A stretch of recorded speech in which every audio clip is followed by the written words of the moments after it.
You're streaming, Mary. Just close that window out. I am. Yep. you All are. right. Mr. Hannah, Yes. we are live on YouTube and the meeting is recording. Good evening, everybody. I'm Joe Hanna, acting chairman for the Zoning Board of Appeals for tonight. The Zoning Board of Appeal meet tonight at 7 p.m. March 13, 2021, to hear the following application. I would go into the roll call. Mr. DeLucia Here. is sitting in for Mr. Jowdy, Mr. Sibit Here. available, Mr. Ribeiro Here. is sitting in for Rod Moore, and and I'm Joe Hanna. Except we go into the Joe, excuse me 1 second. Juan is on the line. Juan is here too. Juan Rivas. Juan Rivas. Yeah, he's here. Oh, I don't see him. I'm here. Oh, You might have to okay, scroll down, scroll to the other page. That's Okay. all. So you're all here. Mr. Yeah, Mr. five. Rivas, we got 5 members. The way it works is the applicant present their case, and we ask for who is in favor and who is in opposition, and there is a rebuttal at the end. And you need 4 members in favor of the voting to win the vote. We like to start with acceptance of the minute, April 22nd, 2021. May I have a motion?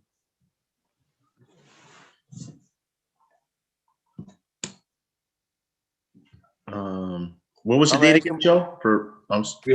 Can we have a motion to accept the minute from April 22nd? I make a motion to accept the minutes from April 22nd, 2021. Have a second? Second. All in favor? Aye. Aye. Aye. Okay, well, now we go to public hearing. We like to hear the following applications: 21-09, 21-12, 21-13, 21-14, 21-15. I'd like to have a motion to hear the applications.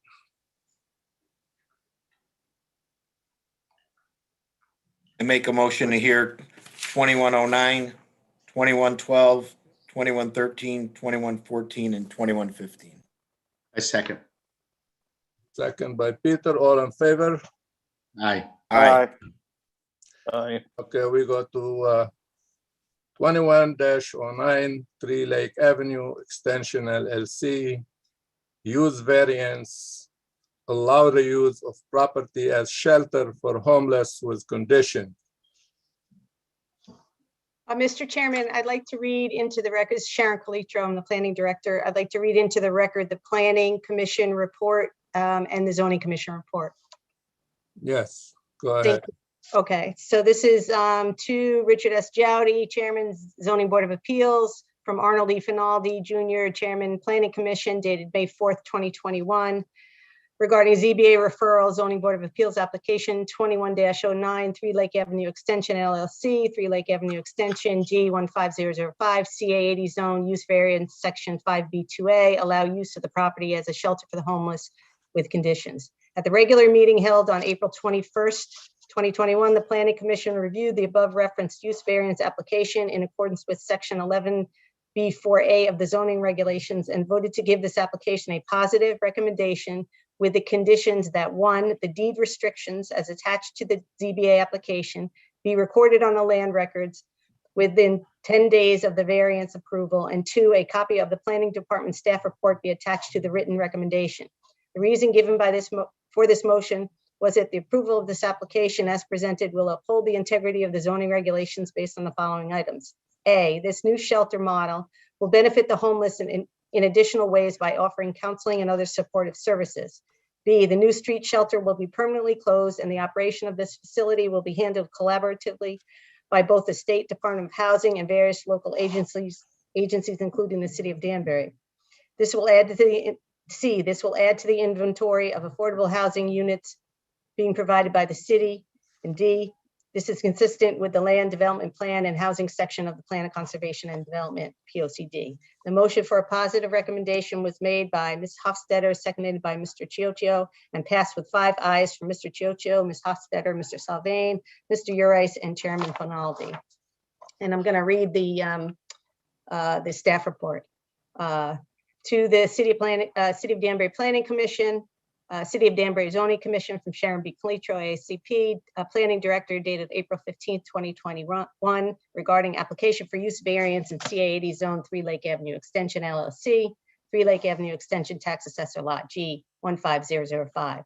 The Zoning Board of Appeals has received an application for a use variance from 3 Lake Avenue Extension LLC for Tax Assessor Lot G 15005 located at 3 Lake Avenue Extension. 3 Lake Avenue Extension LLC is the LLC of Pacific House West, the contract purchaser of the site. The current owner of the site, Ram Krishna PR LLC, authorized submission of the use variance application.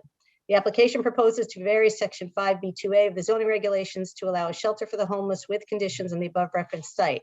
The site located in the CA80 zone is currently occupied by an 86-room hotel structure that has since March 2020 also been utilized under the direction of the State Departments of Housing and Public Health as a shelter for the homeless.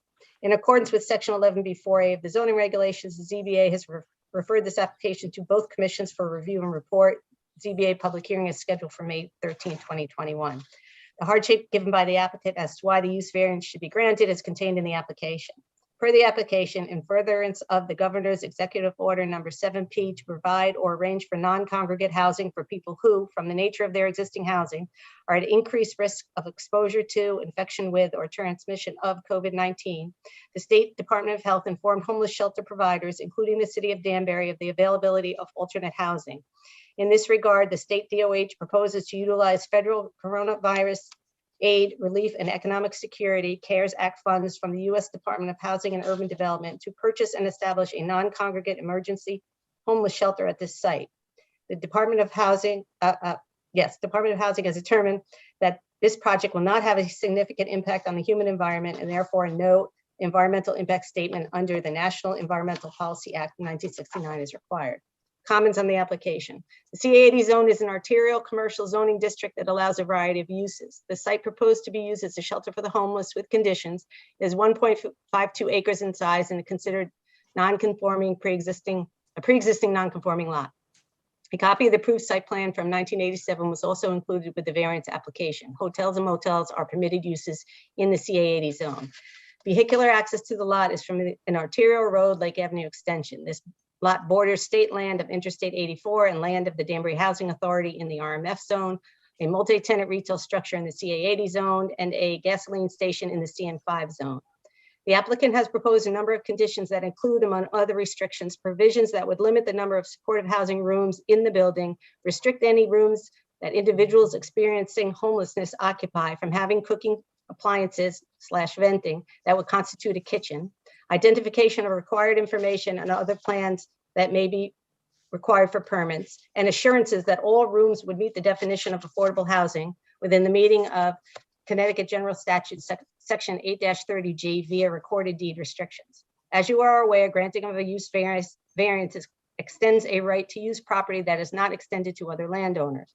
A ZBA cannot grant a variance for a use which is inconsistent with the general purpose and intent of the zoning regulations or which impairs the integrity of the comprehensive plan, the zoning regulations. See Fuller Section 9.2, Connecticut Land Use Law and Practice. Hotels are permitted uses in the zone and proffer rooms to transient guests and often provide rooms for other accessory uses such as conferences. Shelters also provide lodging to a transient population and in this specific case will also be required to provide supportive services in the other rooms. For the supportive housing room, staff understands from the petitioner that the state will issue vouchers as payments to 3 Lake Avenue Extension LLC to aid in the operation of the facility. In terms of the definition of the rooms in the facility, neither hotels or motels nor shelters for the homeless are considered dwelling units under the zoning regulations. and the prohibition on cooking facilities within rooms occupied by those experiencing homelessness will ensure that said rooms do not become dwelling units. Therefore, in this specific instance, under the declared public health and civil preparedness emergency and state DPH orders regarding housing for persons experiencing homelessness, and in accordance with section 9.2 of Fuller, the commissions may reasonably conclude that the use variance would not result in a substantial change in the uses permitted in the CA80 zone. Proposed conditions G, J, K, and L regarding requirements for supportive services, compliance with section CGS section 8-30G, and the proposed deed restrictions all provide public benefits for the city of Danbury. The condition mandating support services ensures that the facility will not just provide a bed with a meal, but will provide its clients with services necessary to enable them to transition to permanent housing and self-sufficiency. The deed restrictions related to affordable housing ensure that the rooms/beds will count towards the city's tally of affordable housing units and/or for a future moratorium. The addition of the affordable units, deed restricted or governmentally assisted, is a significant benefit for the city of Danbury. Plan of conservation and development. The land development plan map of the POCD recommends this property be used for general commercial uses, which includes a wide range of retail uses and services, offices, medical facilities, entertainment, community facilities, wholesale distribution, assisted living, and nursing homes. Hotels provide a service as they serve transient persons, much the same as a homeless shelter, except that their guests pay. Those individuals experiencing homelessness are without shelter and in many cases without sufficient funds to pay. The commissions could reasonably conclude that the use of the site as a shelter for the homeless, while not specifically noted in the general commercial description, is a similar use as a hotel and therefore not inconsistent with the property designation on the land development plan map. Similarly, shelters are allowed in the CBD and RH3 zoning districts while not listed in the category of uses as noted in the POCD for those designations. The housing section of the POCD on page 35 provides that the city should undertake actions to expand the supply of affordable housing. As a condition of this use variance, the bed/rooms within the proposed shelter will be required to meet the definition of affordable housing within the meaning of Connecticut General Statute section 8-30G, and therefore the use is consistent with this recommendation. These affordable housing conditions ensure that Danbury will increase its number of affordable units as defined in the statute for the purposes of the Affordable Housing Appeals List and any related moratorium application. The housing section, page 36, also recommends the supportive actions that meet the housing needs of special needs groups, including the homeless. In the case of Pacific House West and the plans for the use of the site, a condition requires that the shelter contain rooms for supportive services, including but not limited to, quote, social and case management services, counseling and similar programs, and supportive services to enable individuals experiencing homelessness to transition to permanent housing and self-sufficiency, close quote. This is a new prototype for transitional and supportive facilities providing services to address the needs of individuals experiencing homelessness, and in the present instance is a model endorsed by the state. Therefore, the commissions may reasonably conclude that the proposed use is consistent with this section of the POCD. Conclusion: purchase and use of the site as proposed for a shelter utilizing federal funds allocated to the Department of Housing represents a more global response to the issue of homelessness specifically, but not only during the declared public health emergency. The public benefits associated with this use on this site include the provisions of not just a place for a person experiencing homelessness to sleep and receive a meal, but also counseling and other supportive services to help persons transition to permanent housing. The city shelter on New Street will cease operations as the new site will provide the approved alternate non-congregate housing consistent with the requirements of the state. This is also a benefit. The state DOH will continue to provide funds for the shelter operation and some oversight, and local agencies, including the city of Danbury, will still be involved in housing for this population. This strategy represents a combined collaborative effort.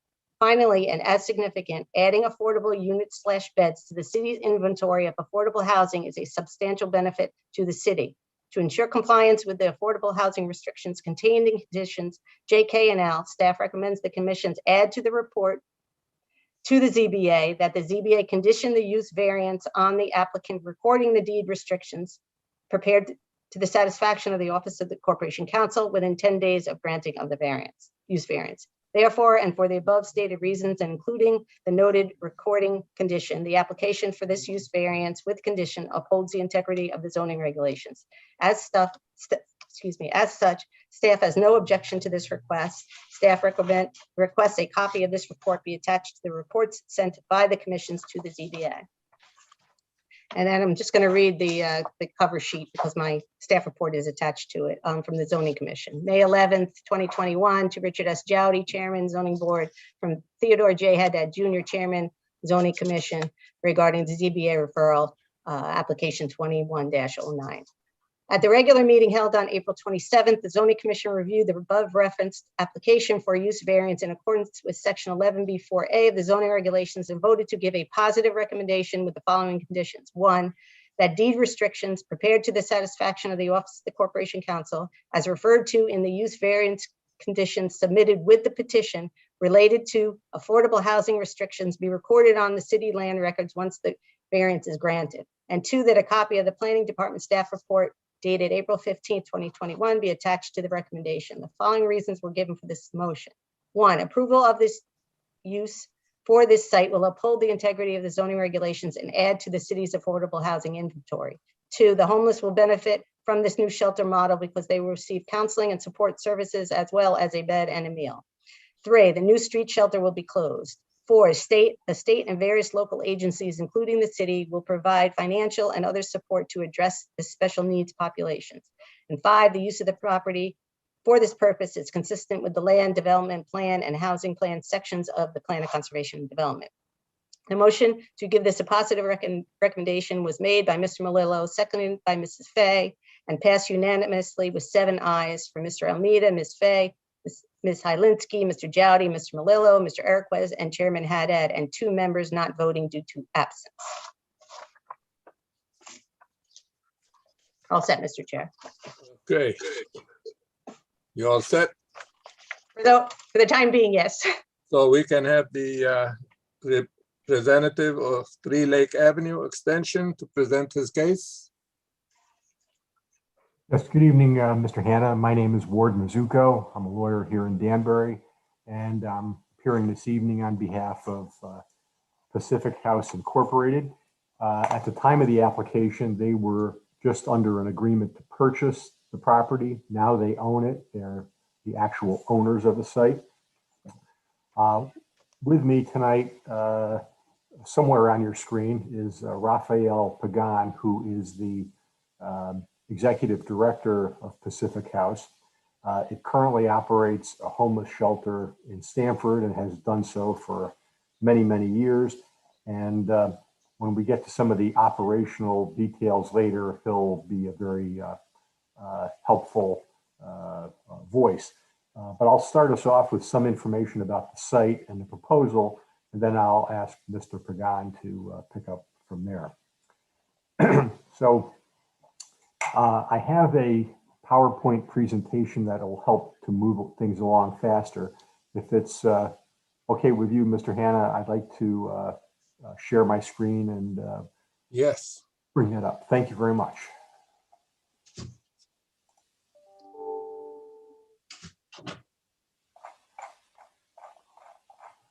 I started at the end.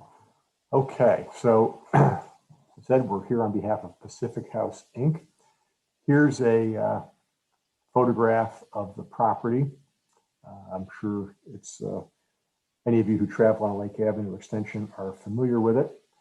The property consists of 1.52 acres, which is less than the 80,000 square foot minimum required in the CA80 zone. Here's the site plan of the property. It shows that the hotel has no direct frontage on Lake Avenue Extension, but rather is served by a fairly long driveway. There are retaining walls and significant grades in the back that kind of topographically separate the property from the Housing Authority property to the rear. On the east side is Interstate 84. I'll come back to some of this later. And anyway, you can get a general outline for this of the site from this, and I'll tell you more about the neighborhood in a moment. The building was built in 1983, and if you turn the clock back then, for those of you who were here at that time. Union Carbide had just moved in the very late 70s. The west side of Danbury was extremely active, and the Hilton Hotel was then the Hilton Hotel. It's now at the Crown Plaza at the base of Ridgebury Road, was a brand new structure. And the Ethan Allen, of course, was also located on Mill Plain Road. It was at that point that the Super 8 that we're looking at here was constructed. Since then, of course, we have the Marin Hotel on Mill Plain Road. We have the 2 or 3 other hotels, including a Hilton at the far end of Mill Plain Road. And on the other side of the property, there's the suites next to the Chuck Steakhouse, all of which have direct road frontage. Moving fast forward to the present, we had the pandemic, of course, over the last year and a half. And that, as a result of that, the governor ordered essentially the closure of the existing 3 shelters in Danbury, which are a dormitory style. And there would be, with the close quarters that you have with a dormitory style homeless shelter, the pandemic would naturally travel extremely easily and would have had devastating results. So there was a lot of pressure and encouragement from the state to move people from the dormitory style shelters to places where they would be more protected from one another and could quarantine successfully if necessary. And indeed, this push was already going on in the world of affordable housing, as Mr. Pagan will tell us about later. So as a result of the pandemic, we have the executive order that Ms. Calitro referred to a moment ago that generated a shift to non-congregant housing with sufficient physical distancing. And that's where the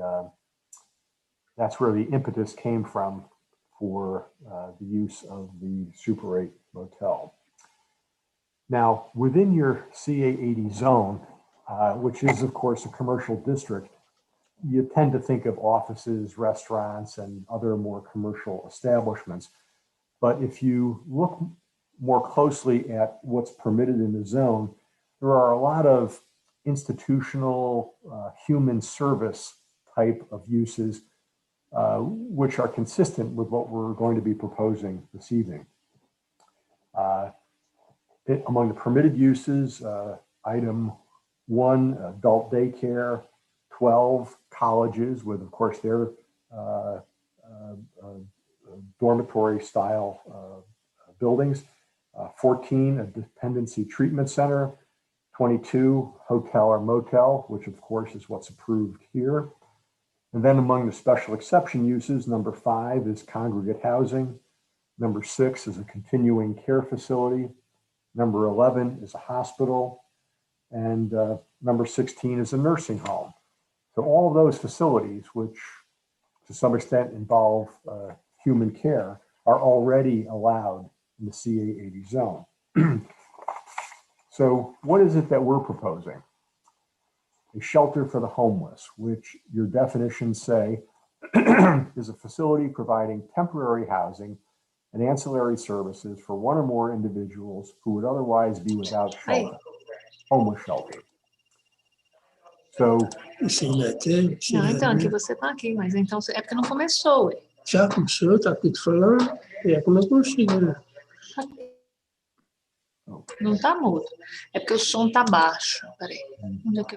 I don't know if you can hear me because there's some background talking, but I'll continue.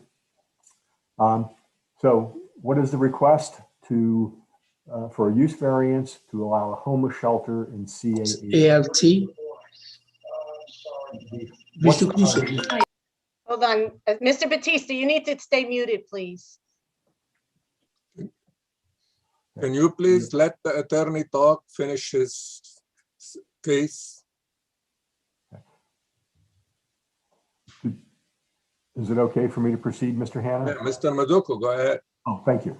So the lot is non-conforming as to size. As you recall, it's less than the 80,000 square foot minimum. The lot is uniquely isolated with Housing Authority property on two sides and I-84 on the third. It's also separated from Lake Avenue by a long driveway and separated from the road by a Gulf gas station. And the building has become functionally obsolete as a result of the confluence of several circumstances. It's far back from Lake Avenue Extension and doesn't have the good visibility that all the other hotels that I mentioned do have. Hotels, especially in the budget category, have been severely pressured by the development of other hotels in the Danbury area.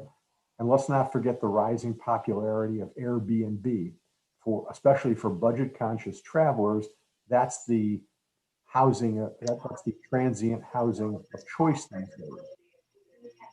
And of course, the Danbury area, as I started to mention earlier, has had a lot of hotel development, many of which were built after the Super 8.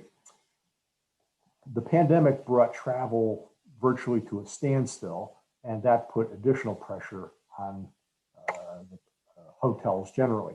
So with the property in question, you have a pre-existing building on a non-conforming property that really needs to be repurposed because it really has no future as the hotel for which it was approved.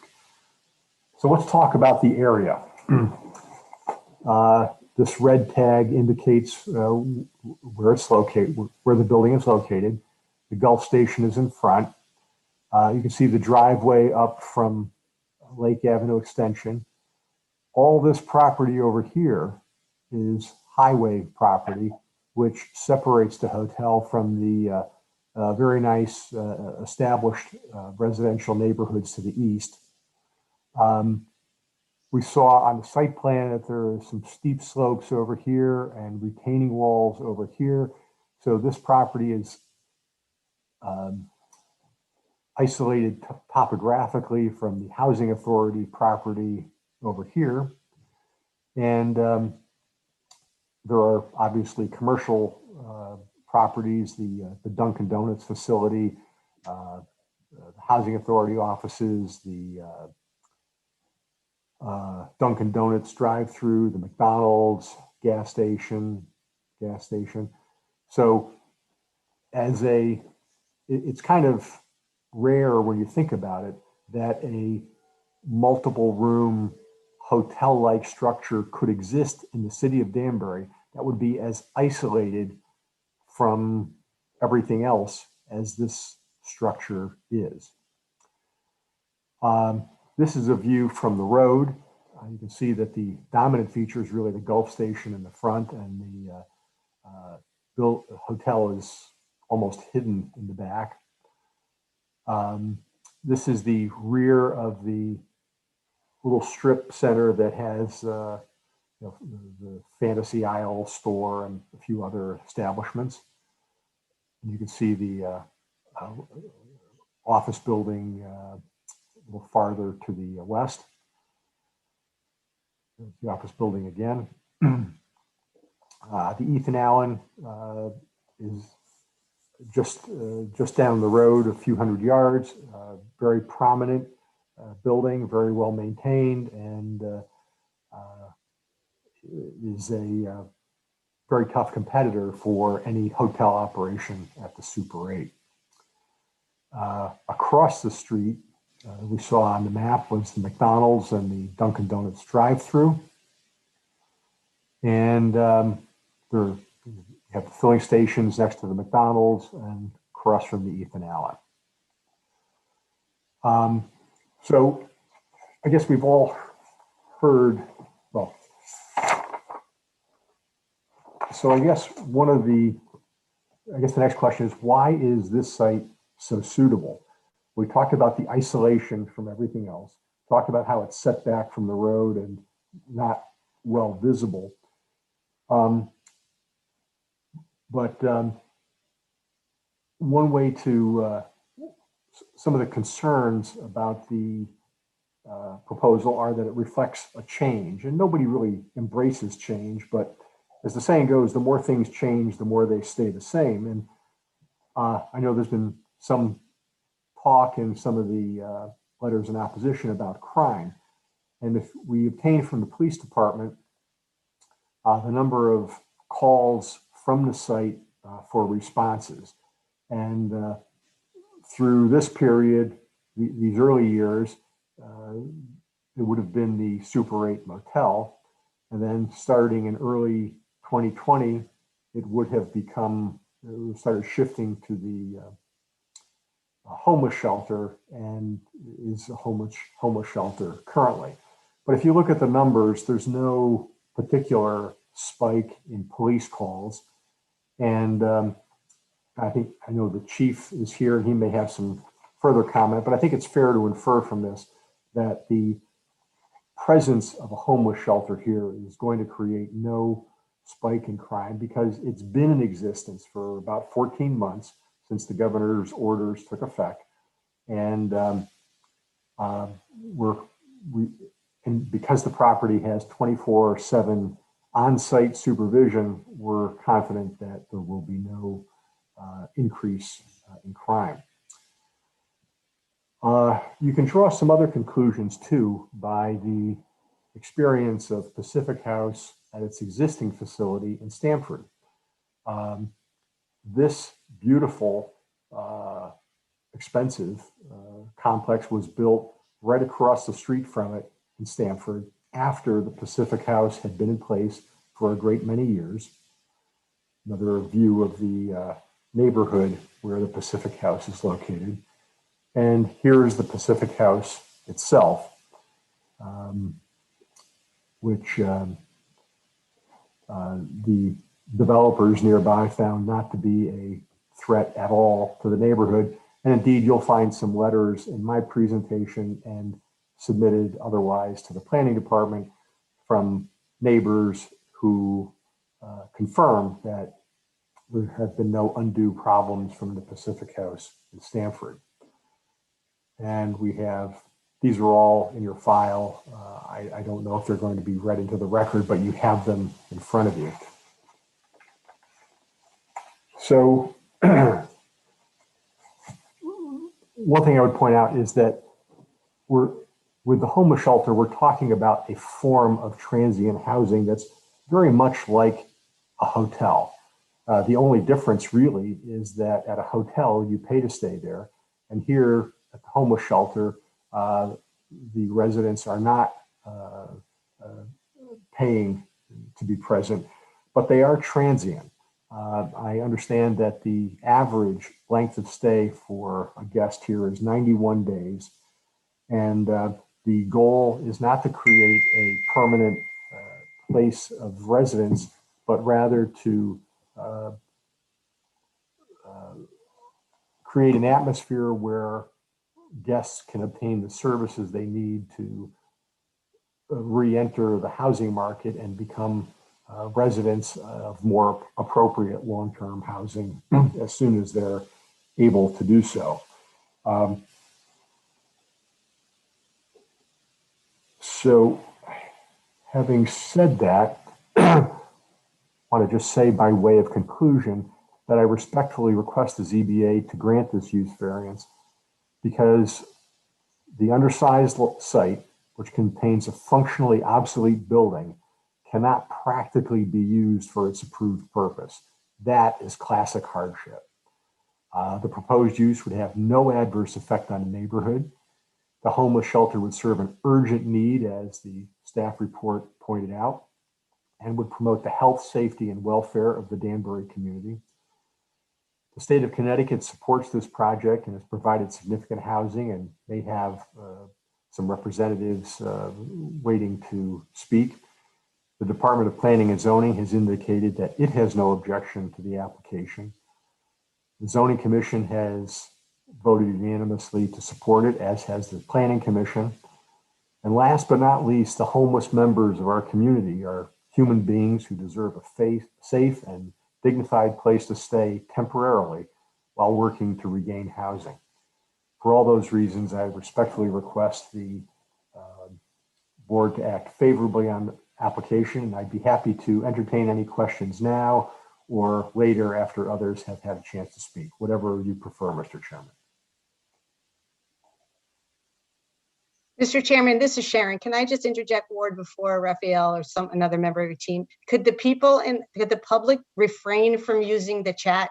Because this, you'll have the opportunity to speak and ask through make statements to the ZBA at the appropriate time. It's extremely distracting and it's hard to capture on the recording. So we would ask respectfully, you just wait your turn and you'll all get your say. Thank you. Yeah, I would like to tell these people to cut back on the back noises and take their time to speak when their turn comes so we can hear everything. Now is Mr. Mazuko all done with his case, right?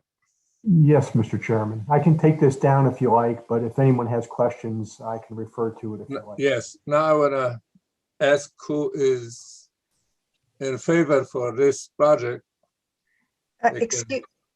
Excuse me, Mr. Hannah, there is a raised hand. And I don't know if you're ready to take the questions now. Is late what? There's a raised hand from Premier Coach Oh, who would like to speak. Well, And- let's just go in order, Mr. Chairman. Again, this is Sharon for the record. yeah, let's So go in order. let the applicant finish their presentation with whoever on their team wants to speak. We'll get to people in favor and we'll get to people opposed at your normal course of action. I thought he was done. I don't know.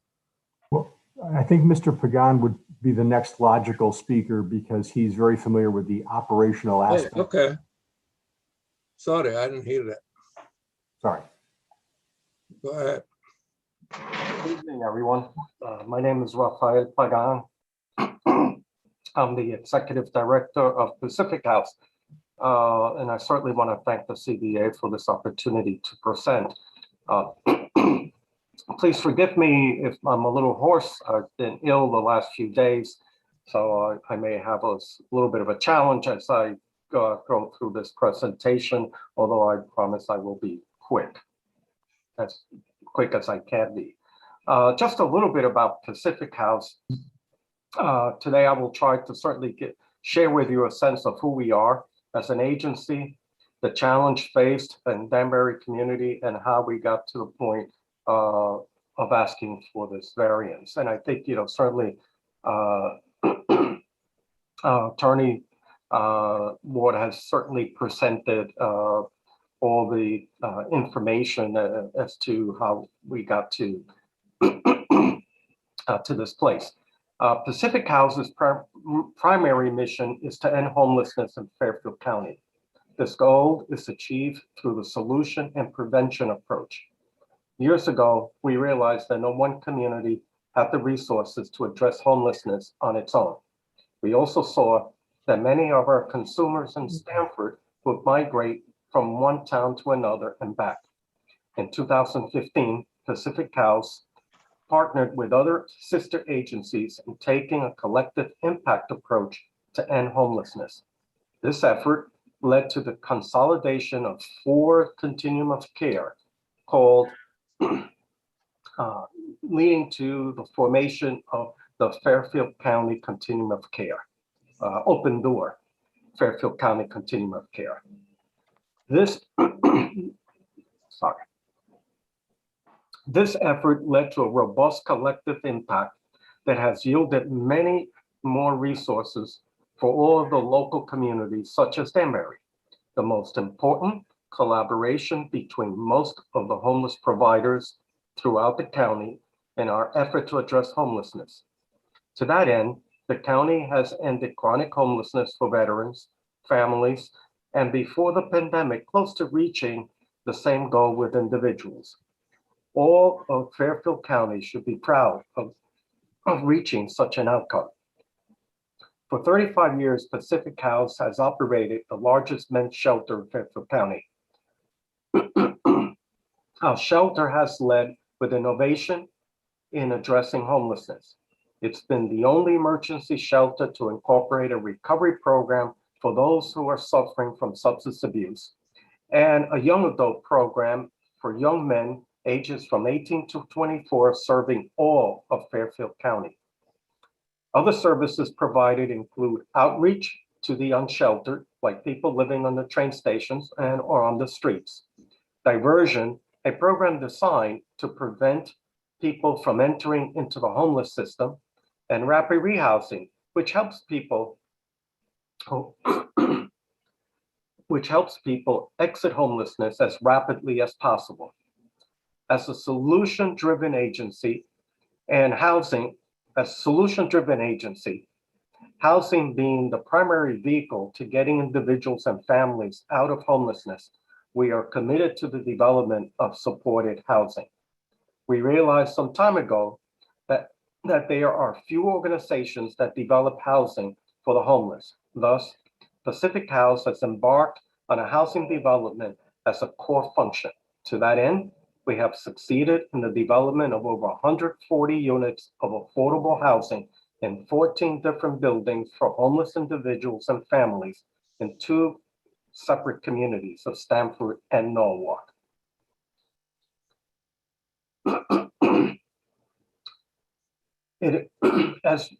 I'm not going to repeat because I have some words in regard to the consolidations of the shelter, but I believe that was covered earlier with the presentation. What we need to note is that the opportunity that the stay at the Super 8 facilitated the ability for homeless people to stay in place, thus allowing all to maintain the safety for COVID-19 protocols necessary to stay safe while averting a public health disaster for all of Danbury. Given the city's limited experience in running an emergency shelter, Pacific House was asked to assist the Danbury community for providing guidance, consultation, and supportive services during this transition period. For the past year, Pacific House, in conjunction with the city of Danbury, has collaborated with other providers in attending the necessary services for the homeless at the Super 8 Hotel. Some of these services include providing meals, health screening, vaccinations, case management services, housing referrals and placements, rapid rehousing, and employment. Since our arrival in Danbury, Pacific House, together with our nonprofit partners, have made an all-out effort to place as many homeless people as possible into housing. Since being at the Super 8, we have now served over 273 guests and have housed 114 into permanent housing. Let me repeat that. We have housed 114 guests. Of all the homeless served, there are now 114 less homeless individuals in Danbury who are now contributing members of the community. We will continue our efforts to this endeavor in housing the homeless. Soon after the onset of the pandemic, the city of Danbury, the city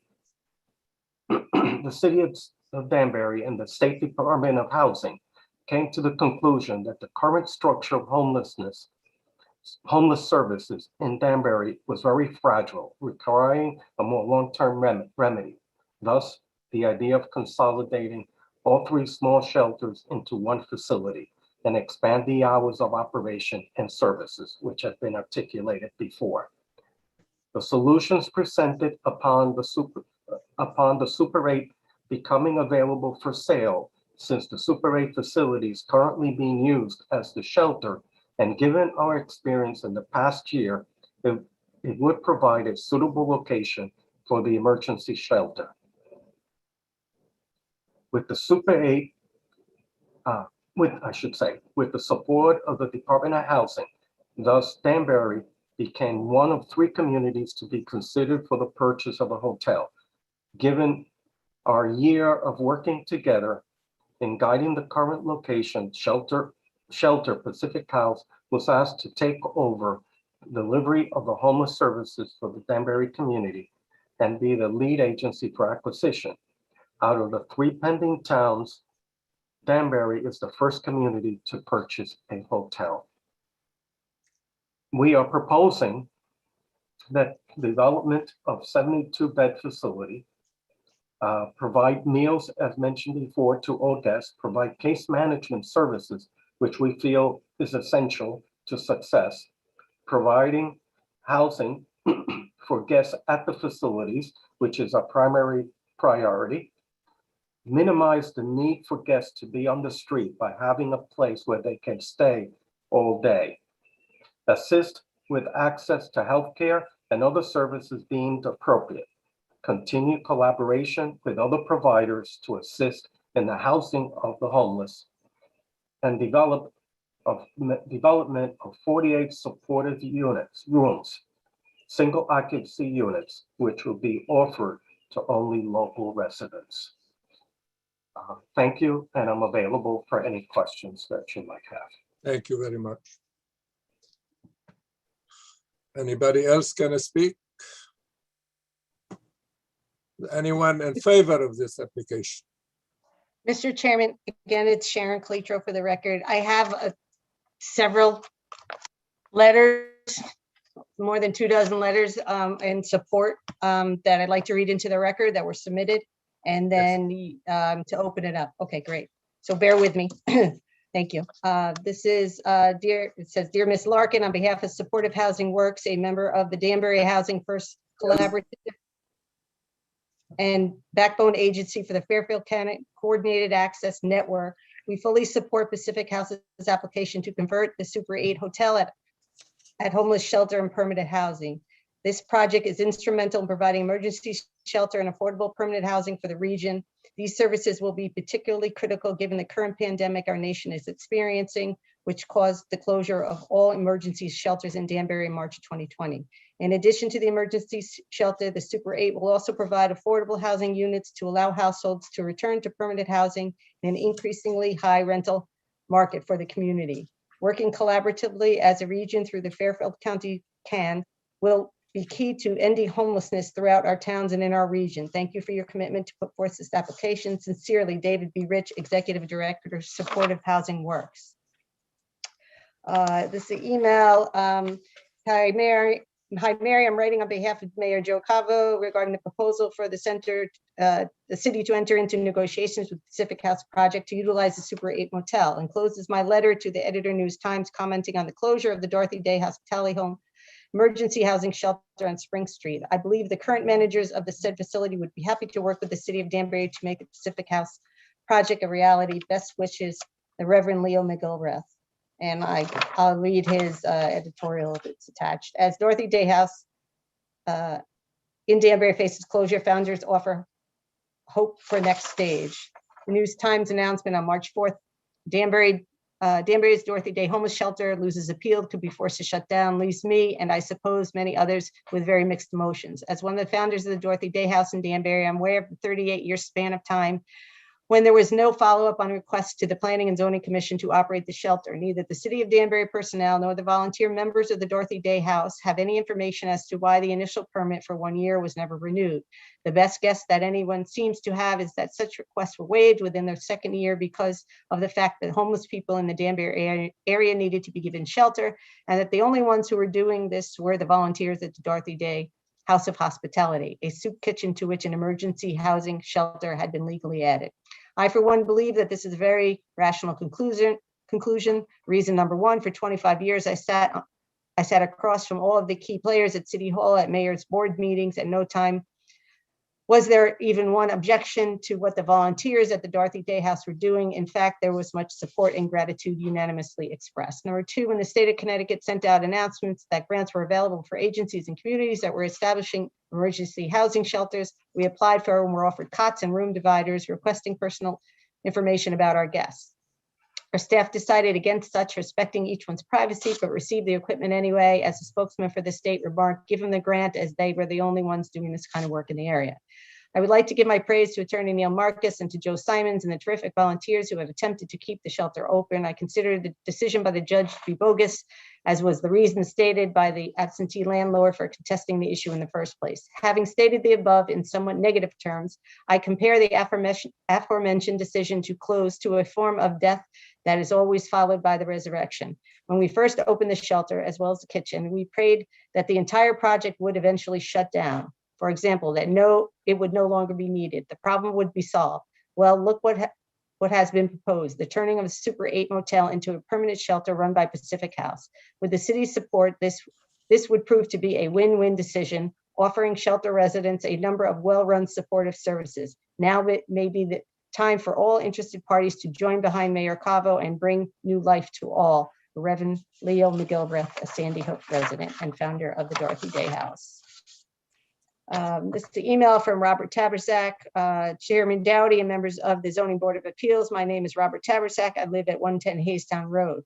As an at-large member of the City Council and a volunteer at the Dorothy Day Hospitality House, I have seen the problems that homeless individuals face firsthand, and I have participated as a council member in the solutions our city provides.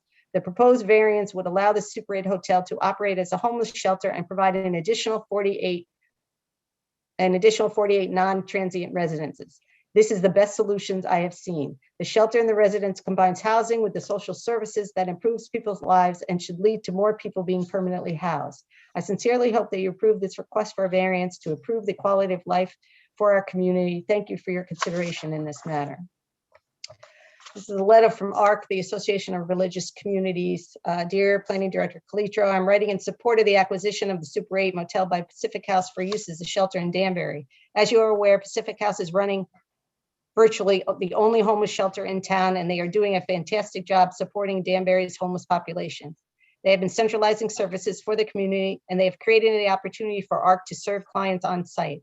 As the population of the Danbury continues to grow and the moratorium on evictions is coming to an end, we need to be sure that the Super 8 Motel is in as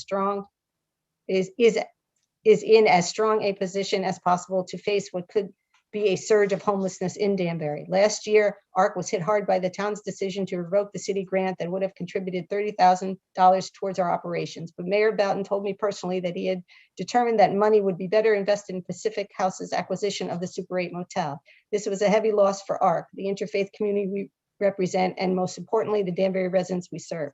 Nonetheless, we support our colleagues at Pacific House, and we seek to collaborate more in their efforts to support Danbury's homeless population.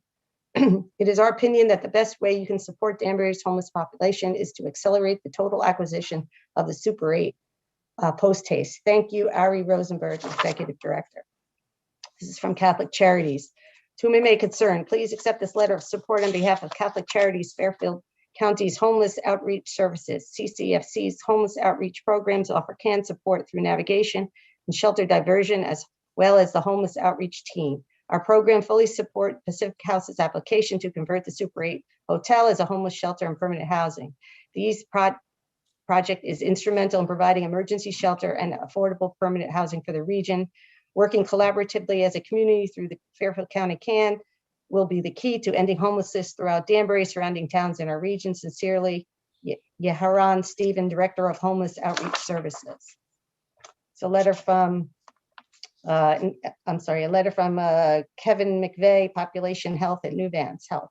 Ms. Calitro, on behalf of Nuvance's Health Danbury's Community Care Team, we are pleased to be a reference for the Pacific House's endeavor in the operation of the emergency homeless shelter. Pacific House has enabled the availability to be a centralized location for individuals who suffer from housing insecurity. The former site of the Super 8 Hotel has amenities which allow accessibility for handicapped individuals, as well as adjacent bus stops, which allows shelter residents the ability to navigate the city to conduct their business. The site also has on-site case management, helping move individuals into qualifying housing programs in an effort to best serve individuals facing homelessness. Pacific House has proved to be a great resource within the community care team and the community as a whole. Together, we have worked diligently along with several service provider agencies to achieve best outcomes for Danbury's homeless/vulnerable residents. Based on our collaboration, we strongly support Pacific House in its endeavor continue operations, providing emergency shelter for those in need. Sent an email from Andrew Wetmore, 36 Bridge Road. Dear ZBA members, I'm writing to you in support of the proposed variance for the former Super 8 motel located at 3 Lake Avenue Extension to allow a homeless shelter at this site. I am a resident in the nearby West Terrace neighborhood. While some of my neighbors have expressed concern about the allowance, we have not had any known unwelcome incidents over the past year to my knowledge. The location is discreet and would be suitable for this use given its relative location to current public housing. A facility such as this is critical to provide a long-term solution for the city's homeless population that provides long-term help and resources to a vulnerable population. I encourage you to improve the requested variance. This is a very rare opportunity that will save the taxpayers' funds while improving services. Thank you for accepting this testimony. It's a letter from Apex Community Care. Dear Ms. Larkin, on behalf of Apex Community Care, Inc., we fully support Pacific House's application to convert the Super 8 hotel into a homeless shelter as well as permanent housing. Throughout the pandemic, Pacific House staff, as well as other agencies, have made a concerted effort to provide a safe environment for our homeless population. We believe the Super 8 homeless shelter will increase opportunities for affordable housing in the community and will become a new model for homelessness. In addition to being an emergency shelter, during these very difficult times of pandemic, Pacific House has been instrumental in connecting with marginalized population to the services they need, such as primary care physicians, behavioral health, and medication-assisted treatment services. As caregivers, it is crucial to work together to end homelessness in Fairfield County and to provide the necessary services to enhance the life of everyday people. Sincerely, Jeremy H. Reed, MSW, Apex Community Care, Director of Behavioral Health. It's a letter from Dorothy Day Hospitality House. Dorothy Day Hospitality House enthusiastically supports granting a use variance to permit Pacific House to operate an emergency shelter at 3 Lake Avenue Extension. Pacific House is an established social service agency with a proven track record of transitioning people from homelessness to permanent housing. The level of support at their facilities, including housing case management services, far exceeds that was provided by any of the Danbury emergency shelters. The facility will also supply up to 48 rooms of badly needed long-term supportive housing. Pacific House's approach in providing much more than emergency shelter is the most effective way to address the problem of homelessness, and we ask that the requested use variance be granted. Dorothy Day Hospitality House Steering Committee, Ken Ballard, Joe Simons, Chris Marchek, Pete Laval, Scott Keene, and Mary Corin. It's a letter from a Juan Vasquez. Dear Ms. Larkin, as a citizen of Danbury, I would like to voice my support for the Super 8 conversion to a shelter and long-term residence for people experiencing homelessness. I briefly worked at the Super 8 a few months shelter during the pandemic. During my time at the shelter, I got to know the people being housed there. I learned their story and how they ended up in an unfortunate situation. Many of them had full-time jobs, but were unable to afford housing on their own. They were abandoned by family, lost their job during COVID, in debt due to failed businesses, or suffering from depression or other disorders that were not treated. They may not be perfect, but 95% are really working towards a better life. They don't want to be in a situation they are in. They have fell victim to a small part of personal decisions, but mostly to the system, to the lack of support from family, community, society. It made me think of my vulnerability. I'm a father, a husband, and have 2 kids. My wife and I work full time. If it wasn't for my wife's income, I'd be spending my entire income on a car note and mortgage. One emergency and I'm out on the streets. If my parents would have kicked me out of the house in my teenage years, where would I be? When we see people from a superficial level, we fail to see the history that led them there. They're people, and most people are decent. They need our help. If not our community, then who? If not here, then where? At what point we must ask ourselves, do we really want to end homelessness, or is it just small talk to convince ourselves that we're still human? Near my house, there is a large foliage of wild plants where 2 people were sleeping because they couldn't get a bed in a shelter. That was 2 years ago. They stayed the whole summer and left hundreds of pounds of trash. It took me 2 years to clean it, a couple of hours here and there. However, I don't hold resentment towards them, but I do get angry at people that believe they're supposed to magically find housing somewhere else. Don't lose hope in humanity and house the homeless. Regards, Juan M. Vasquez. It's a letter from Jeff Rick, and Jennifer Delaney from the Housing Authority, City of Danbury. To whom it may concern, the Housing Authority of the City of Danbury is pleased to offer its full support to convert the Super 8 hotel to a homeless shelter and permanent housing.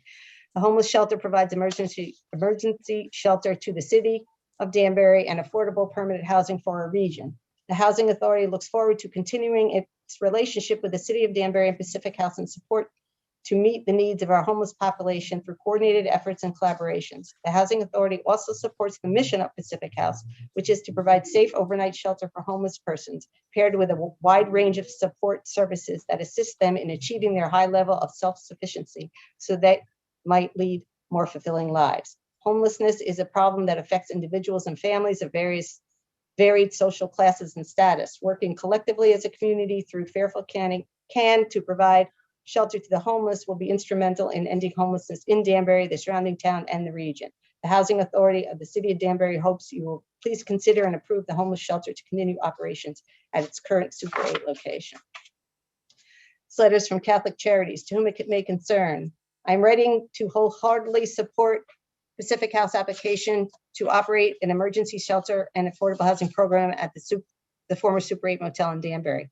This project, managed by Pacific House, fulfills an extremely important need in the city of Danbury. The COVID pandemic has exposed many critical problems from the previous homeless shelters in the city. The new larger Pacific House shelter complex will provide a sorely needed solution for the city. Pacific House shelter will be much larger and provide much needed case management services, which were not available at the previous smaller locations. This facility will be providing 24/7 shelter services as opposed to the limited overnight services provided by the smaller shelters. Residents of the smaller overnight shelters have nowhere to go during the day and leads to many homeless individuals wandering the downtown streets each day carrying all of their belongings. The Pacific House solution eliminates the needs for shelters in 4 locations in the midst of crowded downtown streets and moves the complex away from downtown to an area set back from the road. The new facility on the former Super 8 site also has the potential to serve many more guests in need of the facility. As the facility could provide up to 48 long-term supportive rooms, which provide much more than an overnight Band-Aid for city residents struggling to get their lives in order. Catholic Charities of Fairfield County has been a major provider of homeless services in Danbury for over 40 years. We provide homeless outreach services, food services via our Morning Glory breakfast program, housing case management services, and operate services for the chronically mentally ill via our community support program and our New Heights Day program. The new Pacific House facility is much more accessible for agencies like ourselves to be able to provide these services to the homeless in Danbury. A new larger shelter facility will allow many agencies to provide much more comprehensive services in one location to help us all reach our goal of housing all residents and working to move them to a life self-sufficiency. Pacific House is one of the most reputable and best managed nonprofit agencies we work with in Fairfield County. We have worked very closely with Jerome Roberts of the Pacific House team in Danbury throughout the pandemic and find them to be an excellent partner. The city of Danbury should welcome Pacific House, a homeless shelter provider with many years of experience at Stanford, with open arms. Catholic Charities of Fairfield County is pleased to wholeheartedly support Pacific House's zoning application, looks forward to partnering with them to provide much needed services to the most vulnerable members of the Danbury community. Please contact me at the email or phone number below to provide any additional information. Sincerely, Michael J. Donahue, Executive Director. This is an email we got. It's kind of neutral with the question, so we just put it in this pile. So this is from Eileen Curran. We live off Lake Avenue on Fair Lawn and wish to pose the question in tonight's zoning meeting regarding the proposed homeless shelter in the former Motel 8. This is an exercise in community relations to make us feel like we are being listened to. The homeless shelter will be, regardless how concerned we are with the impact on our safety and property values or how much noise we make.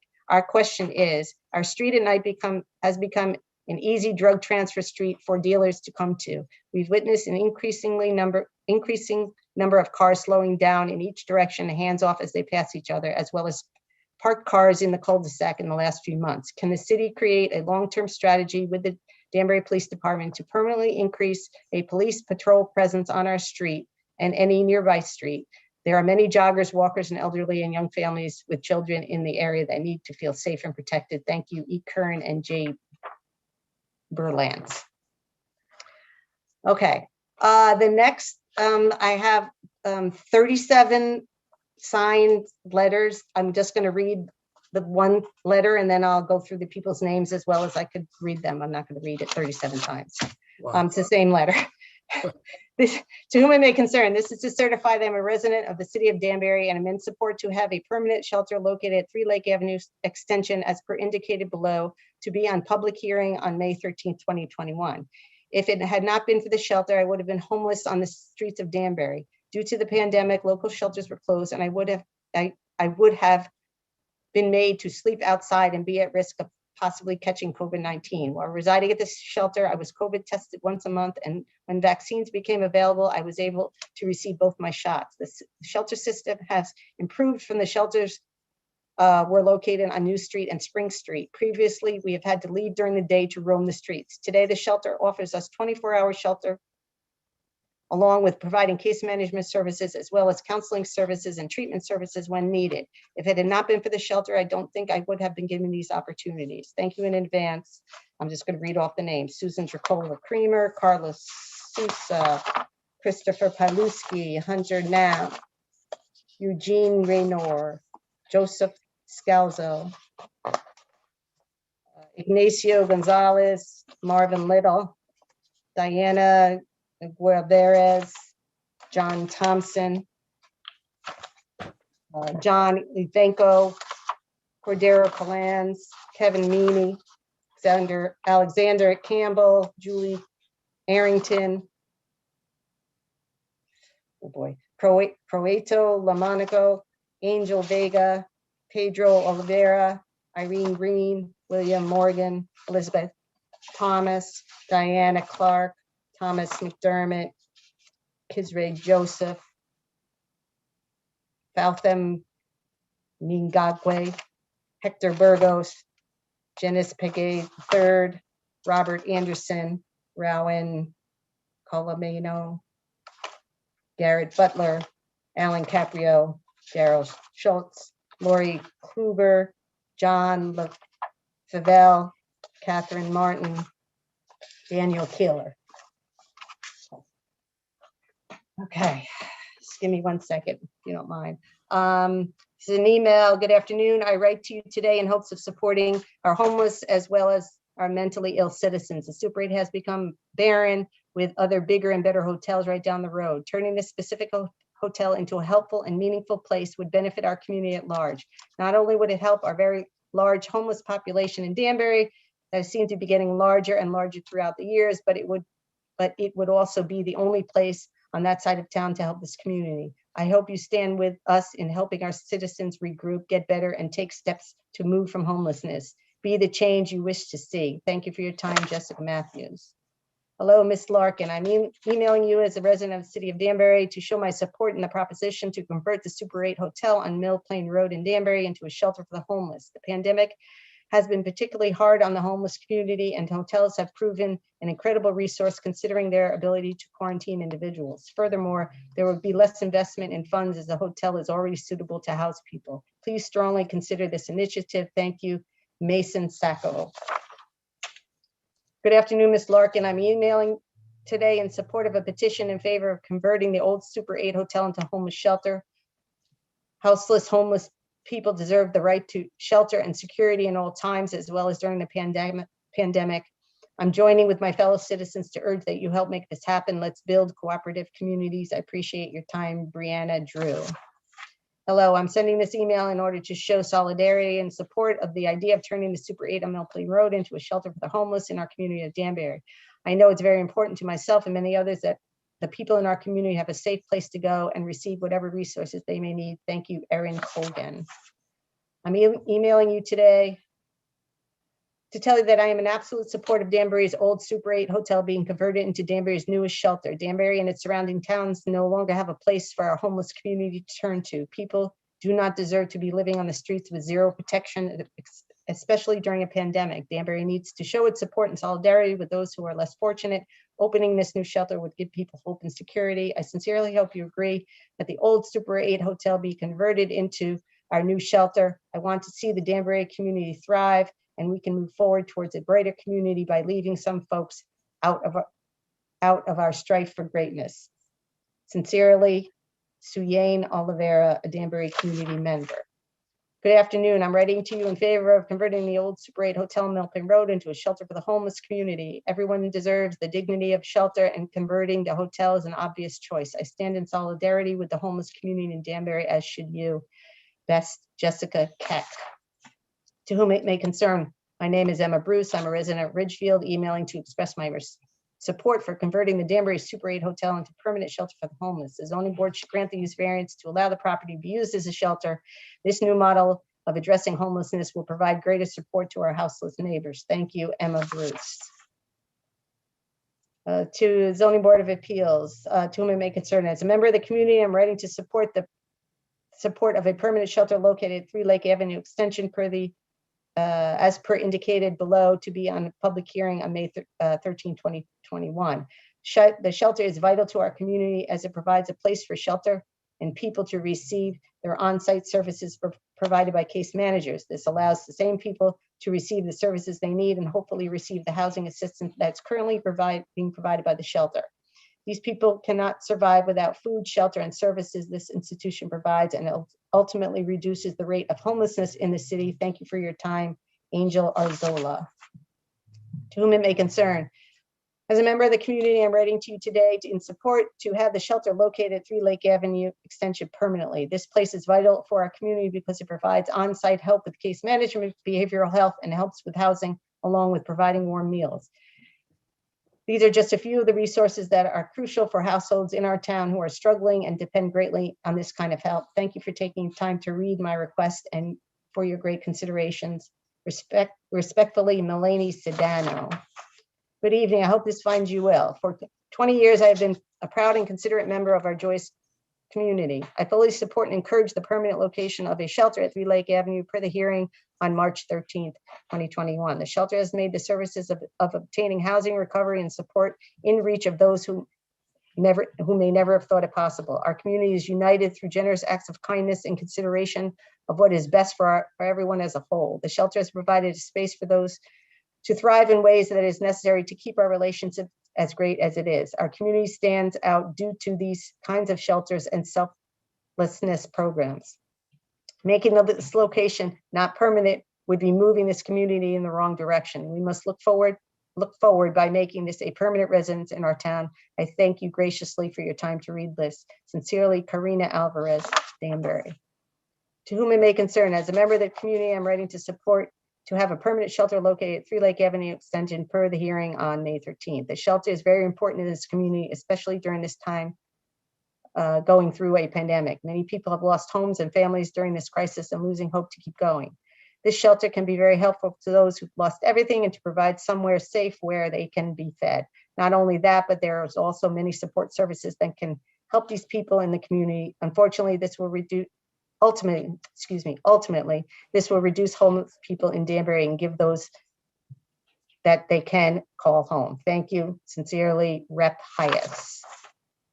To whom it may concern, I was informed about the current petition to convert the old Super 8 hotel into a shelter, and I think it's a great idea. I remember working near the old shelter and had met some lovely people. Unfortunately, that one closed down, and having a new one in Danbury would help my old friends and allow me to say hello and offer a helping hand. Please make it happen. Hope you have a lovely day. Nathaniel De Oliveira. Okay. I have, again, 21 of the same letters. I'm just going to read it once, and then I'll go through the names. To whom it may concern, as a member of the community, I'm ready in support of a permanent shelter located at 3 Lake Avenue Extension as per indicated below, to be a public hearing on May 13th. The shelter is vital to our community. Since 3 Lake Avenue Extension has been operating as a shelter, residents have been receiving on-site services from community providers that provide case management, that help with securing housing and obtaining crucial documents, weekly support services that include recovery support, behavioral health support, as well as access to health care, in addition to providing a centralized service for shelter and meals. The shelter has ultimately reduced the presence of homeless population in the greater Danbury area. Shanice Coleman, Nicole Rabont, Maria Aleko. I can't really read the first name. Imasa Ortega, Matilde Okoy, Damon Artes, Manuela Cabral. This person I really can't read at all. Johannes Hendricks, Jocelyn Cardenas, Chao Rodriguez, Kimberly Alvarez, Courtney Boissert, Christopher Latham, Colgat Luna, Juliana Schwartz, Titus James, Roberta Stewart, Nancy Nunez, Jeremy Reed. Oh, I'm sorry. Yes, Jeremy Reed, Karen Faila. I'm almost there. This is an email from Courtney J. I'm in full support of the Super 8 turning into a homeless shelter. From Cecilia Cabrera, I am in full support of Super 8 turning into a full-time homeless shelter. And from Forrest Manico, to my concern, I am in full support of the Super 8 becoming a full-time homeless shelter. And this email from Andy Welch. Hello, I am a Connecticut resident writing to express my support for converting the Super 8 hotel into a homeless shelter. It is imperative that housing be provided to those in need, especially the time of COVID, as all shelters are closed indefinitely. Thank you. And I'm going to need to turn my head because we got some other letters in support, and I'm going to have to read them off my computer. Sharon, I have a question for you. Yes, sir. You have a count for how many support letters you have, how many support email? Yes. Yeah, can you give to me, please? The ones I just read, I believe totaled 88. 88. 88. Yeah, 88. Yeah. And then I'm going to read you some that came in late. Now, I have to tell you that we got them and they're flipped upside down, and I believe there's 40 in one package and 41 in another package. I don't have hard copies. There's 40 and 41, so another 81. And then I have 3 letters to read, and then I'll be done. So, Okay. okay. Well, Okay, so yes, this is all from, the support letters are pretty much the same, so. some of them are the same, some are not. That's why the ones that were the same, I just read through the people that signed them, and everybody else's I've now read. So I have 3 additional ones. This is from the Greater Danbury Community Health Center. To the Danbury Zoning Board, I write to express support for the use variance that would allow the Super 8 motel to be converted into a homeless shelter. I am the president and CEO of Connecticut Institute for Communities, CIFIC, a Danbury-based community development corporation which serves low and moderate income families in Connecticut, a majority of whom live in Danbury. CIFIC's Greater Danbury Community Health Center, GDCHC, is a federally qualified health center, FQHC, serving approximately 16,000 patients a year. CIFC GDCHC conducted monthly mobile COVID testing at the Super 8 for several months during the COVID-19 pandemic, and most recently offered the mobile COVID-19 vaccination site. These efforts are just a few examples of how transforming this space will support good and immediate public health practices related to COVID-19, as well as more comprehensive public health and social service supports in the future. This site will keep homeless individuals in shelter rather than unsheltered on the streets, and will provide a central site for supportive care and social services for the long term. CIFIC strongly supports the zoning use variance for this important work. Very truly yours, James H. Maloney, JD.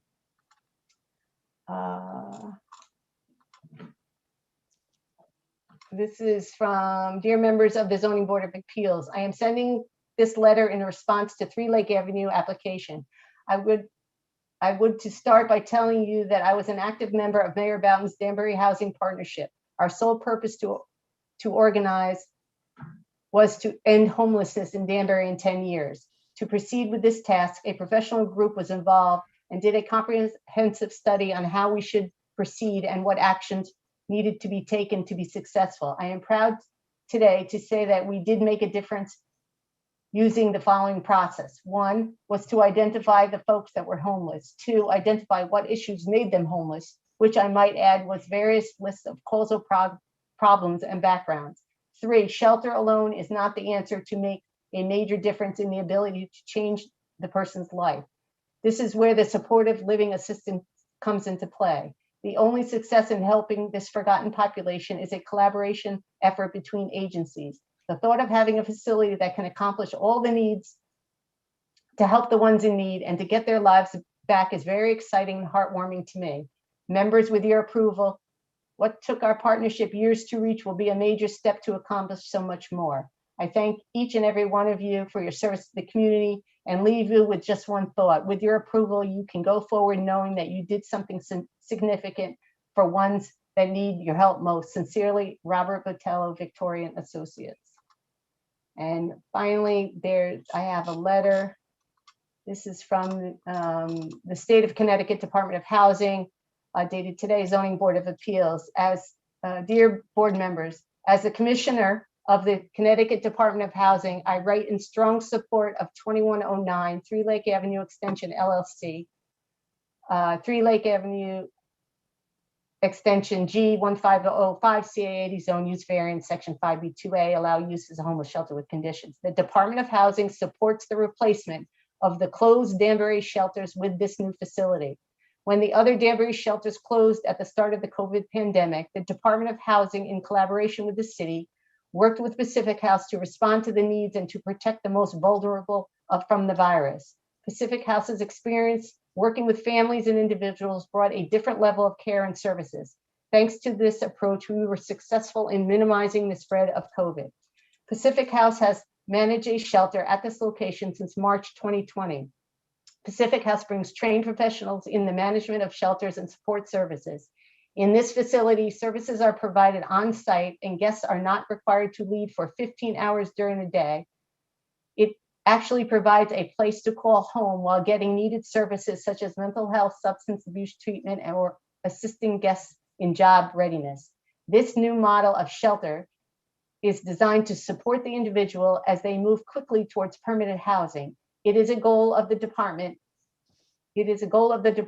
Make any occurrence of homelessness a short-term event and not a permanent condition. As Commissioner, I have been heartened by the support of local community groups through these difficult times. We have all experienced pain, sickness, loss of loved ones, and yet a few don't have a place to call home to be comforted. This shelter model offers this space. I am committed to continue to work with the City of Danbury to ensure that this program provides the services necessary and the compassion that is needed to change lives. We look forward to a productive relationship as we address the needs of the people of Danbury.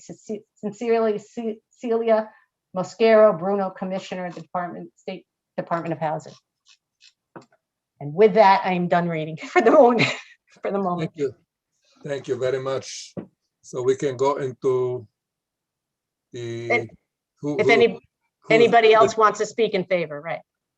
Chairman, Okay, yes, Mr. Chairman, it's Mayor Cavo. How are you tonight? good. How are you? I'm well, thank you. I was wondering if I could just read a brief statement into the record. And I would hope you'd extend the courtesy to staff here from City Hall, Kara Prunty from the Health Department, and Chief Patrick Ridenour from the Danbury Police Department when I finish. So thank you very much. Okay.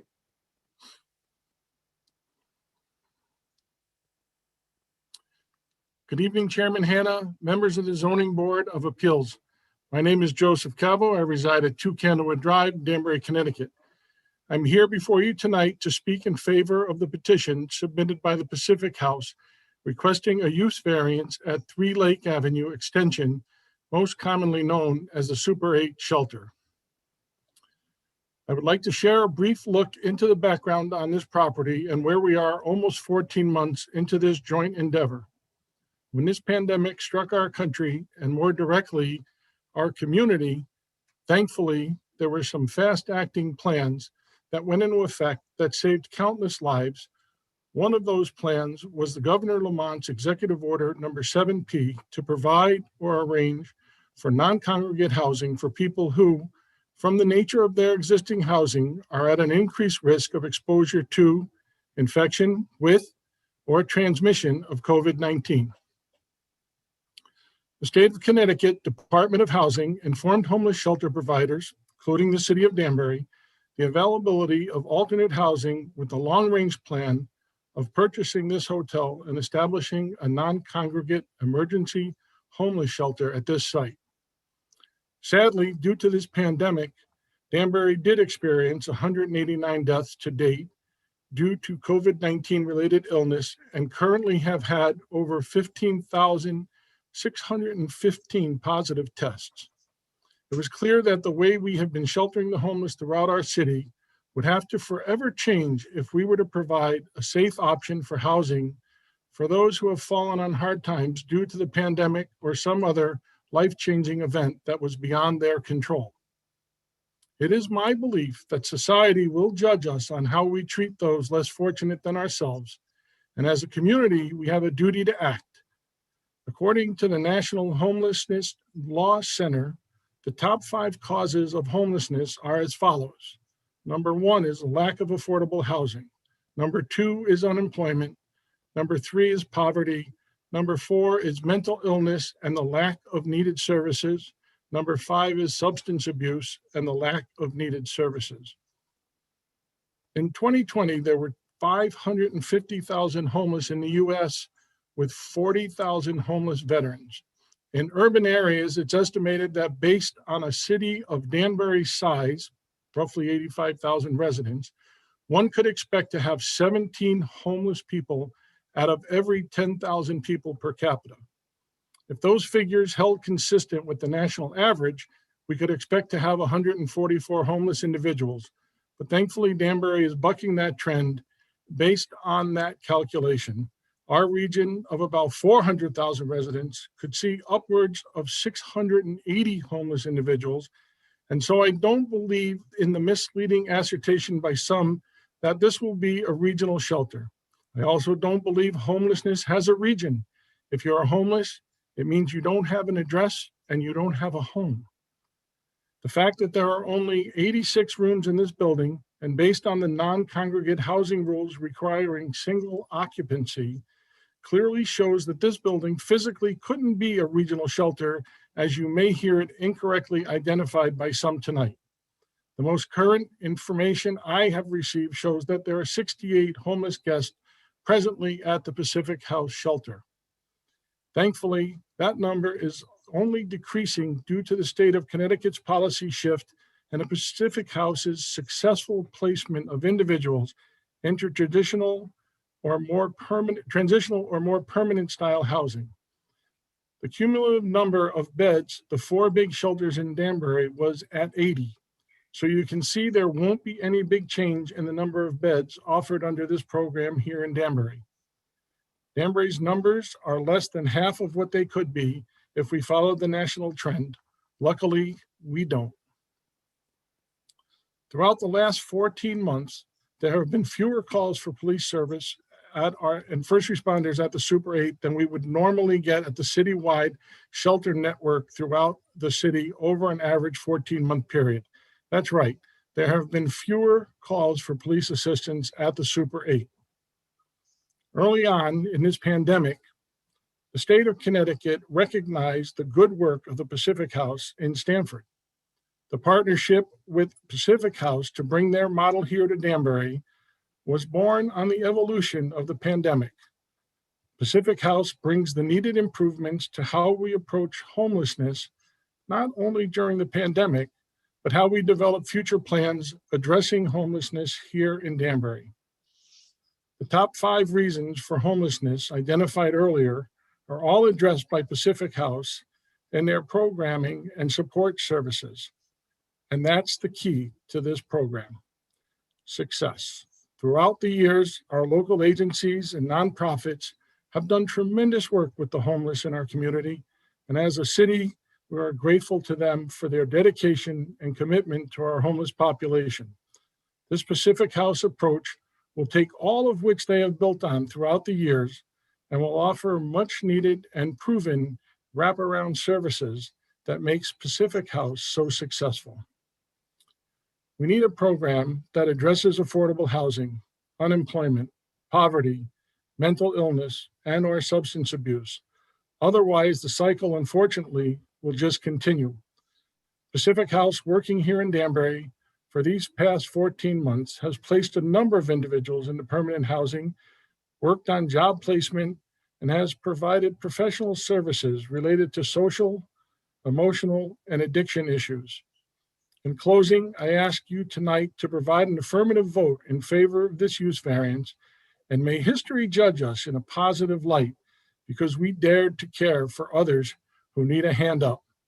I believe strongly that it is our duty to treat our fellow man, woman, or child with dignity and compassion.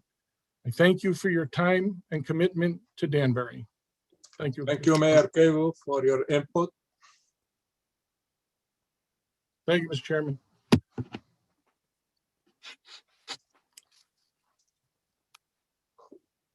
Who's else in favor for? Are you done? Uh, Mayor, Mayor, did you want Kara?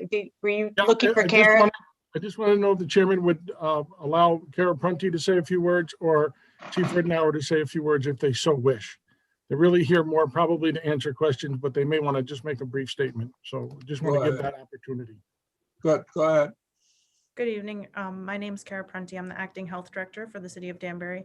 And I just wanted to make a very brief statement. I know there's been a lot of words out there of support, but I just wanted to say that over the last 14 months working with Pacific House, it has really greatly improved our community and our homeless services. Our New Street shelter used to close during the day, and we did not have the opportunity to offer as many services as we could now that Pacific House is there and helping at the shelter. I think that this is a much bigger improvement, and this is definitely the way of the future in non-congregant homeless shelters. Thank you. Thank you. Anybody else in favor? Mr. Chairman, we also have Steve Dwyer from the state of Connecticut on the line with us too, if he could have a moment. Sure. Thank you, Mayor, and thank you, board members, for having us have the opportunity to speak today. So my name is Steve DeLella, and I am from the Connecticut Department of Housing, and we oversee the state's homeless response system. So COVID-19 and the pandemic has perhaps been one of the biggest challenges for the homeless service community. In the beginning of this pandemic, we realized it was our mission to ensure the safety of the folks that we serve. We readily figured out that COVID can easily spread amongst those folks who are living in congregate situation. And in addition, our homeless population tends to have comorbid conditions that can lead to poor outcomes, including death. However, oftentimes out of times of struggle, innovation can occur. And this is exactly what is happening here in Danbury. We immediately recognized this struggle, and we realized that hoteling could be an option to greatly reduce negative outcomes for our homeless population. By providing the social distancing space, we really were able to reduce the spread of COVID amongst the homeless population, which also has a great public health outcomes for the entire community in which it exists. We knew that in Danbury, we had some struggles with the homeless service system as soon as COVID hit. Many of the shelters were not able to stay open, so that really led to a lack of capacity. So bringing in this hotel actually is an opportunity to restore that capacity to the level in which it was pre-COVID. The intent of this project is not to expand capacity beyond what it already was. It really is just to provide a safe space for individuals who do not have a place to live.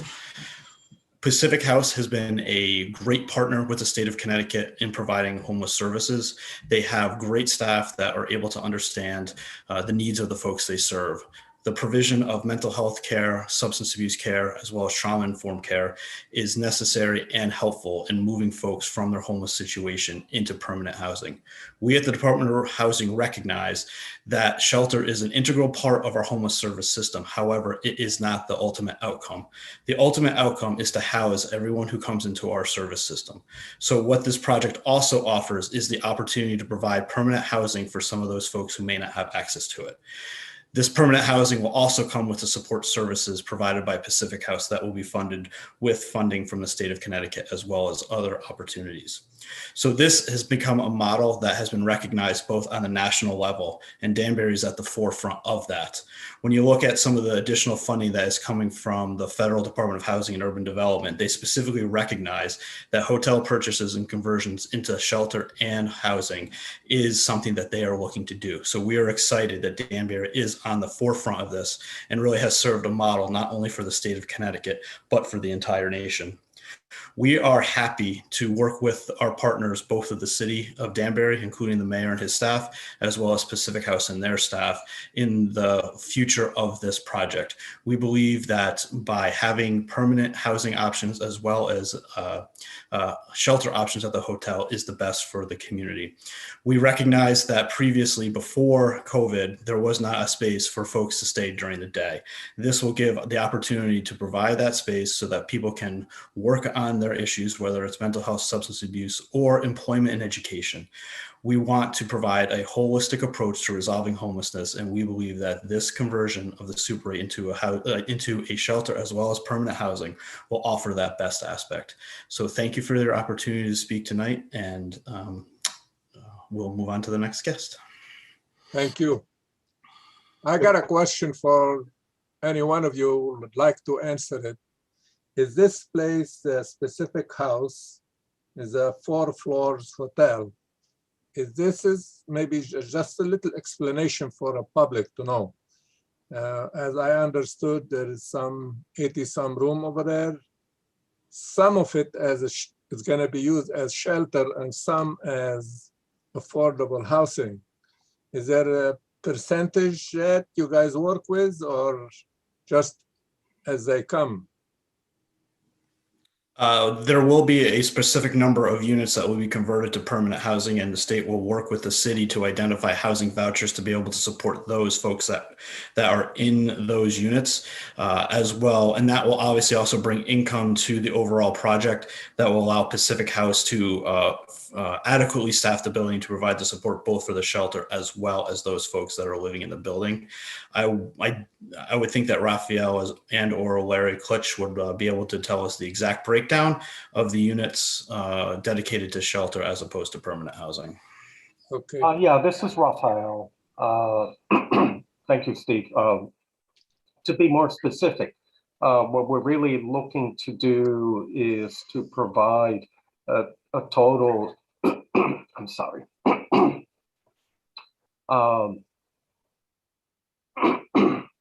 Please forgive me, I'm losing my voice now. Oh boy. 48 units are targeted for to be supported units, which will provide housing, in addition to 36 units, which will be dedicated for emergency shelter. So if you take those 36 units on an average of 2 people per unit, that gives you the normal number of people that we would have as part of the emergency shelter. Thank you. Mr. Chair? Yes. Okay. Good evening, everyone. My name is Patrick Rittenhauer. I'm the police chief here in the city of Danbury. And as the police chief, my responsibility here tonight is really just to give you some accurate statistical information regarding calls for service at the Super 8 and to answer the question about whether or not the facility has had any significant impact on our workload. So I know in the agenda, in the packet, there was 18 pages that were submitted for calls for service between March and August of 2020. And yes, it did log approximately 535 calls. But of that, 487 of them, 90% of them, were proactive property checks that were not related to a specific problem at the facility. Just as we did with the New Street shelter, we were often asked to be around at certain times to prevent any problems. And because of the transition, particularly during COVID, when we knew that there may be an uptick of people going to the facility, our patrol officers were going through the parking lots just to make sure that there were no problems, but there was not a specific call that we responded to. So when you back out those numbers, there was only 48 calls over a 5-month period there. Fast forward September 2020 to the present, approximately 153 calls were logged. And again, of that, 45 or 29% were property checks, leaving only 108 actual calls over a nearly 8-month period.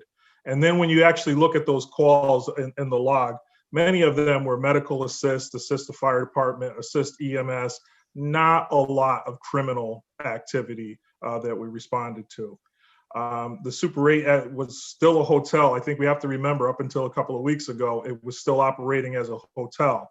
And prior to it operating as a shelter, we had a fair amount of calls there when it was just operating as a hotel. For example, there were 27 actual calls for service between September 2019 until the time the shelter opened at the end of March in 2020. Conversely, we had 67 actual calls at Dorothy Day and 21 actual calls at the New Street Shelter during that same time period. And a few months ago, Mayor Cabo had asked me to do a comparison. We tried to do an apples to apples comparison. So I took a time period of November 2020 through March 2021 for the Super 8 and November 2019 through March 2020 for New Street and Dorothy Day. And the number of calls, including the property checks and preventive patrols, was approximately 30% less for the Super 8 shelter. So some of the calls, and again, we still have to remember that it was still operating as a hotel, so some of the calls may not necessarily have been related to the shelter. So in conclusion, it's just, we have not had a significant impact statistically. I mean, I understand people's concerns and perceptions, but statistically, there's been no increase on our workload and certainly no increase in call volume with the operations at the Super 8 shelter. So I hope that clears up, any concerns that people have had when just reading the call logs. Thank you for your input. Who else is speaking in favor? Any question?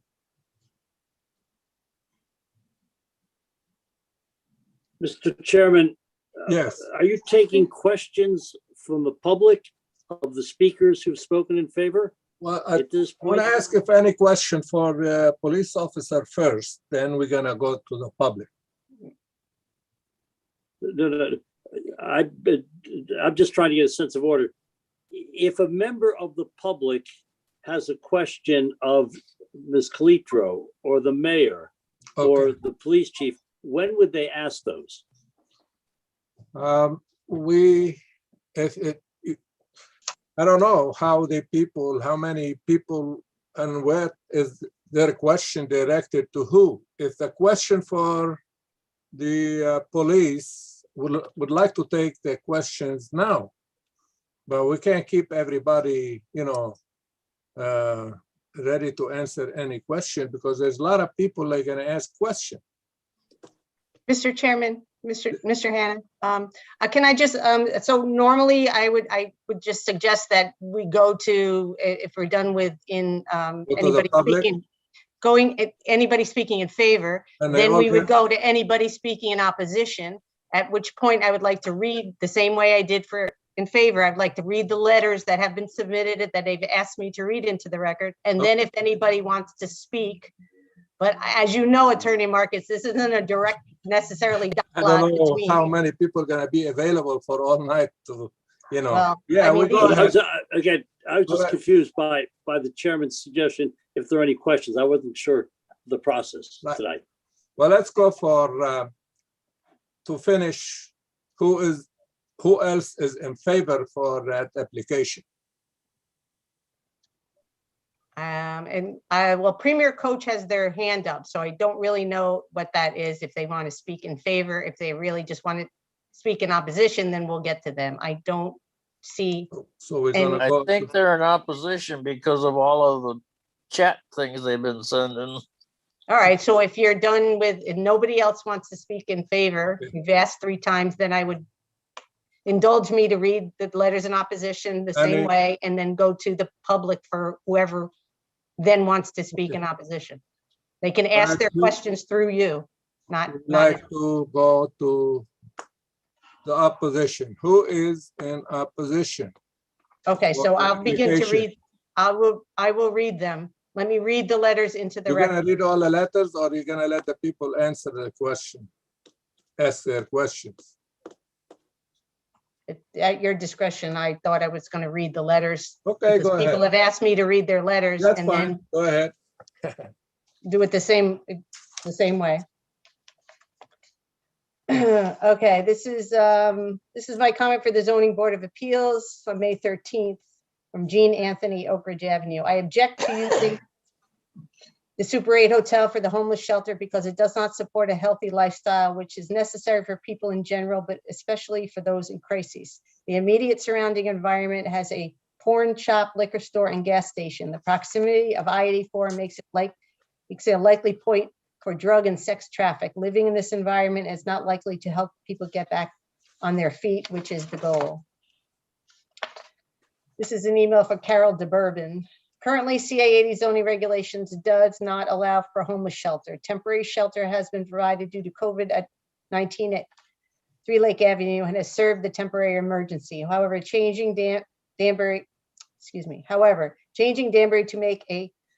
zoning to make a motel into a permanent homeless shelter is not an enhancement to the west end of Danbury. I believe this action is underhanded, especially since there is no in-person homeowner, business owner representation to confront Pacific House and members of the Board of Appeals. Where is the zoning commission? Exactly what and where are the Board of Appeals priorities?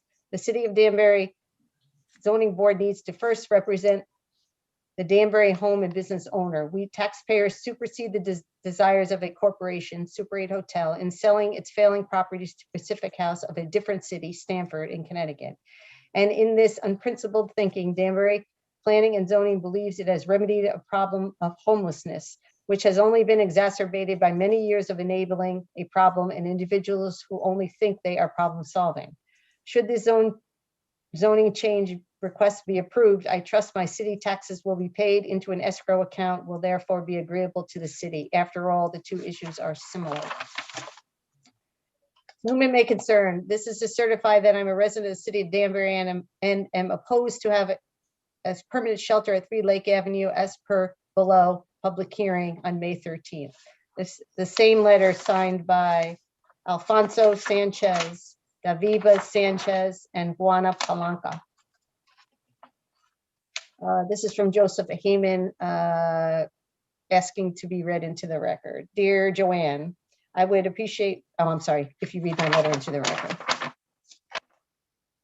What are the needs of serving the homeless residents of Danbury? According to the National Alliance to End Homelessness in Connecticut, the local homelessness is 8 per 10,000. Based on the city of Danbury's population being about 84,000, this translates to 8 times 8.4, 68 beds to meet our homeless population. Since we already have a capacity of 80, our local needs are being met.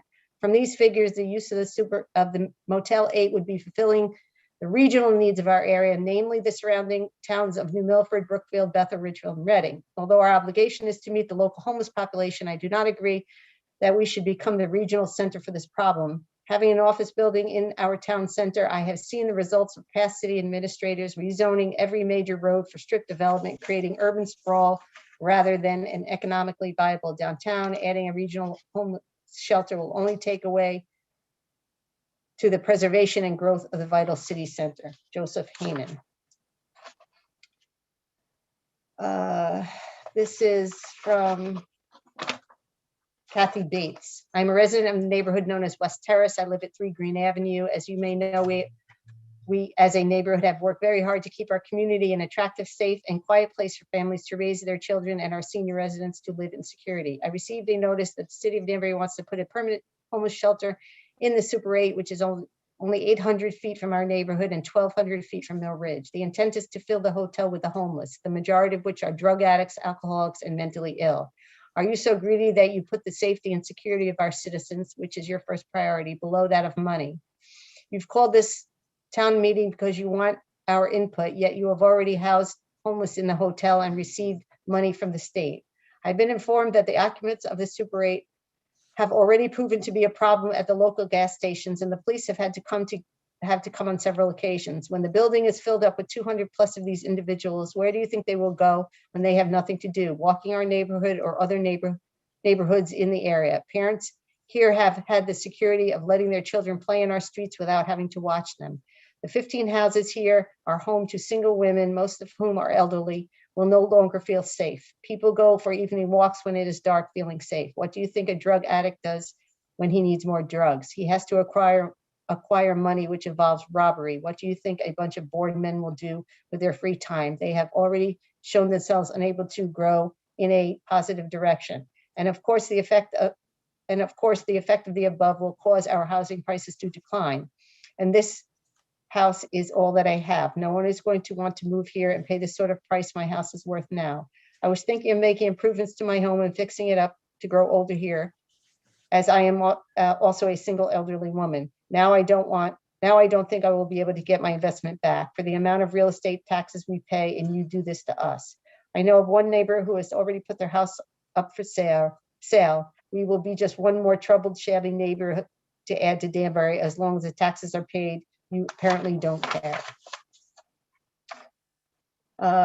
This is from Richard Aronson, 20 Ridge Road. As residents of Danbury for over 60 years, my wife Maureen and I strenuously oppose the establishment and use of the permanent shelter for the homeless at 3 Lake Avenue, Danbury. Living in West Terrace since 1969, we love the area and its beautiful environs for many reasons. Chief among them is the public safety that we have all been afforded all these years. We're very proud of our neighborhood and are thankful for our closeness and kindness of our neighbors. We are also aware that the city of Danbury does not allow for homeless shelters in the CA80 zone. Therefore, we do not support nor approve of a variance being issued for this matter. Thank you for your consideration.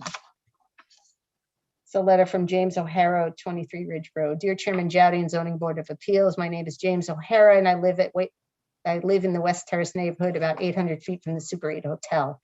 I understand that Pacific House 3 Lake Avenue Extension LLC is looking for a use variance to convert the hotel into a homeless shelter. As a former member of the ZBA under the guidance of Henry Schrum and yourself, I strongly object to the granting of this variance. Besides my neighborhood being home to many kids from 12 to 18 years of age, there are 2 schools located at distances 1,385 and 1,570 feet ATCF from the proposed shelter.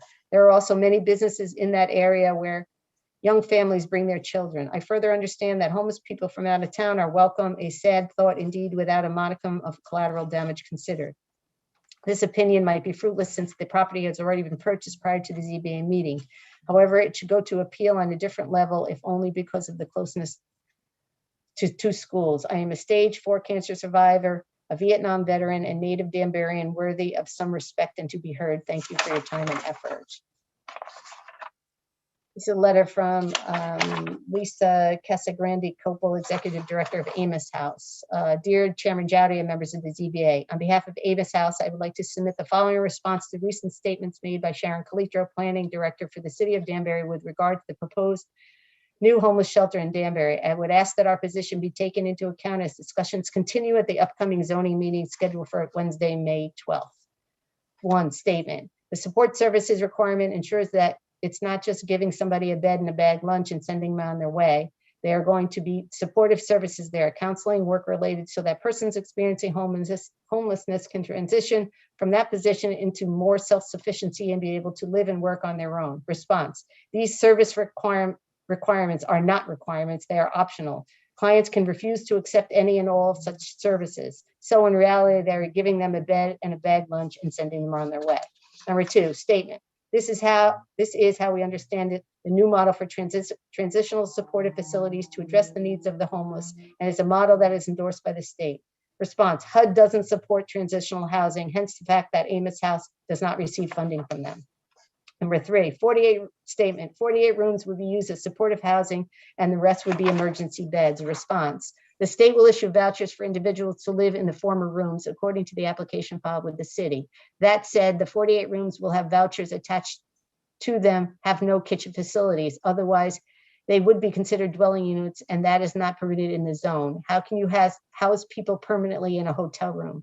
Where do these people prepare their food? Does this then make them dependent on the soup kitchens? And will this be the next zoning variance that is applied for, to add kitchens to all rooms? Other notes, there are numerous existing agencies in Danbury that currently provide shelter and or transitional housing in service to the homeless population. These agencies have a proven track record. However, they are not funded or not funded adequately. This proposal ignores them and appears to recreate the wheel. Amos House is one such agency that specifically meets the needs of homeless women and their children, yet lacks adequate financial support from the city and the state. We manage a 14-bed transitional housing facility that can accommodate up to 8 families for a maximum of 2 years. As we are far more than a shelter, requiring job training in conjunction with TBICO, counseling, and other numerous other services as needed to break the cycle of homelessness. Lastly, at the recent Danbury Housing First Collaborative meeting, providers were told that there is little to no affordable housing available in Danbury. As a result, clients graduating from our programs are now encouraged to look for affordable housing in Waterbury and Meriden. With that in mind, should there be consideration to relocating this high-capacity shelter to Waterbury or Meriden? I respectfully request the variance requested by the applicant be denied. Thank you for your consideration. This letter's from Amy Kahn, 19 Ridge Road, to the Zoning Board of Appeals. I'm writing in regards to the temporary homeless shelter that was set up in the Super 8 Motel near Exit 4 on Lake Avenue. It's my understanding there are plans to make this a regional shelter. These plans have not been presented to the community, and as a homeowner who lives close enough to the existing motel and deals with individuals walking through my neighborhood aimlessly day and night, I do not approve of this change of zoning. The regulations do not allow for homeless shelter in the zone, and the public needs to be given a chance to voice their opinions, both pro and con.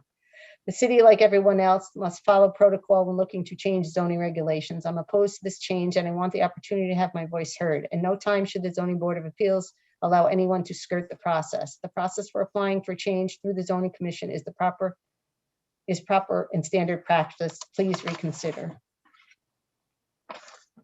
This is a letter from Juliet Wilkins, Flint Ridge Road. This letter is to express my concern with the Super 8 becoming a permanent shelter. We have expressed our concerns over the years with any shelter being in a residential area. We have seen from the history of Dorothy Day the problems this has created for our neighbors. This is not the solution to our homeless in Danbury. Although we can all agree that Danbury has a responsibility to help our homeless, it doesn't mean that we should be taking on the responsibilities of the homelessness from other cities and towns. We have enough capacity in the current shelters to address our own homeless in Danbury. Danbury's duty should not rest at providing a shelter for our homeless, but providing further assistance in reestablishing livelihoods to those that need it. In doing so, we are improving the lives of the homeless to keep them off the streets and out of the shelters. Throughout the years, there have been numerous calls to local law enforcement and first responders that has impacted local taxpayers. These issues in our community is putting enough financial and social burdens for us to bear. If we can continue on this path, it will be detrimental to growth and development of our city. Please consider the fellow people of Danbury in making your decision to approve the permanent shelter establishment of Super 8 as a homeless shelter. Thank you for your consideration. This letter is from Cynthia Dodo, 17 Ridge Road. Dear Chairman and Zoning Board of Appeals, I'm writing to this letter to oppose 3 Lake Avenue LLC's proposal to open a regional homeless shelter at the former Super 8 Hotel. My reasons are as follows. First and foremost, the proposed site is located in the CA80 commercial zone where homeless shelters are not a permitted use or even a special exception use. The only zones in Danbury that potentially allow homeless shelters are the RH3 and the CCBD zones. In these zones, homeless shelters are not a permitted use, but rather a special exception use. In addition, the homeless shelter proposal does not meet the current regulations for homeless shelters in Danbury. The regulation states that there shall be not more than 20 beds per lot. Then how can the applicant propose up to 48 rooms? Since the hotel is 86 rooms, are all the remaining 38 rooms going to be used for supportive services or for some future expansion when the 48 rooms fill up? Further, the site is surrounded by established residential neighborhoods and close to 2 schools.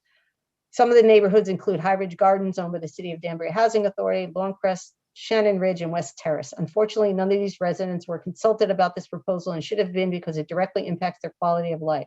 Millbridge School, the West Side Middle School Academy are both located within the High Ridge Gardens neighborhood, where the principals of either schools consulted about the homeless shelter proposal. Finally, the applicant is supposed to demonstrate hardship in order to obtain this use variance, but has not done this. Of the 6 hardships listed, 4 referred to COVID-19 executive orders. I could understand the temporary emergency use of Super 8 for a homeless shelter at the start of the lockdown and up until the vaccines became available. COVID-19 should not be used as a hardship anymore because COVID-19 vaccines have been available in Connecticut to all people 16 years and older since April 1st, 2021. The other 2 listed hardships are just statements.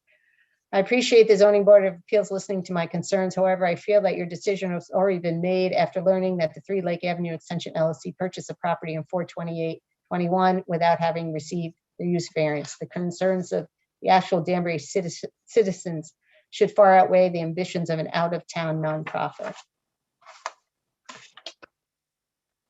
Dear Zoning Board of Appeals, I'm writing to you in regards to the proposed homeless shelter, Super 8 Motel on Lake Avenue. The location is an arterial commercial zone known as CAA. This does not allow homeless shelters. Please help us deny this request that Pacific House is asking to make permanent. My home is a half a mile from the proposed shelter location. I live in the West Terrace neighborhood for almost 20 years.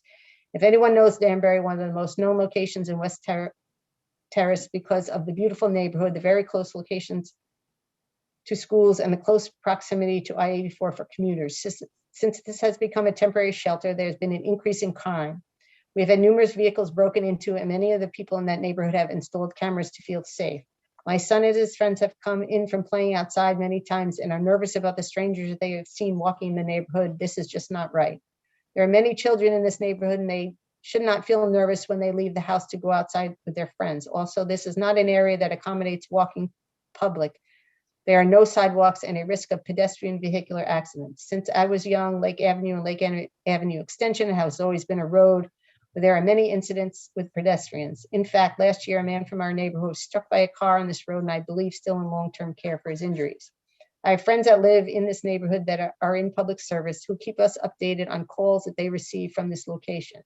There have been over 440 calls for emergency service to the Super 8 from March to August last year. Overall, this is just a real burden for us. Not to mention, this is very close to 2 schools. We are tax-paying citizens. People in the neighborhood are constantly working on their home with the intent to add value. There is no doubt that all the homes in the neighborhood and any homes that are in close proximity to this location will take a hit to our property value and marketability to sell homes in the future. I would like to add that I 100% guarantee that the homeless population needs a place to stay, but the location is literally in the middle of thriving businesses and family neighborhoods. I strongly ask that you deny this variance. Please read this letter at the hearing and place into the public record. Jennifer Daly. Zoning Board of Appeals, this letter is in opposition to the Super 8 Motel becoming a permanent shelter for the reason that it will negatively affect business owners and residents, similar to how the Dorothy Day Shelter and the surrounding shelters, Jericho New Street Shelters and Congregational Church, hurt my business years ago. I am the owner of the Spring Street Market LLC at 11 Spring Street, right next to the Dorothy Day Soup Kitchen and Shelter. On a daily basis, we would have issues with shelter guests panhandling, loitering, and trespassing in front and back of my business. In many instances, they would impede entry for my customers. Potential customers would be too afraid to enter my store. Me and my wife who work at the store would be concerned for our safety, knowing that the guests of these shelters would be armed, mentally ill, or under the influence of drugs and alcohol. Finally, we would constantly be cleaning garbage, hypodermic needles, condoms, empty alcohol bottles, human waste from the front and back entrances of our store. Since the COVID-19 pandemic began, all of the local shelters have relocated to the Super 8. Our business has greatly improved since. There are much fewer police calls. In 2015, there were approximately 700 police calls to Dorothy Day. Now that my business is doing better, I feel horrible knowing that all the businesses that surround the Super 8 will greatly be hurt financially, just like I was. I hope that you consider rejecting the Super 8 application for any special exception. The Dorothy Day Soup Kitchen and Shelter, which has operated illegally, negatively impacted my business, property owners, and residents. If the Super 8 Motel turns into a permanent shelter, will negatively impact the Mill Ridge neighborhood and surrounding business similar to how Dorothy Day negatively impacted Spring Street in the downtown. Please have my letter read and added to the record of the meeting. Thank you for your time. Rafael Rodriguez.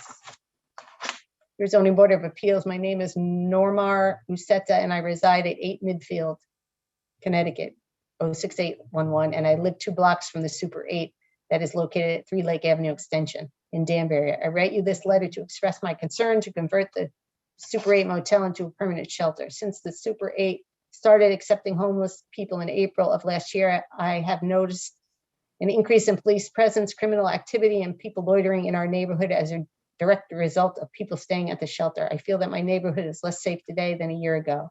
I think having such a large shelter next to a residential neighborhood where 2 schools are located is simply wrong and inappropriate. It is also inappropriate for our neighborhood to host all the homeless from Danbury and all the surrounding towns. Our quality of life has diminished and will continue to diminish as long as the Super 8 remains a shelter. I respectfully request the application to convert the Super 8 to a permanent shelter denied to secure the safety and quality of our neighborhood. Our neighborhood should not carry the burden of hosting all of Danbury's and the surrounding towns homeless. Please have my letter read and added to the record of the meeting. Thank you for your time. Again, Nomar Mustasa. Dear Ms. Calitro and Ms. Larkin, I hope this correspondence finds you well. The audience for this letter should be the members of the city's Planning and Zoning Board, and its intent is to express my disapproval of the city's plans to allow an out-of-zone building facility to be secretly rezoned without full transparency to those who will ultimately be impacted by these actions. Since the onset of the pandemic, our government has attempted to remedy longstanding health and safety concerns within the city, claiming that they were attributed only to the pandemic. Homelessness in Danbury has been a major issue since I moved here in 2004. There have been many attempts to address this growing problem, but many have fallen short of expected results. And the city's attempts to circumvent the usual transparent review and approval process is shameful, to say the least.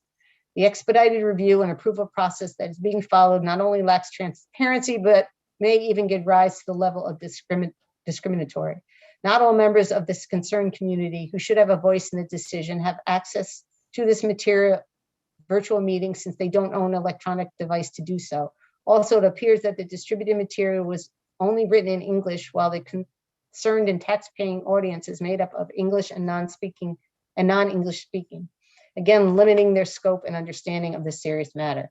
Since the city began utilizing Super 8 as an emergency shelter for the homeless population in Danbury, I have witnessed firsthand many incidents that were shocking and raised some serious safety concerns for me and my family.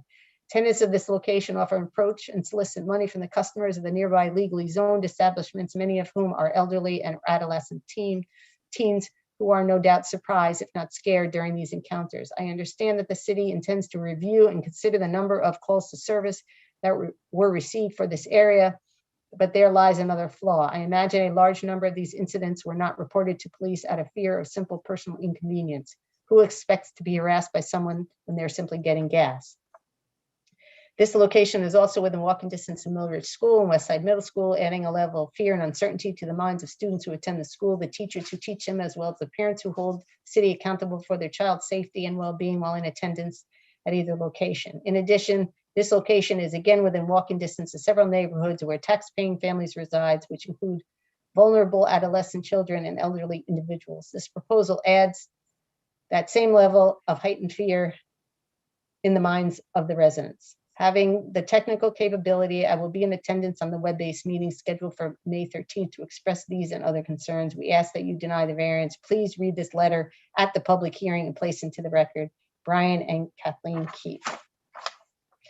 Your zoning board and zoning board of appeals members. This letter is in opposition to the application to convert Super 8 motel into permanent home shelter. Homeless individuals have been staying at the Super 8 since March of last year through the COVID pandemic because the shelters of Danbury could not safely remain open. Federal grant money was provided to pay homeless individuals to stay at the motel in the interim until our shelters could again reopen safely. Additional grant money was then later provided to convert the motel into a permanent homeless shelter. At this time, turning the Super 8 into a permanent homeless shelter is not necessary since our existing shelters can now reopen safely.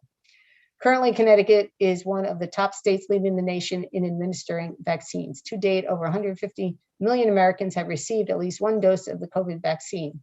With hospitalizations rapidly declining in nationally, many states are reopening. Connecticut is scheduled to end all COVID restrictions on May 19th and fully reopen, which is a week away from this meeting. As more Americans get vaccinated, COVID will no longer be a public health emergency and we'll be back to our normal way of life. The Super 8 has served its purpose as a temporary shelter during this pandemic and is no longer needed as such since our shelters can safely reopen. The ZBA should not allow the Super 8 to become a permanent solution for a temporary problem, COVID. I ask the ZBA members to rightfully reject the application which lacks merit. Please add my letter to the record. Sincerely, Ernesto Rodriguez. Dear Mayor Larkin, we're eager to address the despaired situation at 3 Lake Avenue. Our family business is located at 38 Lake Avenue Extension, a stone's throw away from the property at hand. For the past 61 years, we have diligently worked relentlessly to build a strong business relationship with the city of Danbury.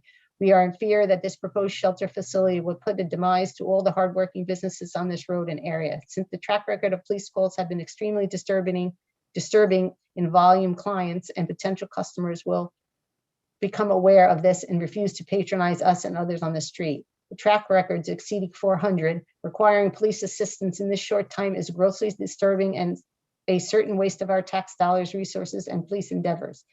We must voice our concerns with the ZBA of Danbury. We are not in agreement with the moving forward with this facility. Understanding the need of this type of facility and the citizens in need, we are compassionate about. However, there must be an alternate location in which it will not put a demise to local businesses. Prior to opening 3 Lake Avenue Extension, our security cameras were non-existent. Currently, we have had to install 9 exterior cameras due to vagrants damaging our property and client vehicles. We urge you to reconsider this location. 61 years of building, putting our life in this business have to go up in smoke or destroyed by citizens who do not give a damn is totally unacceptable. Please veto this project. The facts speak for themselves. Look at the police reports. What will become once the shelter is full? How many more drug overdoses, assaults, and death will take place? Respectfully, Ed Lively. Dear Zoning Board of Appeals, my wife Chris and I are against the recently proposed homeless shelter on Lake Avenue at former Super 8 Motel. I am a retired police officer for the city of Danbury and have no doubt that the location of the proposed shelter is not in the best interest of the city. Zoned as CA8, the Super 8 location restricts its use as a homeless shelter. Therefore, a change of zoning is needed for approval. We ask the zoning board deny the zoning change for the reasons below. That since the homeless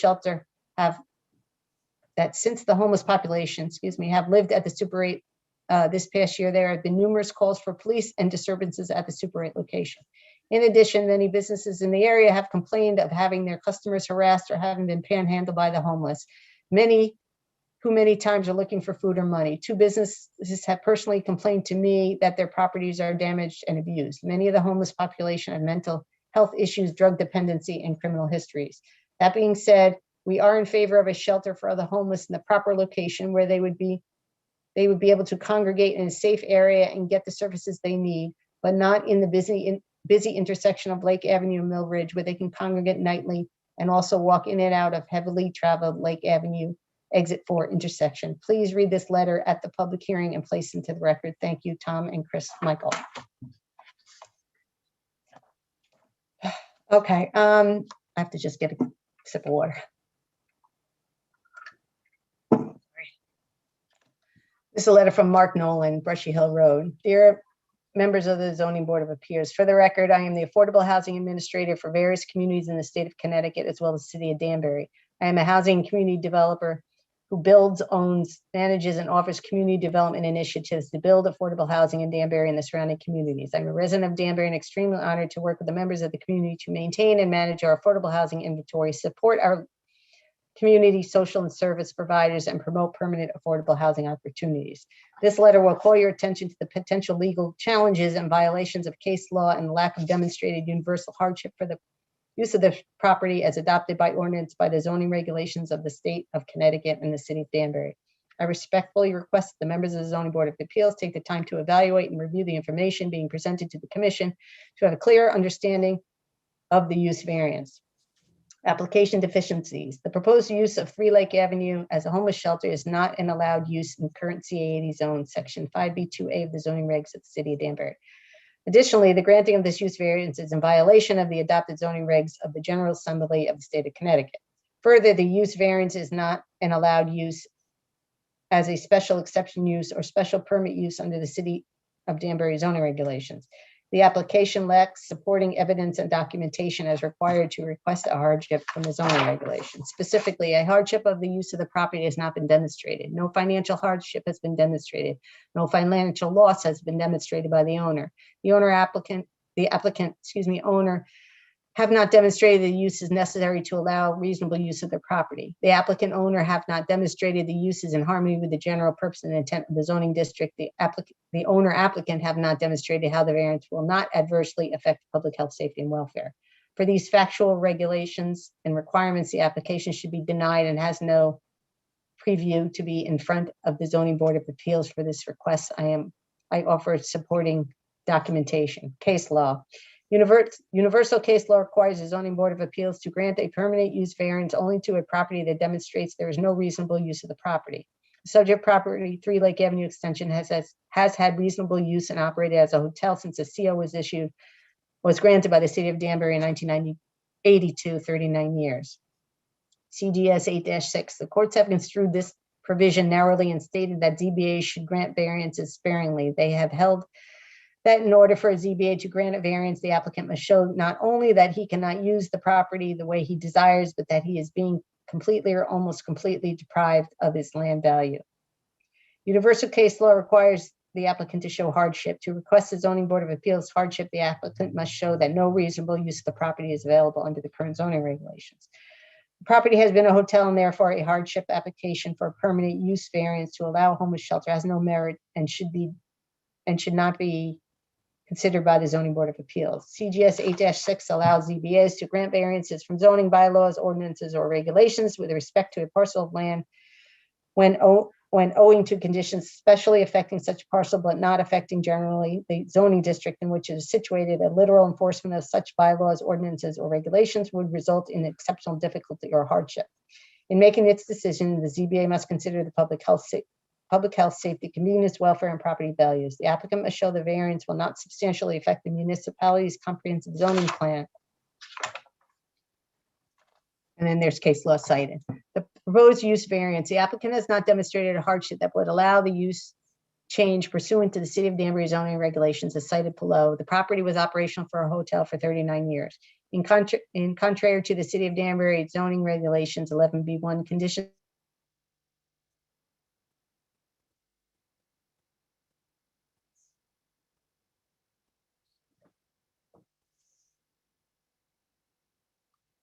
What happened?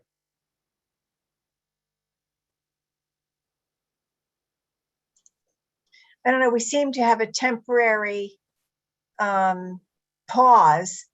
I don't know how many people are experiencing that. Sharon definitely is. Okay. But I can see.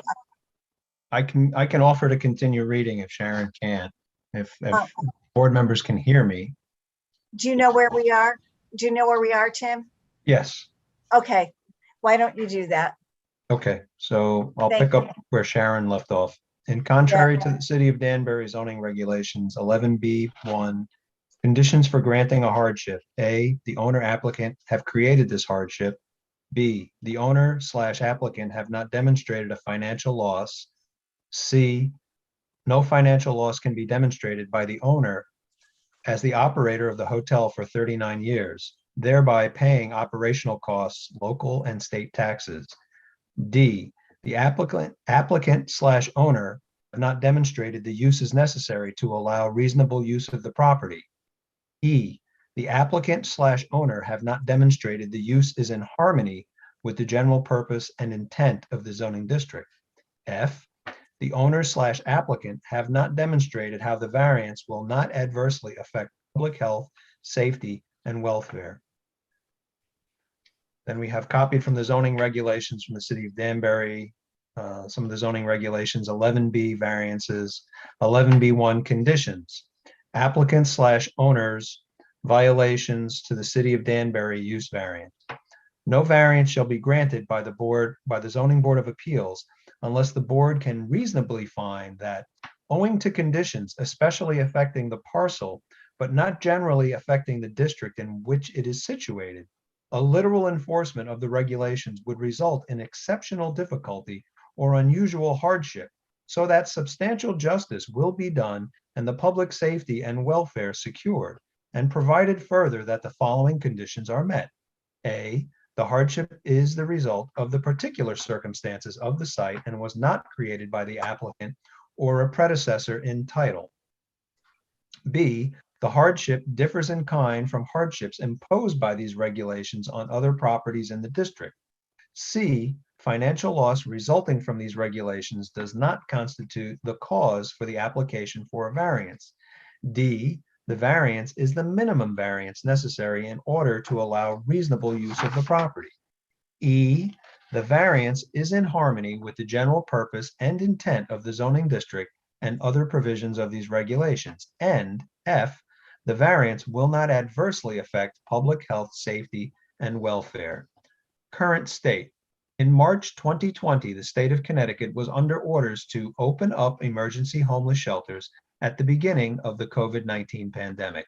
Effective May 19, 2021, The state of Connecticut is opening up, and the governor's EO will be lifted, and an emergency shelter of 86 beds should be closed in Danbury. The jurisdiction of the governor's executive order number 7P does not allow a land use agency to grant a permanent use variance. As the current use as a hotel, a patron pays for their overnight services, uses the amenities, and leaves. The patron pays the financial cost of the room, and benefits to the state and local economy are justified. The Danbury community currently has 80+ beds for transitional and homeless persons that are lacking funds due to the COVID pandemic. Some of the facilities indicate they are at half capacity due to lack of adequate funding. The supportive housing advocates are turning away local clients due to limited resources. Additional permanent housing is needed, not shelter beds. Negative impact on the community by the proposed use. The proposed use does not require visitors to pay, does not hold them accountable for their actions, and the property owner lacks control over behavior, financial ability to pay, or requirement with the involvement of any programs being offered. The visitor has no legal or financial obligation to the facility. The demonstration of behavior over the past 15 months points to a financial drain on our local economy. I speak from experience of running Vet House 1 and 2, located at 18 and 20 New Street, that is supportive and permanent housing for veterans. The addition of 82 beds at 3 Lake Avenue Extension for a homeless shelter will cause an undue hardship on our existing service providers and create economic and financial harm to the Danbury community. Danbury cannot support the additional volume. The City of Danbury Police Department Case Incident Report dated 10/1/2020 attached documents that between March 3rd, 2020 and August 30th, 2020, the police have responded to over 650 dispatch calls to 3 Lake Avenue Extension. Impairments to the integrity of the Plan of Conservation and Development, POCD.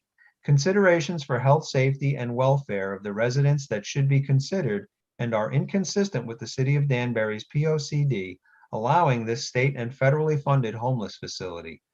Family housing adjacent to the site and a surrounding area. Danbury's Millridge Schools for primary and elementary children adjacent to the site. WCSU higher education facilities a short distance away. There are no public sidewalks for pedestrians on this area. There has been and will continue to be a financial drain of tax-funded police, fire, and emergency services providers for the City of Danbury at the expense of the Danbury taxpayers, as demonstrated by the number of calls made to the property between March 2020 and August 30, 2020. CGS 86. In making its decision, the ZBA must consider public health, safety, convenience, welfare, and property values. The applicant must show that the variance will not substantially affect the municipality's comprehensive zoning plan. The proposed hardship for the change of use at 3 Lake Avenue should be denied. If the facts and regulations are evaluated carefully, as well as the potential legal ramifications for an appeal, the Zoning Board of Appeals will see that this application has no merit. The members of the Zoning Board of Appeals should consider Danbury's current service models and the successful outcomes of the existing facilities that the Danbury community supports for the last 40 years. Danbury's supportive housing providers need support, and any potential state and federal funding should support those organizations serving Danbury residents. I respectfully request that you deny this application. Sincerely, Mark Nolan. And then he has many attachments to that, which will be in the record, but I won't be reading. That's it? No, there's more. I'm just looking to see if Sharon came back. So I have another letter from Sarah Passell to the Zoning Board of Appeals. Dear Chairman Jowdy and members of the ZBA, I oppose a change of use variance for the Super 8 motel off exit 4 of I-84, allowing the motel's conversion to a permanent facility that provides a mix of overnight shelter and permanent housing for more than 80 single homeless people is not a sustainable project for Danbury to handle alone. Establishing a single shelter off exit 4 with separate rooms for each overnight guest was not the city's idea. It was the brainchild of the State Department of Housing. At the time, it was the best answer to the crisis induced by the pandemic. because when our shelters were forced to close, everyone was out on the streets. Now the DOH sees the Super 8 as an opportunity to make permanent the least equitable solution for its mandate to find shelter for those who have none. As usual, a beleaguered urban center is chosen to bear alone a burden that should be shared by all municipalities in the region. First, the legal issue. Not one of the chain of property owners in the last 2 years had or yet has the right to a variance in this case, because none of the owners met the legal definition of hardship. The applicant, which, despite its name on the paperwork, is the nonprofit Pacific House of Stanford, didn't even own the property when it submitted this application. With money supplied by the state, it knowingly bought a motel in a zone that does not permit a shelter. Beyond the legal question, of course, the moral one. That question cuts two ways. I believe it's the city's obligation and in its best interest to do what it can for those among us who need support.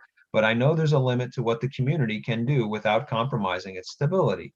Danbury already does more than any surrounding towns to accommodate an extremely diverse population, including a fluctuating number of homeless people, as well as recent immigrant families who often need more community services than the average family. Many of us who have bought homes here revel in Danbury's diversity and prefer it to the homogeneous suburbs. But the city budget is severely strained. The schools are underfunded and by any measure and in dire need of space and staff. While I don't believe the homeless population in Danbury is a particularly dangerous group, it's a drain on public resources.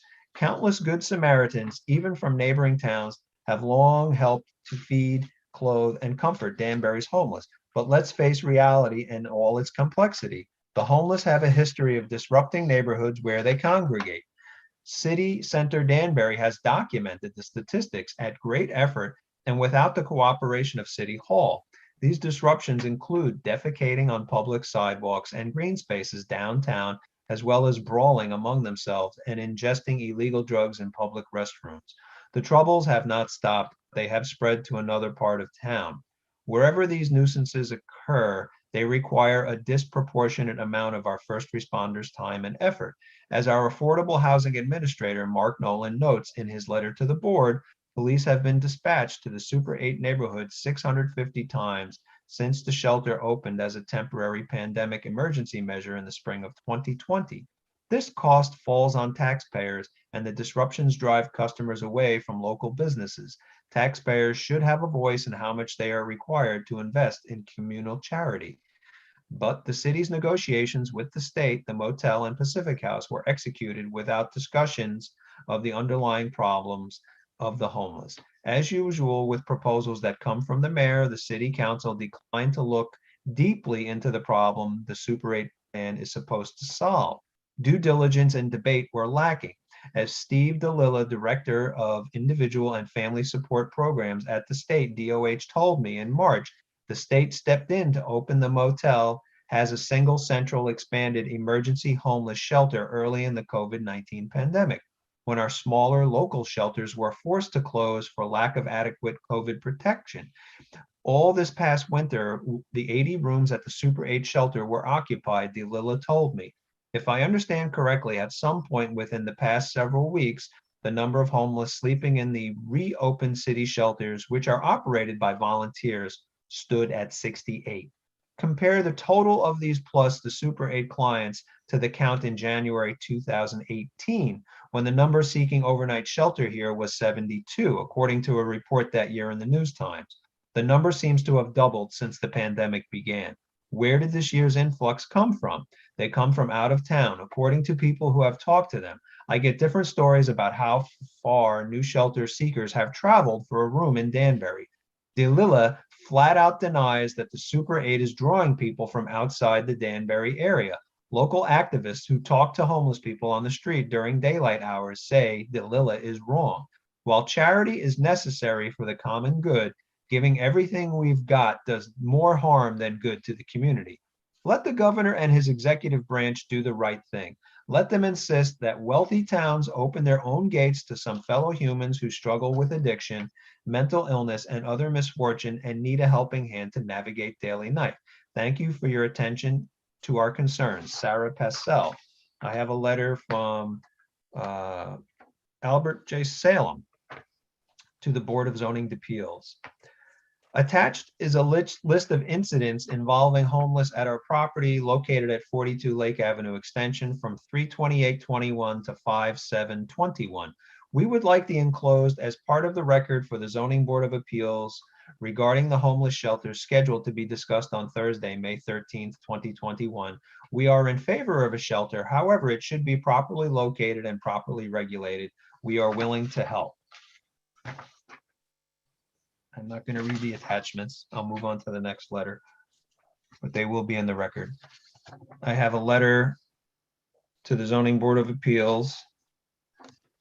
It says Chairman Jowdy and members of the ZBA. This is from Dr. James Nolan. The main issue before the Board of Appeals is whether the applicant has established legally sufficient hardship, which is required for granting a variance.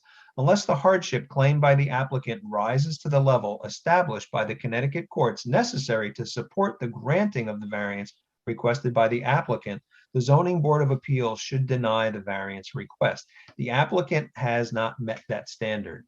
The applicant stated hardship of COVID, as devastating as it has been to our nation and the suffering it has caused to all, is not a legally sufficient hardship for several reasons.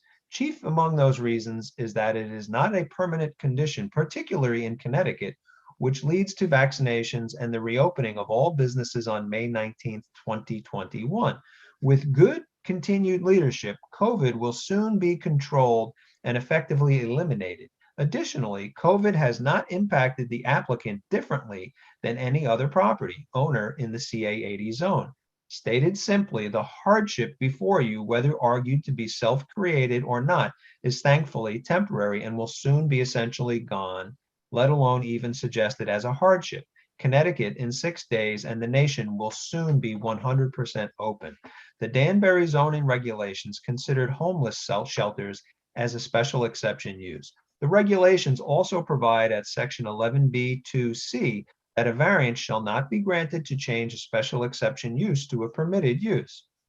The applicant is attempting to sidestep the regulations by coming to the ZBA to avoid the Planning Commission and its rigorous process, including significant public input, and likely include multiple studies, including environmental impact study and debate appropriate to this huge proposed regional homeless shelter.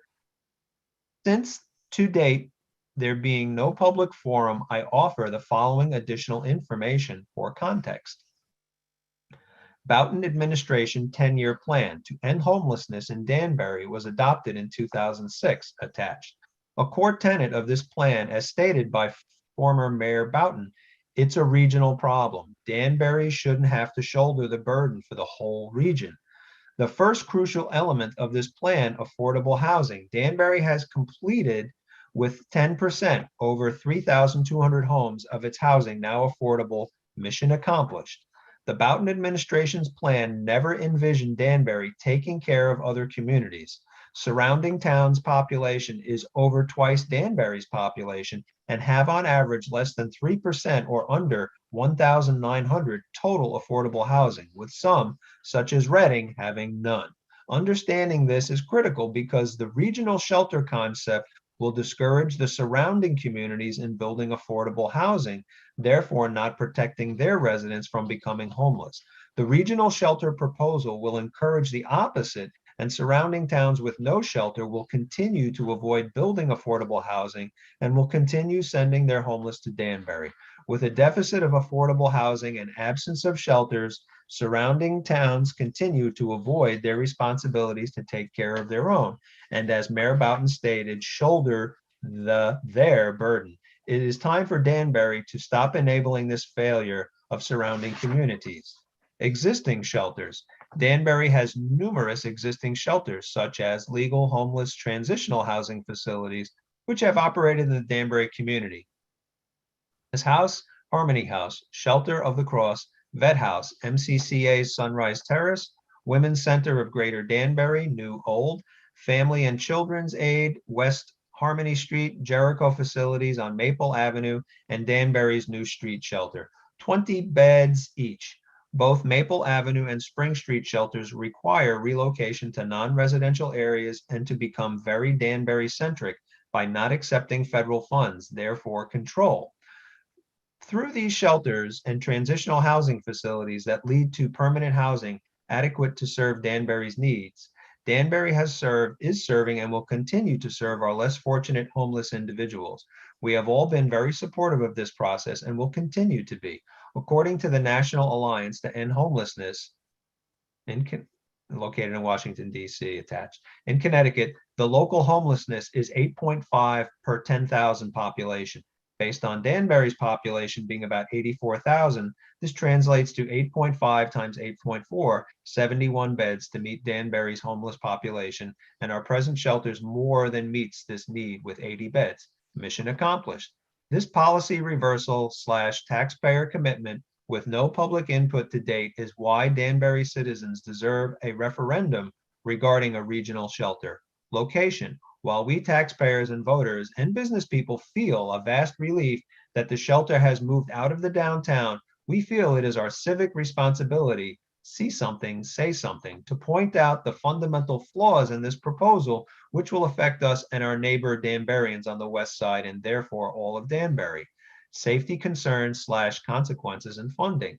The devastating consequences of the recently closed illegal Dorothy Day de facto regional shelter have been well documented in the powerful city center letter attached, showing hundreds of police calls, 693 in a one-year period, and an additional 146 ambulance / fire calls to that shelter on a small residential street. As the city center board letter points out, these tragic consequences spilled out of this 20-bed shelter onto the surrounding streets and all of downtown Danbury.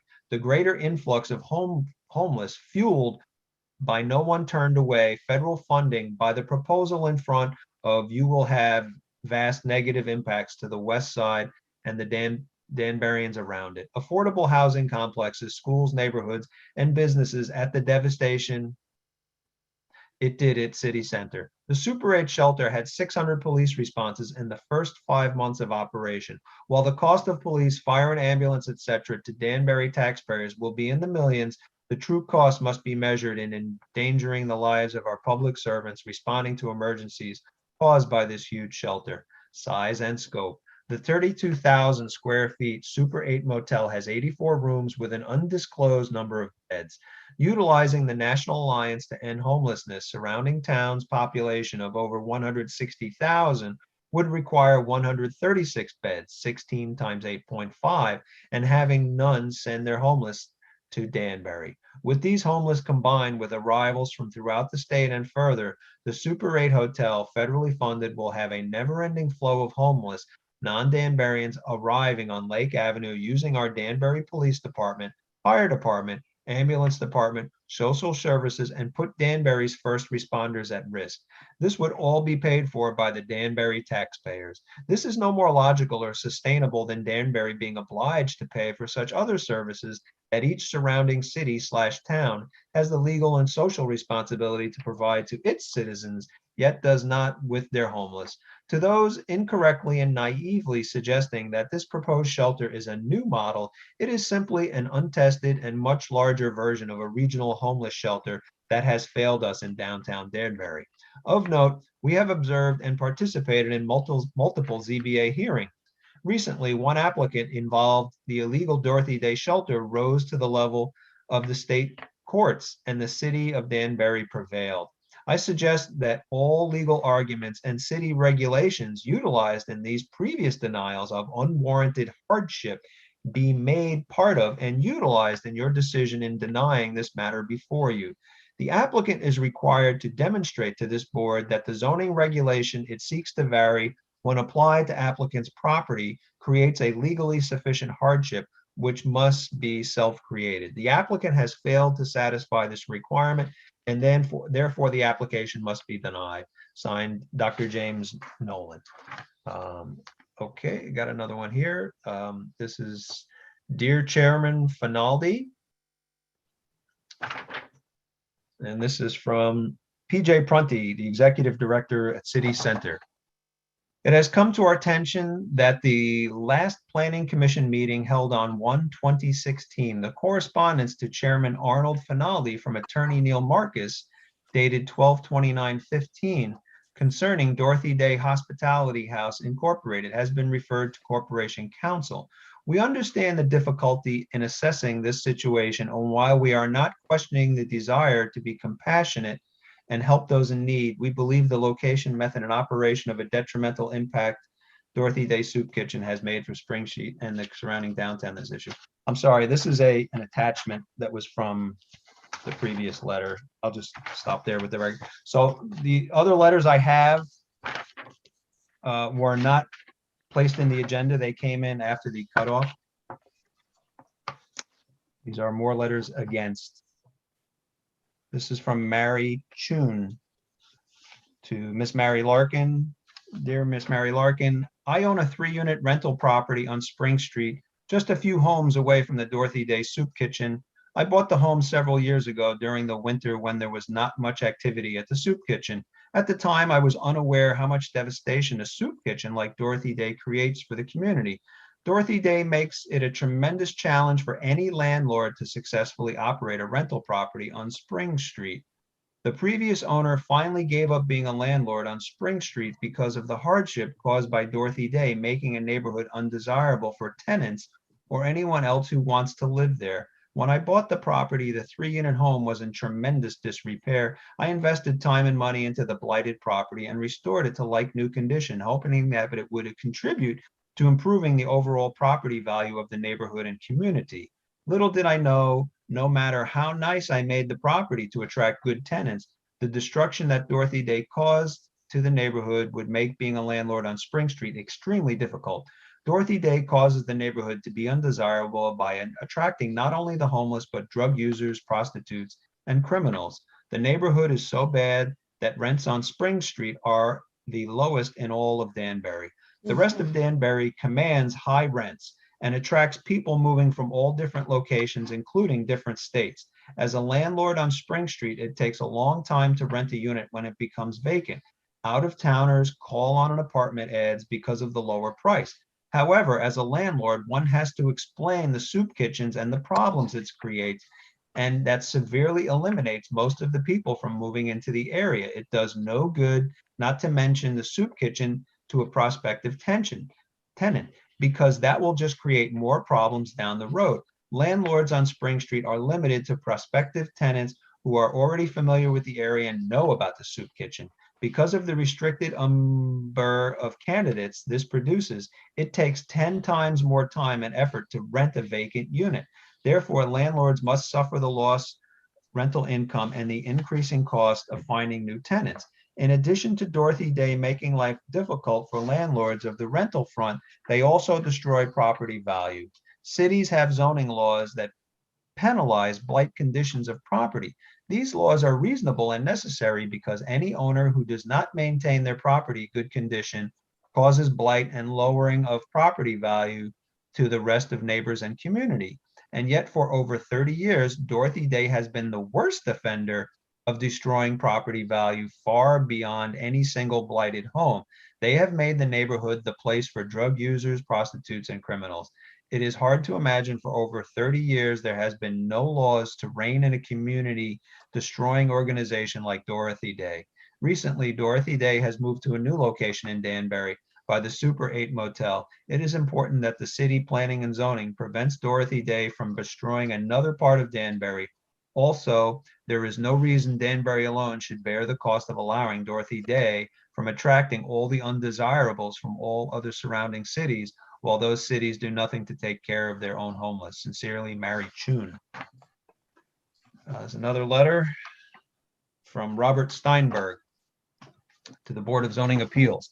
I am writing this letter in opposition to approval of the Zoning Board of Appeals application for the proposal of the Pacific House use of the Super 8 Hotel for the purpose of a men's homeless housing facility.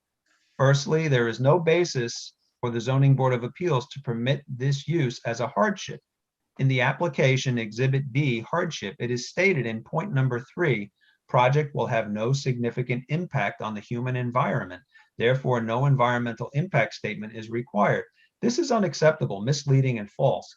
Creating a mega homeless facility in Danbury affects every human in Danbury, and the impact is negative and disastrous, both in concept and magnitude. The hardship is self-created and not one that applies to the zone for this type of use or this type of facility. Secondly, the size and scope of the facility is far too large to serve Danbury's needs. There are sufficient facilities and agencies within the city that pre-exist this proposal and serve Danbury's homeless adequately. We take care of our own needs for shelter in Danbury.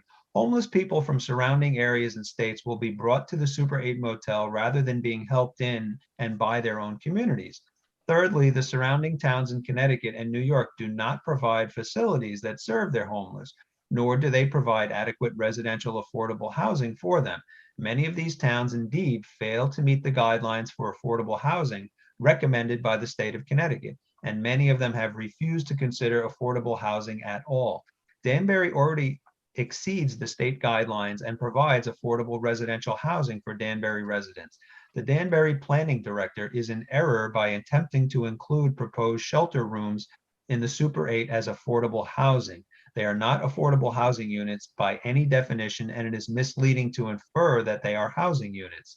The immediate question arises that if the surrounding towns do not provide for their own, why does and why should Danbury have to spend Danbury tax dollars and substantial Danbury resources to support out-of-town homeless people? They are brought to Danbury by towns and cities that do not provide shelter for their homeless when they legally and morally should be cared for in and by their own communities. Fourth, the site for this proposal is in a location that is inappropriate. It is adjacent to two Danbury public schools, Danbury Public Housing, ongoing West Side Danbury-based businesses that already have been adversely affected by the use of the Super 8 hotel for emergency homeless housing during the pandemic. The west side of Danbury has been a growth area markedly since the development of the Danbury Fair Mall, and this dynamic ascendancy should not be stopped and handicapped by locating a mega shelter serving far more than Danbury's needs. It will stifle the development of new businesses and services. Nearby access to I-84 is too close to restrict the shelter population from issues such as drug trafficking, prostitution, and criminal behaviors. There have already been numerous excessive Danbury Police, Danbury Fire Department, ambulance, and emergency response to this location that are costly to Danbury taxpayers, and those responses lessen the city's ability to provide these needed services in a timely manner to Danbury citizens and taxpayers as well. Police responses take time, cost tax dollars and staff assignments, and force areas of Danbury, such as City Center, to be inadequately served due to chronic and ongoing manpower shortages. Police Chief Riddenhauer, when requested to add patrols to City Center, cited a lack of staff. This huge shelter will further exacerbate and expand this problem. Equally diminished is the Danbury's Fire Department ambulance services that have been required to make an inordinate number of responses to the Super 8 shelter for people with mental health problems, drug overdoses, and criminal and violent issues. The Danbury Social Services and Mental Health Services, local addiction services, state and federal job training programs, and continued required post-conviction observation and monitoring would need to be expanded to meet the needs that the mega shelter would demand. Other towns and cities that do not provide for their own homeless would not bear any of these costs or the burden that Danbury would incur. There have been studies done that recognize the diminishment of property values when homeless shelters are placed in an urban area and commercial densely populated region. The total cost to the Danbury taxpayers, homeowners, property owners, and businesses by locating a homeless shelter at the Super 8 hotel is far more than any benefit or any federal or state contribution. The lack of a well thought out approach is a recipe for disaster. The imminent lifting of COVID-19 sanctions in Connecticut removes the imposition of the need for immediate action on this application. It is apparent that any approvals to date for the development of a mega shelter by the Danbury Planning Commission, the Danbury Zoning Commission, and the Danbury Common Council have been done without a full and well thought out plan and little to no public discussion. The voters of Danbury need to be consulted, and it needs to be decided by a Danbury referendum whether any program of this type, size, and ultimately whether the immediate and ongoing and future total cost should be an added burden to the Danbury taxpayers.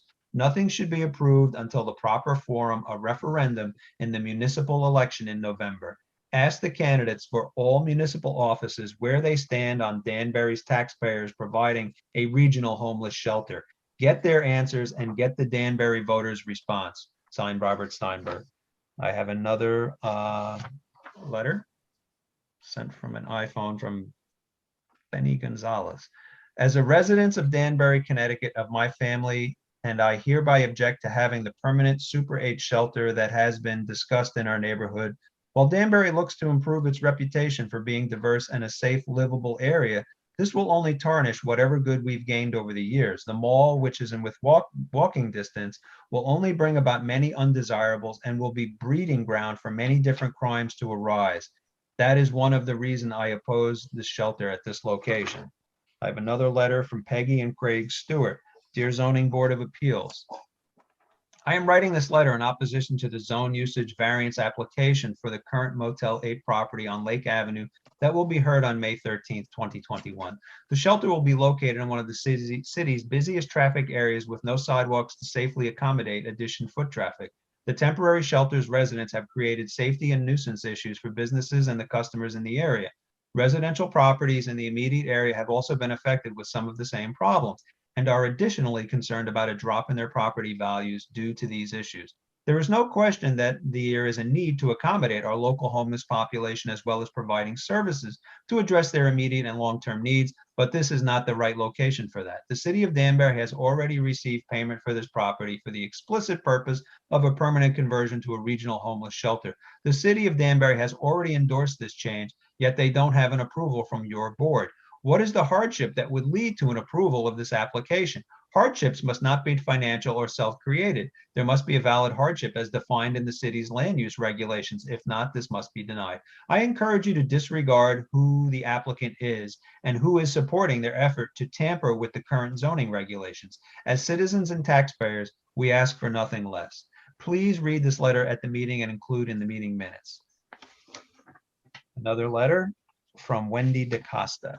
Dear ZBA members, as a native Danburian and 29-year resident of Concord Road, West Terrace, I am writing in opposition to the proposed variance for a homeless shelter at the former Super 8 motel. I understand that the city needs a long-term solution to the issue of homelessness, as Mayor Boughton addressed in 2006, when he appointed a task force to end homelessness. It's time for that task force to reconvene or regroup to find a suitable area for the homeless shelter, since the goal of the 10-year plan to end homelessness hasn't worked. Another letter from Preston Patterson.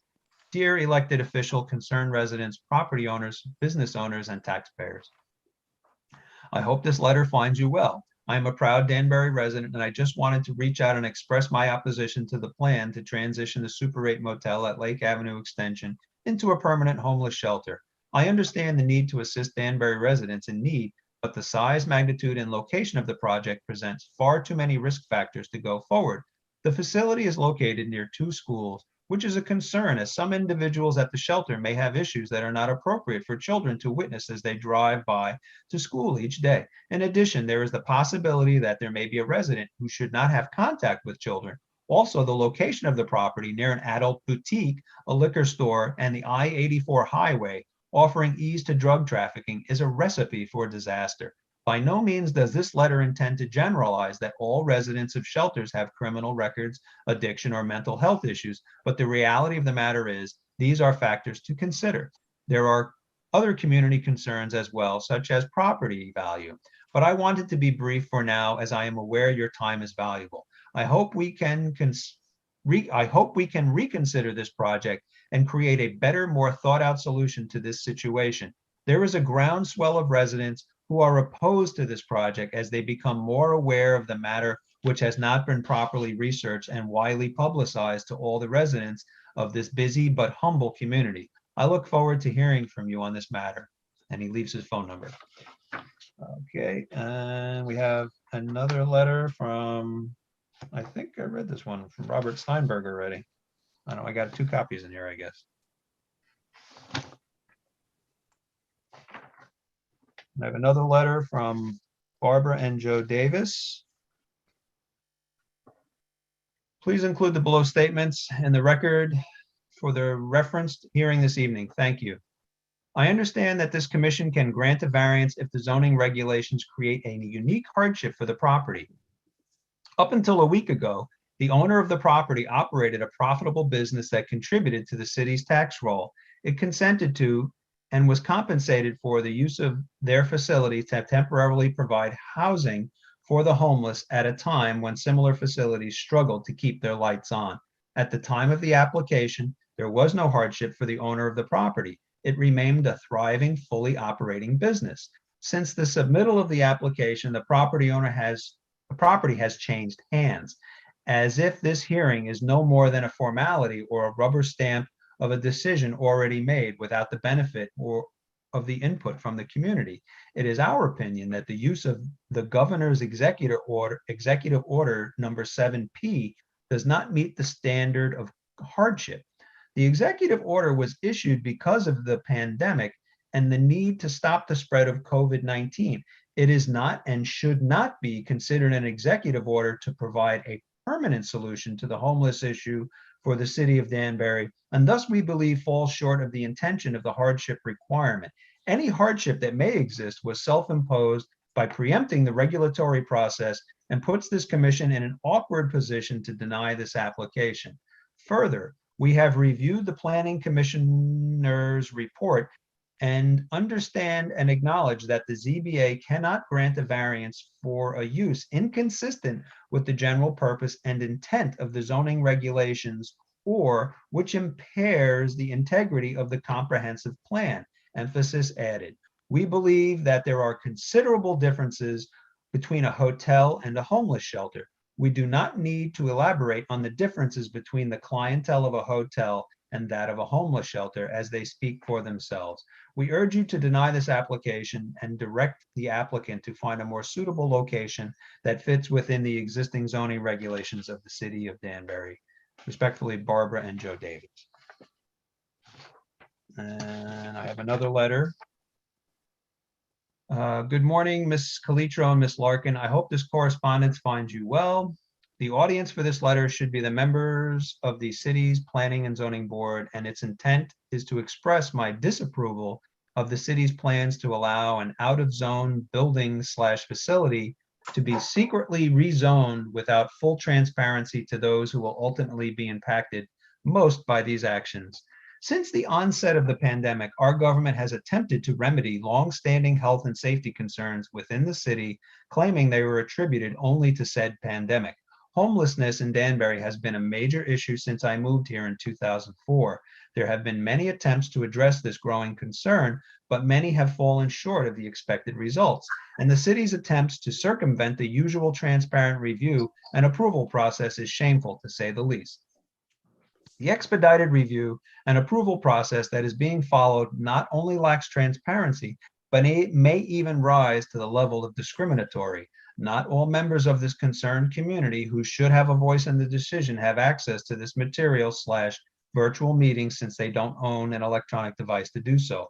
Also, it appears that the distributed materials was written only in English, while the concerned and tax-paying audience is made up of English and non-English speakers, again limiting their scope and understanding the serious matter. Since the city began utilizing the Super 8 Hotel as an emergency shelter for the homeless population in Danbury, I have witnessed firsthand many incidents that were shocking and raised some concerns, safety concerns for me and my family.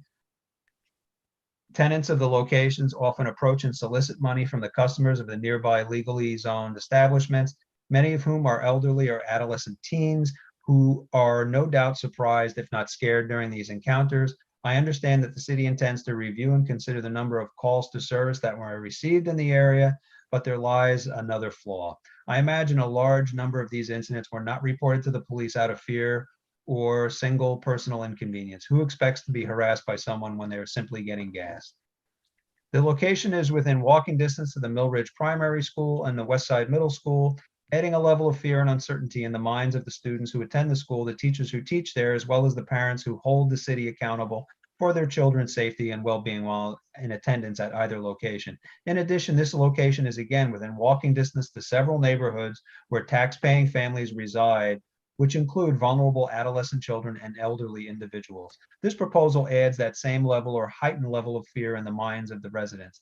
Having the technical capability, I will be in attendance on the web-based meeting scheduled for May 13th to express these and additional concerns. We ask that you deny the variance. Please read this letter into the public hearing and place into the record. They ask to have their names withheld. I have one more letter. This is the final letter. Dear zoning board members, my wife Chris and I are against the recently proposed homeless shelter on Lake Avenue at the former Super 8 Motel. I am a retired police officer for the city of Danbury and I have no doubt that the location of the proposed shelter is not in the best interest of the community. Zoned as CA80, the Super 8 location restricts its use as a homeless shelter. Therefore, a zoning change is needed for its approval. We ask that the zoning board deny the zoning change for the reasons below. That since the homeless population have lived at the Super 8 this past year, there have been numerous calls for police services and disturbances at the Super 8 location. In addition, many businesses in the area have complained of having their customers harassed or having been panhandled by the homeless, who many times are looking for food or money. 2 businesses have personally complained to me that their properties are damaged or abused. Many of the homeless population have mental health issues, drug dependency, and criminal histories.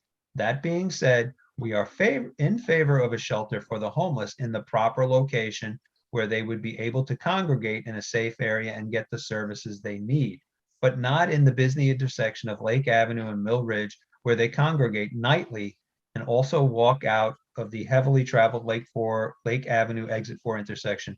Please read this letter into the public hearing and place it into the record. Thank you. Ask their names to be withheld. That concludes the opposition letters. Hold on, excuse me, Tim. I have 2 I think you didn't get because you may have left before Mary and I got them late in the day. So let me. And excuse me, Sharon, I also have one that was included as an attachment to the agenda, but maybe Tim didn't have it in his packet. So when you finish, there's one more I can read for you. Okay. Okay, this is to whom it may concern. I'm a business owner on Lake Avenue Extension, Mill Plain Road for over 30 years. I'm writing this letter to exercise my constitutional right to oppose the change of the zoning of the homeless shelter at the previous Super 8 Motel at 3 Lake Avenue Extension. Here are some questions and concerns I have for changing the zoning from commercial property to a zoning that allows a homeless shelter. 1, has an assessment been done by a professional third party to evaluate the effects this type of facility will have on current value of property or for business and property owners in the area? Has an assessment been done by a professional third party to evaluate the effects this type of facility will have on the increase in criminal and drug activity in the area? Will the facility also include providing shelter for homeless that have criminal records such as sex offenders and convicted felons? Does the city have plans to increase police surveillance and presence in the area for protection of the local business owners? How does this change affect our future taxes? What will be the full capacity? What will the full capacity of the facility be? Based on my concern, I am outraged at the city of Danbury for implementing from the temporary situation due to COVID to a permanent zoning change that will affect business owners' livelihood permanently in the area. There are many businesses in the area that have invested their life savings to start or continue to run their businesses based on the current zoning, CA80, that does not allow homeless shelters. Rezoning would take this away or devalue the current business owner's choice in choosing this location for their business. This should not be forced upon current business owners, as the new zoning will drastically affect and change livelihoods permanently. I want to express my opposition and outrage of this zone change. Sincerely, Edward Essa, owner of Alarm King, located at 16 Lake Avenue Extension, Danbury. And this is from John Chun, 6 Spring Street. Dear Ms. Larkin, I am writing to you as a concerned homeowner in the city of Danbury. I own a home on Spring Street, and it's suffered for many years the devastation to the neighborhood and community caused by Dorothy Day and the irresponsible way they ran the soup kitchen. Although I feel fortunate that after many years of struggling to remove Dorothy Day from the Spring Street location, the neighborhood and community finally succeeded. However, because I know firsthand the devastation they caused, it's my duty to prevent them from creating the same destruction to neighborhood and communities in any other part of Danbury. With that said, I will give a brief detail of my experiences living with Dorothy Day on Spring Street. I own a home on Spring Street, a few houses away from Dorothy Day's soup kitchen. Soup kitchens are often established with the best intentions and they seem to be a benign charity helping people that are hungry. However, most people do not realize that if a soup kitchen is not operated in the right way, it becomes a cancer that can destroy streets, neighborhoods, and entire communities. For more than 30 years, Dorothy Day has been serving food to any and all people without regards to managing the unintended consequences of attracting severely undesirable elements into the community. Dorothy Day's commitment ends at serving food. They do nothing to bear the responsibility of the destruction of a community caused by their actions of attracting an unmanageable, out of control number of criminals, drug users, and undesirables into the neighborhood. If it was just a matter of feeding the homeless and people who fell on bad times, who reside in one's own city, that would be more manageable and responsible way. Oh, excuse me, I just lost my place. Way to provide charitable services while protecting the community at large. However, Dorothy Day did not only attracts the homeless, but also drug dealers, prostitutes, criminals, and vagrants who loiter on private property while shooting up drugs, throw trash with needles all over the place, and violent people who create an unsafe environment for the tax-paying citizens who live in the area. The fact that Spring Street is the shithole of all Danbury, and that one streets require some large percentage of all police, fire, and ambulance resources of the citizens that live in the neighborhood is left to bear the burden of dealing with the criminal element, flight issues, safety, and loss of property value, and that these hell on earth-like conditions is caused by the irresponsible way Dorothy Day offers its services without regards to managing the unintended consequences is well known by every citizen in Danbury. There is a clause in lease agreements called quiet enjoyment clause, quiet enjoyment, which is the right to use lease space peacefully, reasonably, and without disturbance. In the non-winter seasons, quiet enjoyment is almost impossible to achieve because the unwanted element Dorothy Day attracts are constantly loitering on private property, yelling and screaming on the streets, playing their music too loud, fighting and causing the police to be called. The police and fire often come with their sirens turned on. These disturbances occur at all hours of the night and continue until dawn. Quiet enjoyment does not occur on Spring Street. Although Dorothy Day is a cause of this destruction of the neighborhood, by the time the evening comes around, Dorothy Day people have all gone home to their nicer communities while leaving the problems they cause on to the residents of Spring Street. Dorothy Day is not a real charity. A real charity provides a comprehensive solution to a problem and resolves problems without creating new ones. Dorothy Day charity only exchanges one problem while creating another bigger problem. Dorothy Day chooses to help one group of people at the expense of another group who are residents and tax-paying citizens of the Danbury. Dorothy Day relies on the services of the police and fire department without paying anything extra for the large number of incidents created by their actions. Dorothy Day does nothing to control crime, safety, loss of property value, and community destruction directly caused by their operations. Under the guise of being a charity, they are in reality a community destroying cancer. Dorothy Day's attraction of the undesirable elements combats the well-intentioned efforts of the citizens in Danbury who strive to create a better community and who work hard to improve the quality of life for all Danburyans. As a concerned citizens of Danbury, we cannot allow Dorothy Day to destroy other areas of Danbury for the next 30 years. If Dorothy Day were made responsible by the city to ran their shelter in a way they bore the cost of policing their own mess and made reparations to residents and property owners for the loss of property value, rental, income, and decline of quality of life, they would have some idea of the destruction they have caused. As it stands, Dorothy Day ignores this responsibility. It is imperative to prevent Dorothy Day now from destroying another part of Danbury instead of waiting another 30 years and allowing the problem to get worse. Sincerely, John Chun. And then tonight, I know Mary has one, but tonight I did receive an email, wrong computer, from Ben Chinisi with just an attachment of, it says a police department case report run on 5/13/2021. And then Mary, you have one last one, which I guess I don't have. No, actually, Sharon, you did have it. You just finished it from Mr. Chun. Okay, so now we open the question to the public. Well, again, Mr. Chairman, it's for those speaking in opposition, correct? No, it's not a question. For anybody who wants to speak in opposition. Yes. And or questions from the ZBA to anybody, but the public can just make comments. Okay, anybody in opposition to this application? Mr. Chairman, there's a gentleman under Premier Coach. He needs Right. to unmute. He needs to unmute himself. Good There you go. evening. Yeah, Good evening, everybody. good evening. As we're all human beings and we all understand the plight of the homeless, and I think we all feel that homeless people have every right to have shelter and as much community service and help as we can give them as human beings. Sir, excuse me, you just need to identify yourself for the record. My name It's is just taking Jeff. a My minute. name is Jeff Berlant. I live on Shannon. We live in the Shannon Ridge community, specifically on Fairlawn Avenue. And I have very specific questions to ask the board. I am in opposition because of what I've seen over the last 8 months, but my questions really pertain to assuming that this is going through, what can be done about certain situations. The situations that we've encountered on Fairlawn Avenue are, as the sun goes down at night, walking drug dealers at the end of our street, driving drug dealers up and down our street. And the neighbors, one of our neighbors went out and bought flashlights for everybody. And so as soon as we see it in the evening, everybody's shining flashlights out of their front door to try and scare the drug dealers. We have strange people that we have seen at near the Super 8, I should say, specifically at the Gulf Station, wandering up our street that we've never seen before. And for the first time, we've had a break-in on our street.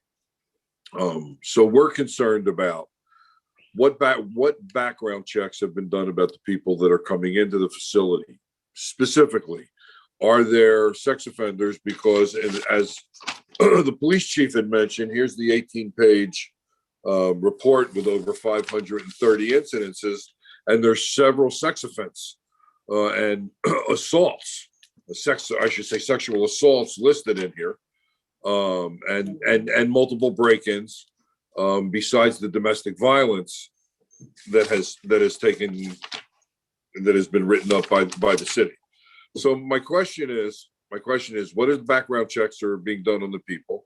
And if there are sex offenders being housed at the facility, what notification is going to be made to the city or to the community at large? What was that? They're 1 mile from the school. And literally, you're less than 1 mile from two schools, a middle school and an elementary school. So this community of Shannon Ridge is a very multicultural community. There's a lot of people that walk and share. And Friday night we have a get together of our neighborhood, and we meet people every week that live a block away, 2 blocks away, and the conversations have been had over the last few weeks about what's going on at the hotel. And there is a real concern in the community. Just because they're not on here doesn't mean that they're not concerned. There were a lot of people that didn't even know that the Super 8 had become a homeless shelter. But, no referendum was put out. This was kind of force-fed to the community. And in a democratic society, that's normally not what happens. There's always a hearing. And the cover of COVID has allowed people to do certain things and allow communities and administrations to do certain things that we, as the tax-paying citizens of the community, would have liked to have been brought in on. And I don't think tonight's 3-hour and 15-minute letter reading filibuster has created any change in what this board or what this community is going to end up having less than a mile away, 8 blocks, 7 blocks, actually it's half a mile from our homes, is going to do. And I'm sure that Pacific House, though they are a nonprofit, their business is putting up these facilities. And again, we care about the plight of the homeless. We're not heartless people, but we hear a lot of people from up in the Candlewood Lakes area that are living there, that are on the board, state how terrible it is that there's people in opposition to this. But they're not walking into their community. They're not depressing their housing, their house values. And We have a lot of families in this community, from elderly people to new young families with new babies and elementary school age and middle school age children. And what's going to happen? Where's the protection going to come? What is the police department willing to do? Because the neighborhood, as we talk to it, and we're involved in our neighborhood, we've got multiple homeowners sitting here in somebody's kitchen waiting for us to talk, and we've been making notes all night regarding everything that's been said. So I'm trying not to be redundant, because a lot of what was said tonight has been said multiple times. We're concerned. We're very, very concerned about the safety of our children, about sex offenders in the community.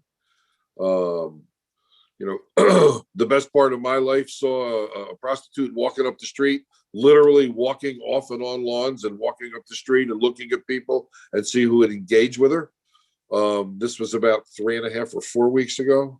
So there's, and the only reason we know she was a prostitute is she was engaging with people, asking questions to anybody looking for a date. So with that said, we've kind of never had that before here. And we don't know that she's come from the Super 8 motel either, but there's a change going on in our community. And we want to know what the city is willing to do and what the police department is willing to do to try and stem the amount of drug dealers at the end of the street in the cul-de-sac every night. This is not a random thing. This is nightly. We've never had before. And the break-in that just happened in the last 72 hours at the end of our street. Very nice home, very large property. And it doesn't seem like any of these things are being taken into consideration. We're just rushing through a change in the city ordinance. And that's not fair to anybody without hearings and independent studies. And COVID's over, ladies and gentlemen. It is. The state's opening up in less than 10 days. And I could go on probably for 45 minutes, but we've all been sitting here way too long. So with that, I'm going to say thank you for hearing us. And those are my questions. What is the city willing to do for Shannon Ridge and Mill Ridge to protect us, our homes, and our children? Thank you. Thank you. Is mayor or the police chief still available for?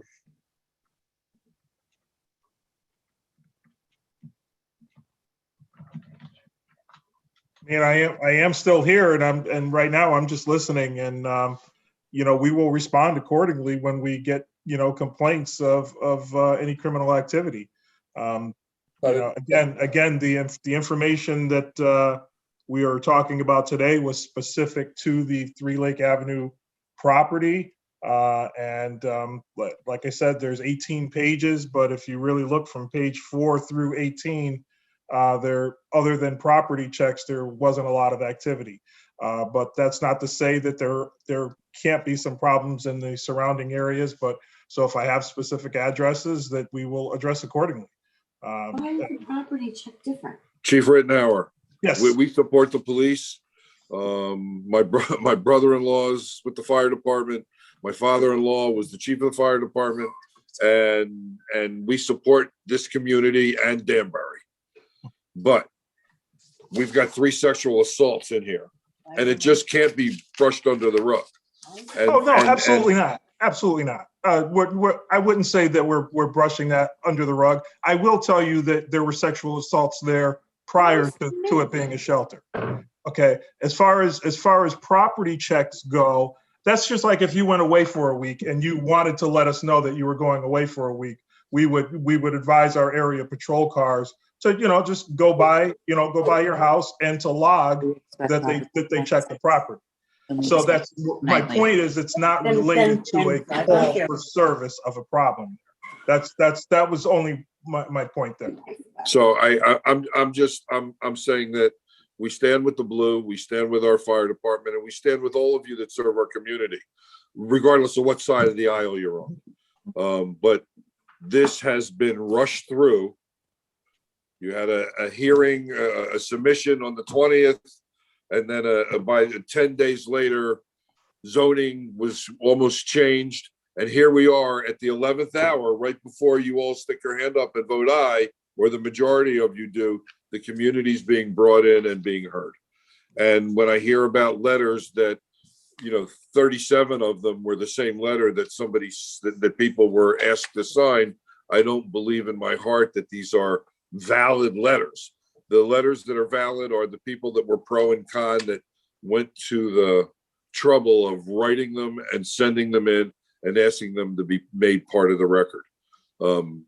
Template letters don't hold any weight. So I don't want to hear about 88 positive letters, because when 37 of them admittedly were template letters that were signed by either residents or community people that were pre-written. Would you please sign this? Let's talk about the real heart of our community and the real heart of what Danbury always was and should still be.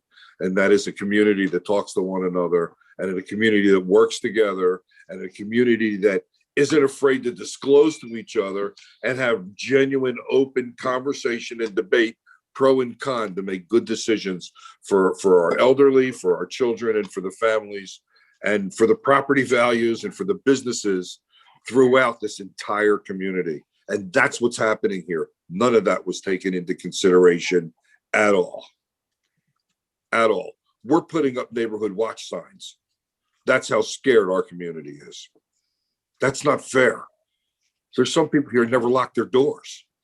And now there's cameras on every house, and you're going to see red neighborhood watch signs on our street and in our neighborhood. That needs not to happen. And it's your fault, because you didn't talk to us before you pushed this through. So with that said, I appreciate your time, and I appreciate you listening to all of us. Everybody's sitting here trying to pass me notes and make sure I say everything that these four houses would like me to get on record. But I say to you, thank you very much. And let's be the Danbury that we always were. A community of people that talked to each other and did what was best for the entire community, not for a business. Just let's talk to each other and have real hearings and do this the right way. Don't jam this down our throats. If it turns out it's the best thing for the community because you did the studies, then let's do it. Let's take care of the homeless. Then the community can understand it. Right now, you're just jamming it down our throats. And thank you very much for hearing me. Thank you. Anybody else in opposition? Yes, my name is Clay Pierce. I printed a letter, but somehow it got misplaced or you didn't get it. I'd like to have it read to you if I could. Can you hear me? Yeah, we can hear you. Okay, go ahead, Jim. Dear Angela Wong, Director of City Center. My name is Clay Pierce, born and raised in the city of Danbury. I'm 60 years old, and I've seen firsthand the extensive damage Dorothy Day has done in the last few years to downtown Danbury. The smartest thing the city of Danbury did when Dorothy Day was at concept was they made the Dorothy Day homeless shelter have to be reviewed annually to see if it was harming the town. Dorothy Day was done for a very noble cause. There is no one that can deny that, but the end result was it got off track. It became a money situation at all costs to the neighbors and surrounding areas. I am very scared that this Super 8 motel might be too much for the city of Danbury to handle, and it is going to be a for-profit business. You have the #1 mall on the whole East Coast, less than a half a mile away, which is a high-end, high-tax revenue producer for the city of Danbury and the state of Connecticut. Loitering and trash, needles, and an unsafe feeling can be expected to increase extensively at our mall. There is no question that the crime rate goes up, which could mean the patrons will shop elsewhere. 911 calls go through the roof, and we would hate to see that happening anyplace. Another of the problems you have is we know that we not only will be taking care of our own challenged people, we will be taking care of people all across the country, which is not fair to the citizens, taxpayers, and business owners of Danbury. We don't want to do something for a noble reason if the side effects are much more severe than the help we give. I believe if this is going forward without the concerns of neighbors and citizens of Danbury, it should be at a minimum allowed to be reviewed annually to limit or shut down if necessary to save the well-being of what I believe to be a great city. If this is run as big business for profit and for an incentive per head, this could be detrimental to the city, which has been proven before from Dorothy Day. The city of Danbury must give themselves an escape hatch to use to save the city. It is proven that a large concentration in one area is more detrimental than smaller shelters spread out across an area. We want to give people a hand up, not a handout. Thank you for your consideration of a landlord that has seen areas of Danbury deteriorate firsthand. Sincerely, Clay Pierce. Thank you. Thank you very much. I would like to say something for the people in opposition, that we like to limit the complaint to, if it's the same thing, we don't want to go through this because we would never finish. We would never come out of here tonight. If it's the same complaint, we like to just say it in short words and it's done, you know. Say your name and whatever you want to say very shortly. And we like to move forward a little bit with the meeting. Go ahead. Excuse me, Mr. Hannah, may I ask Mr. Pierce to kindly send me a copy of the letter that was just read into the record? Absolutely. Yes. Thank you very much. Thank you very much. You're welcome. All right. Good night. Good night. Mr. Neil Marcus has his hand up. Mr. Dodo has his hand up as well. Oh, and okay, Mr. Dodo. Who was first? Mr. Dodo? Yeah, I think Dodo was. Okay. Mr. Dodo, would you kindly unmute yourself? Yes. Thank you. Okay. Good evening. For the record, Benjamin Dodo. I'm here tonight as a resident and a business and property owner of Danbury. And I'm speaking against the use variance that's before this commission right now. Before I proceed, well, I got to give you my address. I live at 17 Ridge Road, and then my office and business are at 248 Main Street. Before I proceed, I got a message from one of my neighbors. Rachel Hallis sent a letter in opposition, Sharon and Mary, and she said it wasn't read into the record. She would like that read into the record. I have not received it. I don't know if Okay. Mary did. Mary and I have been coordinating all day and I've seen nothing. Okay, when I'm done speaking, I will see that. I'll have it sent to me and then sent on to you, Sharon, or Mary, or both of you. Okay. Anyway, just to start, like I said, I'm against this project, and just a couple comments of the presentation by the applicant. First of all, the letters of support. Just to reiterate, they seem like an alphabet soup of agencies and nonprofits. Very few are from actual nearby neighbors. And as the previous speaker said, most of them were form letters that were multiply signed. And I'll just leave it at that. And to keep blaming COVID when COVID is over, that's not an excuse, nor is it a hardship. The governor says masks are coming off indoors next week. And then Attorney Mizuko equated a hotel to a homeless shelter.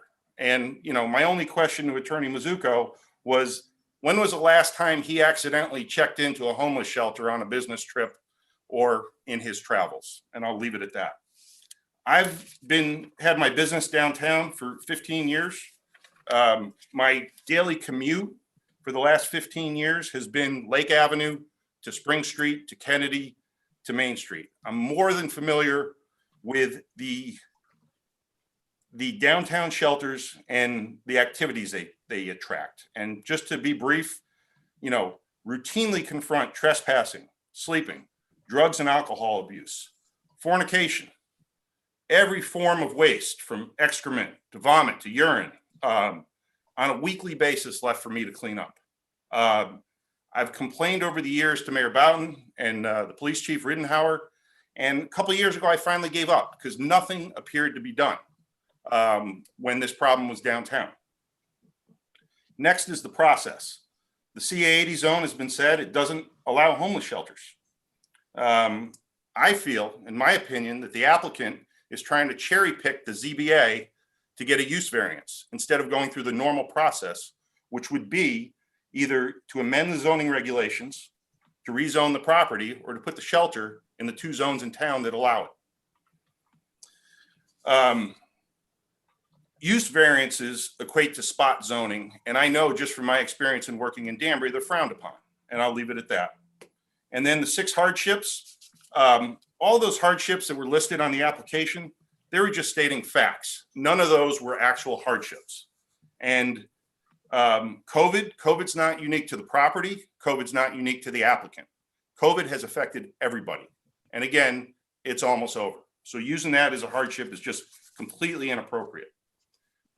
Next is, I don't know if any of you have seen the daily picnic and gathering areas that's been going on outside of the Super 8 motel with the residents of the shelter. They're picnicking outside on 5-gallon buckets, camp chairs, milk and bread containers from the convenience store next door. They're doing this right at the end of the exit ramp. Welcome to Danbury. I mean, what type of sign is that for us to send to people coming to town? The other thing that the applicant had submitted was a 1987 site plan.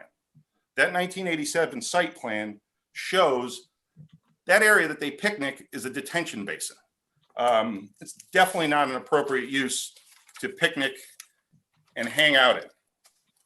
In fact, a few weeks ago, they found a dead man in a detention basin just down the road. So again, not that someone would drown in this one, but it's just inappropriate. And then lastly, I haven't seen anybody from the adjacent High Ridge Gardens housing development. I know it's owned by the city of Danbury. There are approximately 110 units or homes there, 2-family houses. So that's about 220 households live adjacent to this development. They're predominantly low income and minority tenants. The housing authority, again, is the property owner.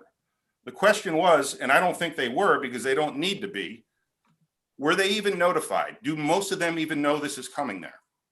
There's hundreds and hundreds of children that live right next door to this. Putting a use like this, homeless shelter, basically at the edge of a low income and minority neighborhood, it's a discriminatory zoning practice. These are things that society just does not do anymore. This was done 50, 60 years ago. These residents, they're Danbury residents, they count just as much as a homeowner does. And to treat a tenant differently and just shove it down their throat is just inappropriate. Just an example, this shelter, putting it here, it wouldn't be tolerated at the edge of King Street, at the edge of Ant Hack, at the edge of Great Plain or Brushy Hill or Long Ridge or the Rivington. We wouldn't even be having this meeting if this shelter were being put there. So why are those people being treated differently? And then last but not least, I want to share my screen. I got about another 1 minute here, if that's okay, Sharon.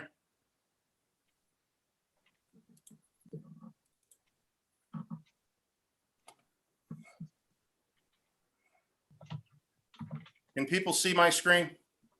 Yeah. Okay. Yes.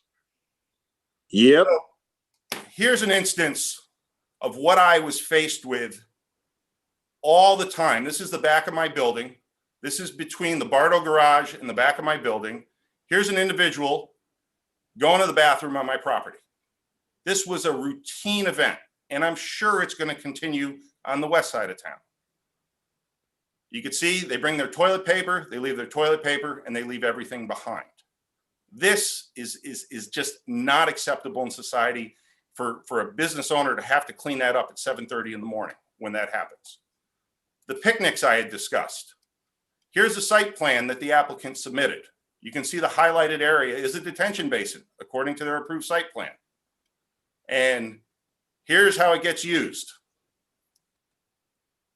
Almost every day when the weather's nice. You can see what, they're sitting on stuff they take from the convenience store. You can see the catch basin next to them.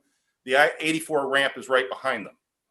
And lastly, back in August, I questioned Mayor Boughton, specifically asking him, how is it possible to make this permanent situation if homeless shelters are not permitted in the CA80 zone? And here's an email from Mayor Boughton to me, dated August 19th. He specifically and simply says, we will have to rezone or add the use. He doesn't say we're going to get a use variance and get it done quickly. So I'll just leave it at that. I don't know if I need to submit these or not. For the record, I can. And again, thank you for your time, and I just urge you to vote against this use variance. Thank you. Thank you. Mr. Marcus? Thank you, Mr. Chairman. Just as a point of information, you have been sitting here patiently for 3.5 hours with 4 other items on your agenda. If there's a thought that you're going to continue this matter, I'm going to volunteer to defer and come back. You know, I'm a regular, but I know you have actually 4 other items yet. So if that's a thought, let me know and cut me off now before I start. Well, you can go ahead. We're gonna continue for now because we already started, so. Okay. Thank you. Again, for the record, Neil Marcus, Cone Wolf PC, 158 Deer Hill Avenue. And I represent E.W. Batista Family Limited Partnership, which is the owner of the property adjacent to the subject site. A picture of my client's property was actually shown in Ward Mizuko's presentation. It was the empty Dunkin' Donuts store in the strip center that he referred to. I also have the pleasure of representing 42 Lake Avenue Extension LLC, which operates and owns and operates the Marin Hotel down the street on Lake Avenue Extension. And that's who I'm representing.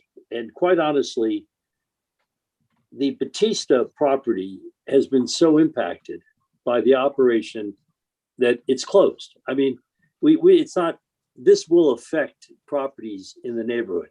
You don't have to worry about that. It already has.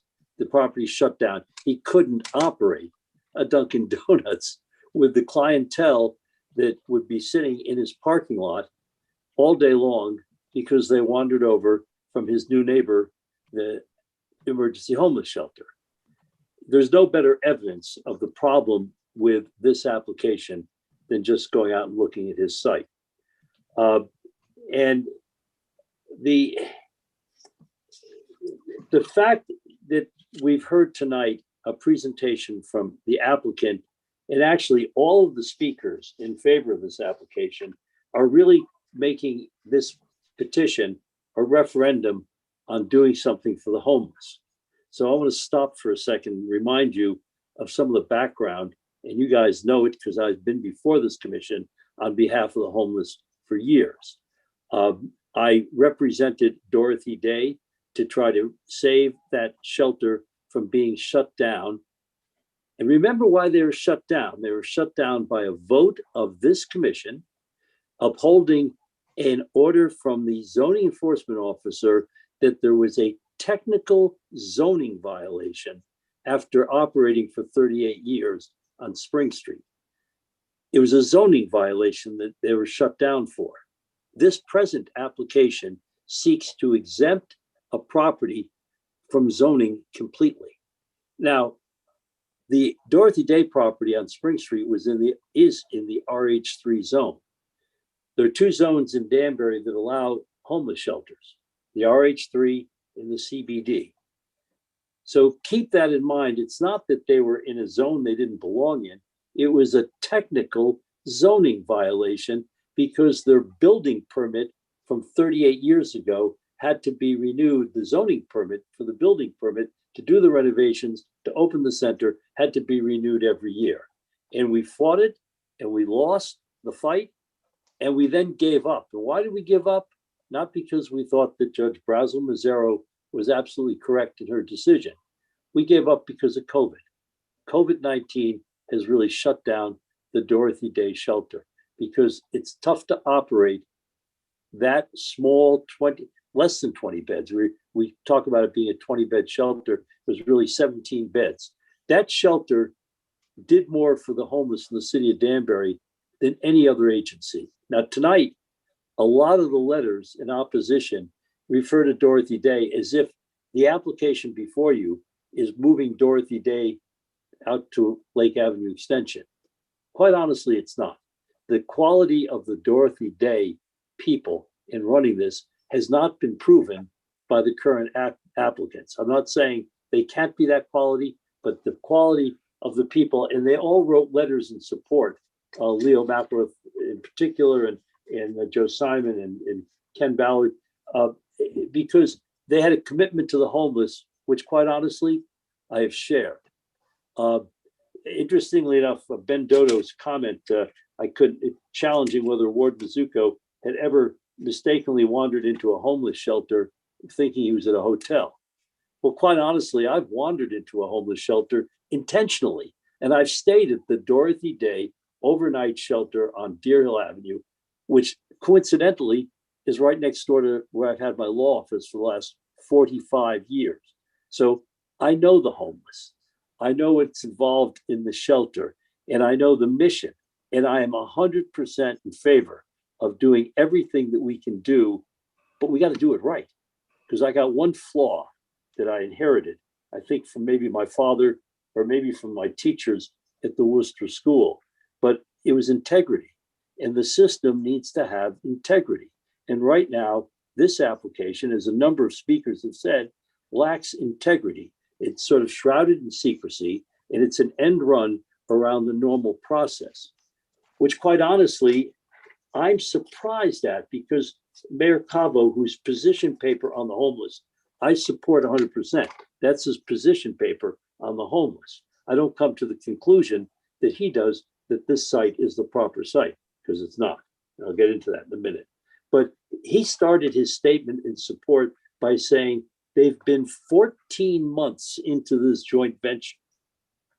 14 months. Well, if I had a project going on for 14 months, I would have first filed an application with the zoning commission, again, pointed out by Ben Dodo. That's how we do it. I mean, he and I have spent too much time being trained by the city of Danbury's planning department on how you do this. So you file a petition to either amend the zoning ordinance to allow the shelter use in the CA80 zone, or you petition to create the RH3 zone on this site. And that's how you do it. You don't go to the Zoning Board of Appeals and say, we've got a hardship, because you don't have a hardship. So in reality, this is a doomed application before you, because quite honestly, I have too much, my client has too much invested in the property next door that's already being destroyed by the lack of a supervised process or a supervised project. Now, remember back with the Dorothy Day application, the argument was, and I remember Dick Jowdy, who's not here tonight, and Herb Crate, who's no longer on the commission, looking at me and saying, why don't you just file for a special exception for the project? And I said, because our project won't qualify for the special exception. We have a very non-conforming property, and it's just too small, and there's not access, and it just doesn't meet any of the requirements. So I came to you, to this commission, to vary the requirements for the special exception, not to change the zone or the use. I'm allowed as the use. I come to you and I say, give me a break from the requirements of the special exception so I can take the matter to the planning commission. They can hear it and they can regulate it, because that's what the special exception does. It regulates the use, and it makes the operation responsive to the neighbors and to the taxpayers and to the city.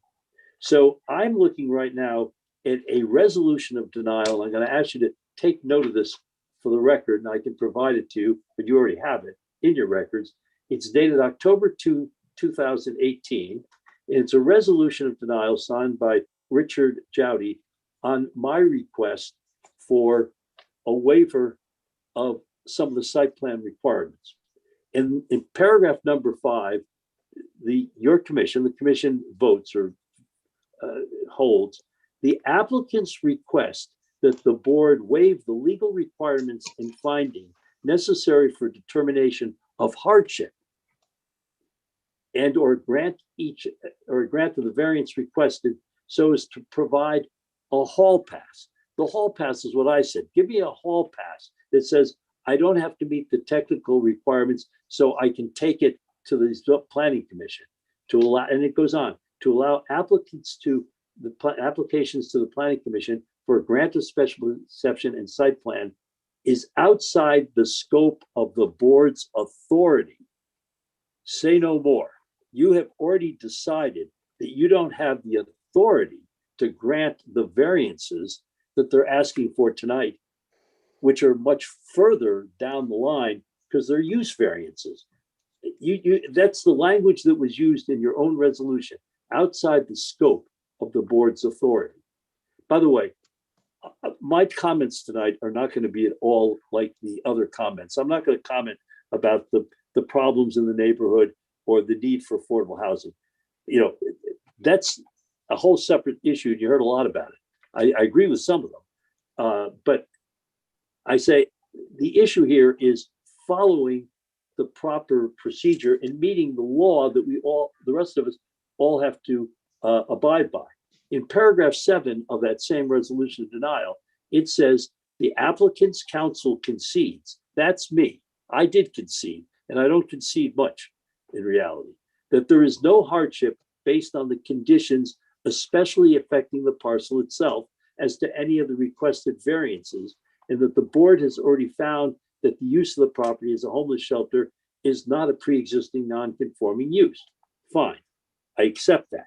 But what's important is when the commission, when you guys were discussing with the applicant's attorney, tell us exactly what the hardship is. And I say, the hardship is that we've been there existing for 38 years on a site that doesn't meet the requirements of the zoning regulations that came in after the fact. And that's my hardship. That's the only thing I can tell you. It's not specifically based upon the topography, the size of the lot. I mean, it's not traditional hardship. And you found that there's no hardship, period. That's it. So think about hardships. Now I want to go back for a second to the applicant's presentation when Ward Mizuko spoke to you earlier this evening about hardship. He said the lot is not a proper size for a hotel. It's less than 80,000 square feet. Well, that's not a hardship because the hotel's already approved. So who cares that it's approved on a small lot? That's not a hardship. There are other hardships, he said, which I say were all financial. The hotel has become functionally obsolete and it financially can't compete with other hotels. We have too many hotel rooms in Danbury. None of those are hardships. And by the way, Ben Dodo, I think, said, well, all he did was claim facts and not real hardships. But those facts aren't even substantiated. And quite honestly, they're not correct. I am currently before the Danbury Planning Department with a proposal to build a hotel on the west side of Danbury, brand new, because I have a client, correct or incorrect, foolish or not, who thinks that there's a need for a hotel right next to the Danbury Fair Mall. So the fact that this hotel couldn't compete is not a hardship. And the interesting thing is, was pointed out to me that when the Motel 8, Super 8 disappears in Danbury, that's the last of the really low-cost hotels in Danbury. I mean, where you could get like a $69 room. It was the Red Roof of Danbury. They don't have them anymore. So in reality, to say it's functionally obsolete, it's actually was a niche hotel that has already disappeared. The question is, what becomes of it? But the issue of functional obsolescence as a grounds for a variance requires you to look at section 5B1 of the Danbury zoning regs. There you will find that the zoning commission has listed 47 uses and 20 special exceptions and 5 special permit uses. So if you add that up, that is 72 different uses for this property without getting a use variance. So before an applicant comes to you and tells you that it's functionally obsolete, I'd like the applicant to tell me, why can't it be converted into a nursery, kindergarten, elementary, or secondary school, which the city of Danbury sorely needs? There are other schools in the neighborhood. And in fact, where another property has been before the city as functionally obsolete, that's the Matrix. Nobody's building huge corporate parks like Union Carbide. That's yesterday's news. But there, the owners came before the city and said, we would like to convert it to another use, and we're going to have a city school as a result of that. Nothing could be better. But there are so many uses here, if you don't want to be a hotel or motel, that doesn't require you to try to get a use variance for a use that's not allowed in the CA80 zone. Now, the other document that is important also goes back to the issue of what this board considered when the Dorothy Day application was before it. And I'm looking now, and again, it's in your files, so it's in the record, but not of this application. I'll make copies. August 25, 2016, Sharon Dornfeld to Richard Jowdy sent out an analysis of the Dorothy Day petition appeal that was before you at the time, appeal of Sean Harity's cease and desist. And she pointed out a couple of things that I think you got to keep in mind, because they're not exactly on point, but they are persuasive as to how to deal with some of the arguments here. She points out that in July of 2015, Sean Harity sent a letter to Dorothy Day that said, if Dorothy Day wished to continue the use, it must file an application for special exception approval as a shelter for the homeless pursuant to 4D 2B8 of the regulations. That's what's important to the zoning enforcement officer to operate a homeless shelter, that you get a special exception. The application before you tonight, the petition, ignores that. It'd be one thing if the petition just said, change the CA80 zone to allow a homeless shelter, but then all of the rules applying to a homeless shelter could still apply. But no, they're not happy with just getting into the CA80 zone. They've asked you to ignore, waive, exempt them from the special exception approval, which is the sole reason that Judge Brazel-Mazzaro really shut down the Dorothy Day shelter. So talk about consistency, talk about integrity, and you wonder why this is being pursued this evening. Now, further on in her letter, Sharon points out to you as a commission, on February 23rd of 2016, Sean Harity issued a cease and desist order saying that the use of the operation without zoning approvals or permits is a violation of 3E1, 4D2, 10B, 10F of the, 4 violations by not having the special exception permit. Here, this site, if it's approved, is exempt. You don't have to worry about any of that, any of the protections for, and by the way, that answers the question that was raised by the first speaker in opposition.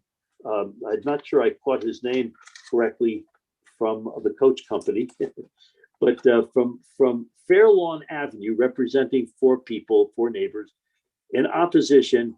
And he says, what is the city willing to do to protect the houses, the children? We're a scared community up here. And you know what? In 2016, Sean Harity would have told him that you've got to be in conformity with these zoning regulations, and then that will protect the community. Then he also wrote on February 23rd to Dorothy Day that he said, it's not the city's intent to close the doors of the shelter immediately. That's what he says. Instead, the city's objective is to have Dorothy Day start the process required by the regulations for any and all property owners who need special exception approvals. That's what he wanted Dorothy Day to do. But what they want the applicant to do here is not to go through that process. It is bizarre. One small homeless shelter in a zone that allows it has an order from the zoning enforcement officer to follow the process that applies to everybody. And then they come along and say, but we don't want this to apply to us. We're going to have 80 some odd rooms, beds. It's just, it boggles my mind. And as I say, it's not about providing for the homeless. We got to do that. But it's the way it's being done and the location that it's being done in, because this is I think maybe Ben Doda said, it's spot zoning. That's clearly, you take less than 2 acres of land and you allow a use that is allowed in zones that are 2 miles away and not even near. So that is spot zoning. It's spot zoning in the worst case. So now I got to go back to, I started to say Ward Mizuko's hardships that he flashed on the screen are not hardships. But what's more concerning to me is Exhibit B of the application lists the hardships. And these on Exhibit B are not the ones Ward Mizuko talked about tonight.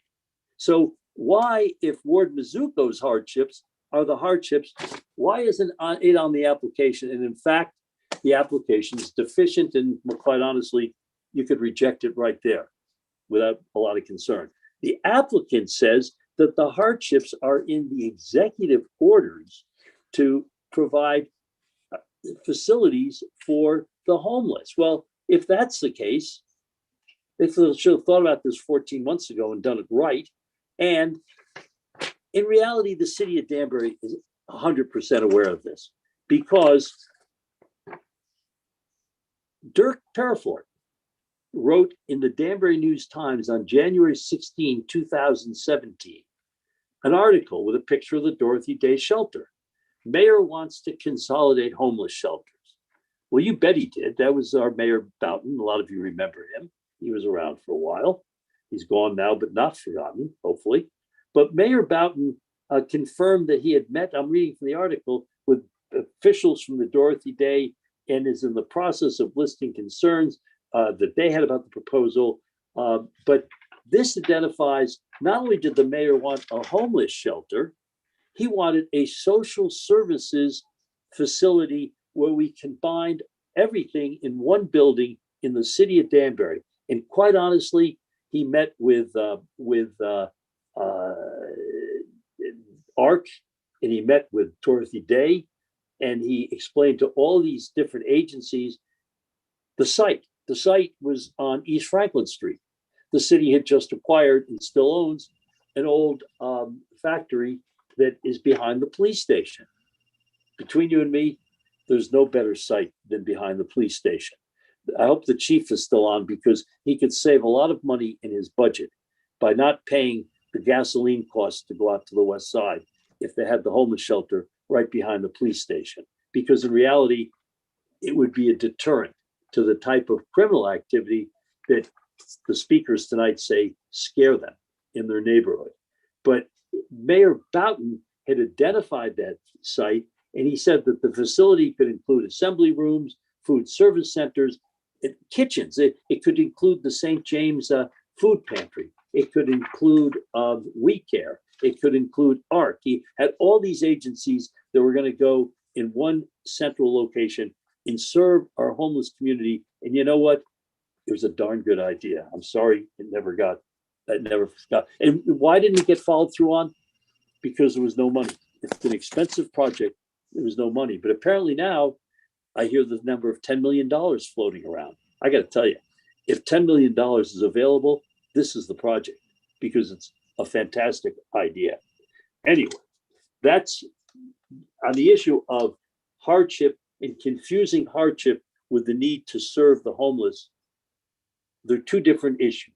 Now, everybody tonight's an expert on hardship, but I actually did bring along Bob Fuller's treatise on Connecticut land use. And again, I'm not going to bore you. I'm going to tell you that if you get his treatise on land use, section 9.3, which on my edition is page 240, talks at length about a hardship requirement. And it's an interesting read. And I'll shoot a copy of this and send it out. Maybe you can all look at it, because it tells you that the hardship has to be based on the land that is unique. There's nothing unique about this property. It's a hotel. It's in the wrong zone, and that's not unique. That's not a hardship.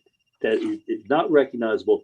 I refer you to the fact that he says in the very beginning that the hardship arises directly out of the application of the ordinance to circumstances or conditions beyond the control of the party involved.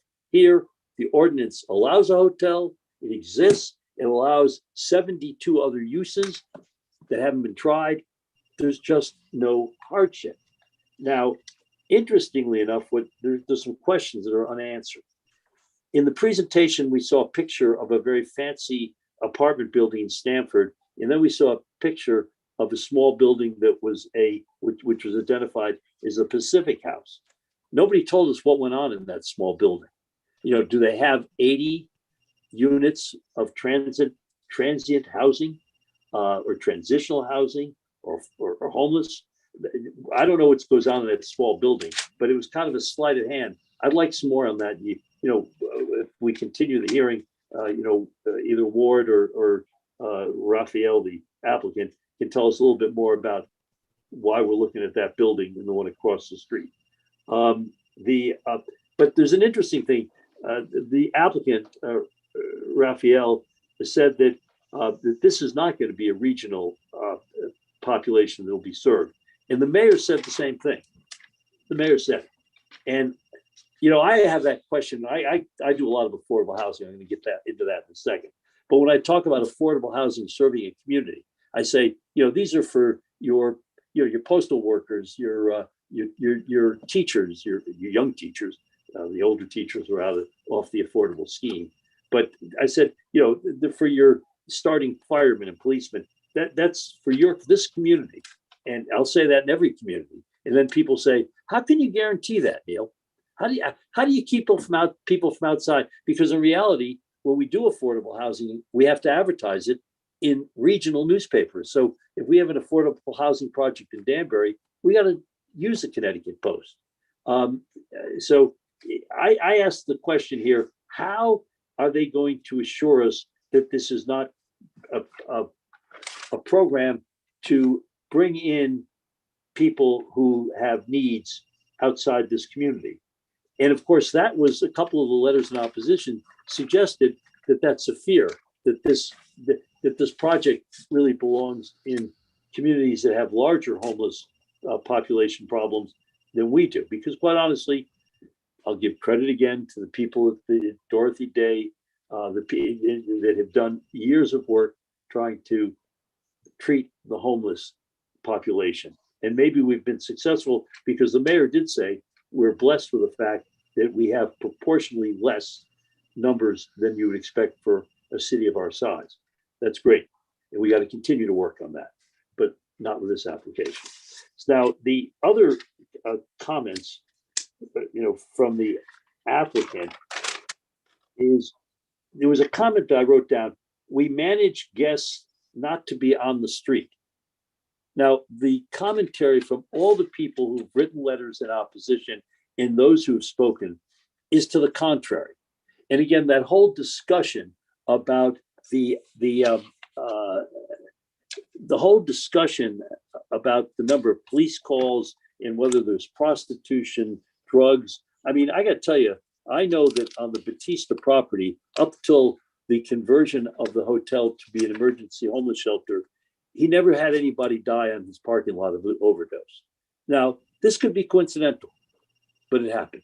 So to suggest that that's not, that we're managing our guests not to be on the street, that's the problem with doing this as a variance. First of all, it's crazy to put it on this commission to make a decision as to make you feel guilty. Will you have a homeless shelter or won't you have a homeless shelter? That's not your decision. The question is, does it meet the regs or doesn't it? But the fact of the matter is that it's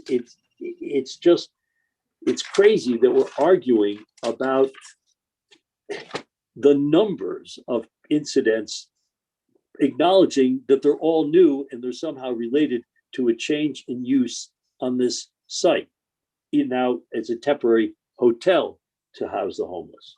But the chief, when he spoke, and again, I'm not sure exactly what he meant, but he said that there's no significant increase of calls at the Super 8 neighborhood, and then said, because at the same time, there are still a number of calls down on Spring Street where there's a soup kitchen, as if to say, we've now taken calls from Spring Street, we used to have a lot more, and now we've spread them out to 2 areas. But that's not reassuring. I mean, I know he's saying it affects the numbers everybody's looking at, but the fact of the matter is, if whether the increase is 10-fold or 20-fold or 3-fold, it's an increase and it's a problem. And the problem goes back again to it's magnified by the manner in which this application has been pursued. Because if you had the Planning Commission giving a special exception to the use of any site, including this site, as a homeless shelter, they would have the opportunity of putting reasonable conditions. And you know, from my experience now, having been involved in the Dorothy Day problem for more than 6 years in front of various administrative and courts, I bet you I could write those conditions pretty well. I could certainly recommend them to them. And one of the things I would do, I would recognize right away that part of the neighborhood opposition to homeless shelters is the management of the perimeter. It's the management of the Batista parking lot. It's the management of the Marin Hotel and the gas stations across the street. And as I said before, the overflow shelter was next to my office for many, many years. And I only in one case was I startled one night when I was approached as I was getting into my car around dusk, and a gentleman who was not very well kept came up to me, and I was panhandled. I was asked for money because he was hungry. And you know what? I don't know what he expected me to do, but I told him, I will drive you over to Spring Street and take you to Dorothy Day. They will feed you. You don't have to be panhandling. And he looked at me like I fell off Mars, and he walked away. But I mean, it was startling. So I can feel for the people in the neighborhood who aren't used to that. Having an office in Bridgeport for many years prior to opening our Danbury office, it was quite different when about 10 o'clock at night, I decided to go home and have to get into my car on the streets of Bridgeport. You expected to be startled. You were very cautious. So, you know, there's a real, what you have to do is manage your perimeters. And the only way you can do that, it's not in this application, is to tell the applicant, take your project through the proper channels and get a special exception. And as I say, it can be done. I mean, this property has been operated as a hotel. It's an emergency shelter. It can continue to be a hotel, and the process can go on in the normal course. And there's a lot of reasons for that, and they lie in the staff report. The staff report has some interesting innuendos that are hidden. So the first thing is on page 1 of the staff report, in the 4th paragraph, it says the hardship given by the applicant is to why the use variance should be granted, and it's contained in the application. Well, in reality, if that's what the staff is looking at, the staff ought to pick up this book here called Fuller and figure out that there's nothing in this document that smacks of a hardship recognized by Judge Fuller. So I got, you know, but the nuance here is, well, it's contained in here. You guys got to go find it, is, you know, if you can. But the staff report, it talks about, you know, hotels and motels are permitted uses in the C80 zone. That's fine, but homeless shelters are not. So my question is, why not allow that? Well, the reason for that, quite honestly, lies in the fact that to allow the homeless shelter in the CA80 zone would be to allow the RH3 zone to creep over into Lake Avenue Extension. Now, that was the issue of an application that I'll talk about in a minute here, if I can organize my paperwork here. A number of years ago, the property further down Lake Avenue Extension, across the street from the Marin Hotel, sought to change a portion of it to RH3 to allow housing at a density that wasn't allowed in the zone previous. And the City of Danbury Planning Department issued a memo to the Zoning Commission. And again, it's on record, and I will make a copy of it for you. But the memo to the Zoning Commission indicated that the RH3 zone by the Plan of Conservation and Development is limited to the urban core of the city of Danbury. Now, a lot of you sitting here tonight might say, well, what's the urban core?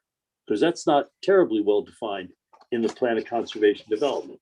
But the urban core of the city of Danbury is defined by the department as ending at the Lake Avenue overpass, which is probably a mile or two from the Super 8 motel. It was over 3 miles from the Marin Hotel.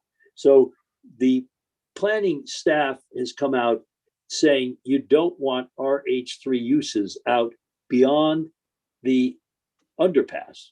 However, in this staff report, that seems to be ignored because clearly a homeless shelter is an RH3 use. You certainly wouldn't want to put the CBD zone out there. So there's a real problem with the fact that this use is contrary to other decisions by the department. And that goes to Mr. Chairman, I just have to interrupt Mr. Marcus for a second and Sure. ask him to stick to the application at hand. And maybe he needs to explain while he's saying that there was a conflict in the staff report, that he was representing an applicant that wanted a high rise, I'll high do all density that. residential development 3 I will do miles all from that. the urban core. We're not talking about a homeless shelter. So I think you I'm should saying it was a ask, different application. respectfully, to Mr. increase Chairman, you should the ask density. Mr. Attorney No. Markets to stick to the application No, I at can't, hand. unfortunately. Unfortunately, Mr. Chairman, I have to make a record. I'm going to But put Mr. that Marcus, in the record. Mr. Marcus, let That's me it. tell you something. You're going too far off the record. When Okay. you handle Dorsey Day, we don't have COVID. Yeah. We have COVID now. We cannot put the people in one room, multi people, because Absolutely. of safety. Because Absolutely. of safety. That's why they use this place. And That's I give correct. you all the time you need to talk, but you keep going back 6 years ago. We The don't need to COVID talk about 6 years ago. The Yes, but hardship is caused by the COVID, the health and the safety of these unfortunate people. They have to put them somewhere. That's why they Mr. closed Chairman, Dorsey. that's Yeah. because it's not a recognized hardship. That is an issue that we need to deal with the homeless. I agree with that. But I'm looking at what the law says a hardship is. And it's not the fact that COVID requires social distancing. The That's law not a hardship. written long time ago. COVID started yesterday. All I'm saying is I agree that I think I said it was for the purpose of a different application 2 miles down the road. But what I'm saying is that the use in the RH3 zone is not supposed to go beyond the urban core. I And I understand, have but that's keep on your record. opposition Now, to where you want, but let's get done with 11 or after 11 o'clock here. I don't know. what I we're gonna do offered the rest. I offered to defer because I knew that. Yeah, by the I way- asked by the you, way- but I don't know by the how way, long you're gonna be, so I can't Make give no- you the whole meeting for you. Make no mistake, my clients, they're decent people. They are major Fine. property owners in the city of Danbury. They Yeah. pay enormous amounts of taxes.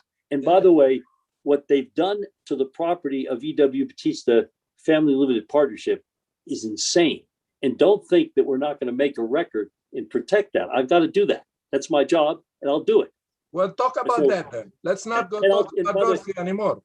And I'm perfectly happy. I started out saying I didn't think it was fair to the other applicants tonight to defer them because this application should have had its own. But there is the COVID now, and we have dealing under different situation.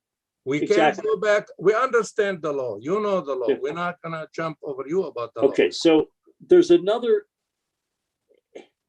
question that we have to ask of the staff on the report, on the staff report. On page 2, the second paragraph talks about the fact that they propose limitations that would not allow the rooms in the building, restrict any rooms that individuals experience homelessness occupy from having cooking appliances, venting that would constitute a kitchen. So we know that they're not going to be kitchens, I think because later on. Let me tell you something. I went What? there yesterday, Yeah. and we visited the rooms. Every room on the the third floor, the fourth floor, each room have its own bathroom, small Yes. refrigerator, and a microwave oven. And the That's rest, like, the other rooms, they're gonna be used for shelter. They have one big kitchen, I guess, so that's where they cook for them, where they make the food. Okay. But the other people, they're not using appliances, just a little microwave, small refrigerator. Yeah, it's like every other hotel in the city of Danbury. It has a microwave, it has maybe a coffee maker and a little mini refrigerator. That's a hotel room, everyone. Now, but this report says they are not going to have kitchens, which is important. Okay, and then all rooms though are going to meet the definition of affordable housing under CGS 8-30G. Now, here's the problem. If you read 8-30G, they talk about dwelling units. The 8-30G is to create dwelling units. Now, if you look at the Danbury zoning code, dwelling units are defined.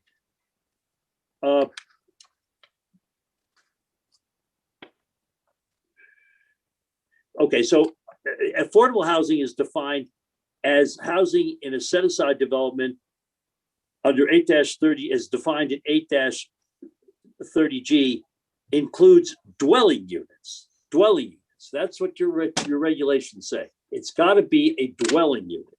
And then if you look at, well, what the hell is a dwelling unit on page 2-6, a dwelling unit is a housing unit containing a single room or a group of rooms designed for occupancy or separate living quarters by one family. Separate living quarters are those in which occupants have direct access to the unit from outside the building through a common hall, etc. But it goes on, it has to have separate bedrooms and provisions for living, dining, kitchen, and bathrooms for the exclusive use of the occupants. The following uses are not considered dwelling units: dormitories, let me ask you a question. hotels or If you motels. go, if the efficiency apartment consists of one unit, is that a dwelling unit or not?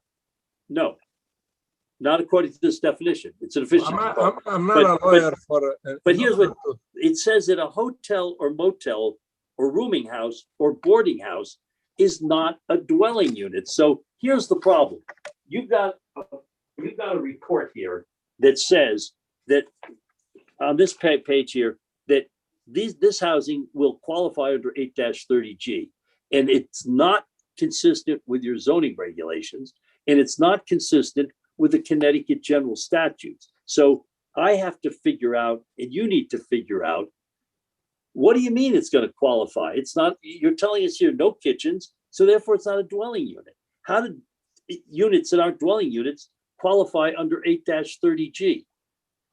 Which I don't have the answer to, but I certainly wouldn't consider approving a project thinking that we're going to get credit for 8-30G until that is answered. That's a simple question that needs to be answered. And then it says there are going to be deed restrictions. And by the way, the deed has already passed on this property. I haven't seen those restrictions. I got a copy of the deed, and I again challenge the. I would challenge the applicant. I've got the deed again for the record, volume 2563, page 599 of the Danbury Land Records. It's a deed from Ram Krishna PR LLC, identified your application as the owner at the time of the application, to 3 Lake Avenue Extension LLC, also identified as the applicant before you. And I'm looking at this deed here, and it really doesn't say anything about restricting the property at all. It's not in here. So the report says that we're going to have a deed restriction, but the deed doesn't have the restriction. So I have a question. What's this report talking about? What are they looking at when they said it's going to have a deed restriction? So now my next question is on page 2 of the report, the second to last paragraph at the end sentence says, these deed restrictions related to affordable housing ensure that the room beds will count towards the city tally. It's not in there. And the next question is, how do we know that's going to happen? Where do you get the assurance? Have they been to the Office of Management Budget that oversees affordable housing in the state of Connecticut to give us an opinion that without kitchens and without being dwelling units, they still meet the definition under 8-30G? I don't have the answer. I just saw this, and I've done way too many 8-30G applications to say that makes any sense. It really doesn't. And then on the top of page 3, there's a statement that the commissions, that's planning and zoning, could reasonably conclude that the use of the site as a shelter for the homeless, while not specifically noted in the general commercial description, is similar to the use as a hotel, not inconsistent. Similar shelters are allowed in CBD and RH3. So again, if they could conclude that, why don't they just make that an allowed use and save us all a lot of time and energy and aggravation, and actually the potential of a significant appeal of a decision one way or the other. The housing section, anyway, the long and the short of all this is that there are questions that are raised by this report that really need to be addressed before you give any further consideration. And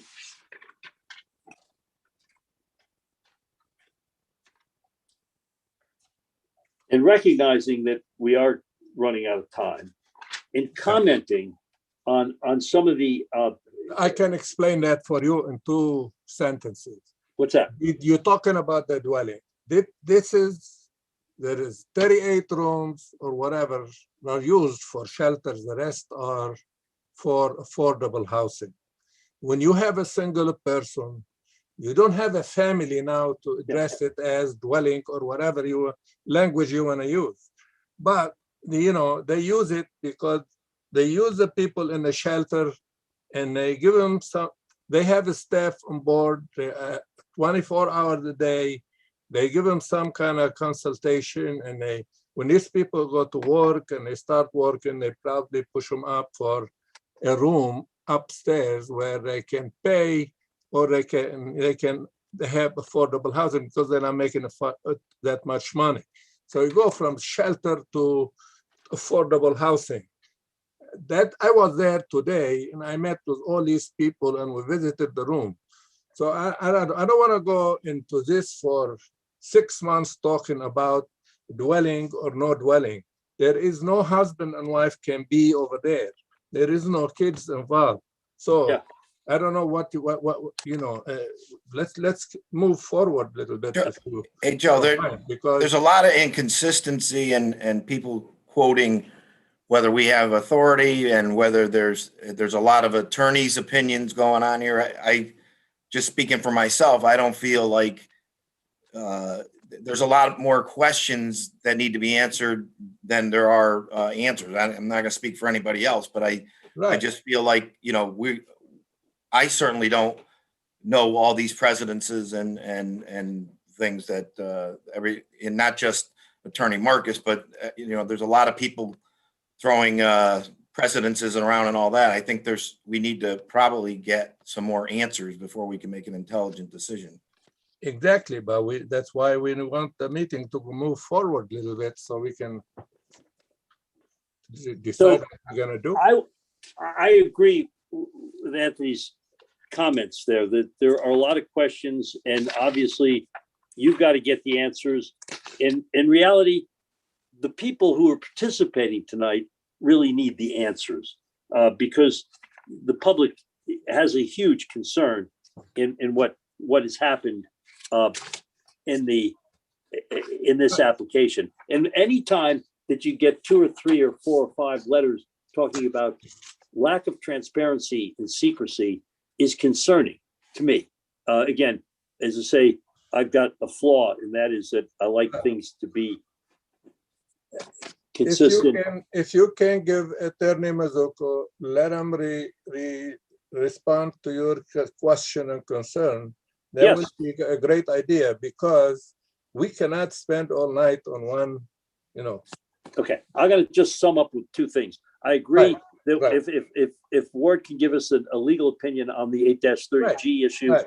and he can explain why it's not Yes. in the deed, that's fine. I take his explanation That's good. as being sincere. The only other thing I want to do is, when Tim Rosati read a letter from Albert Salem, he said there was an attachment. I'm not going to bore you, it's late, but I would ask you to look at the attachment, each of you, because it describes the incidents that have occurred since the homeless shelter moved. I read the attachment and I printed it, so Yeah, take a look, because some of them are very serious and they're worth noting. Yeah. Some of them are more serious than others.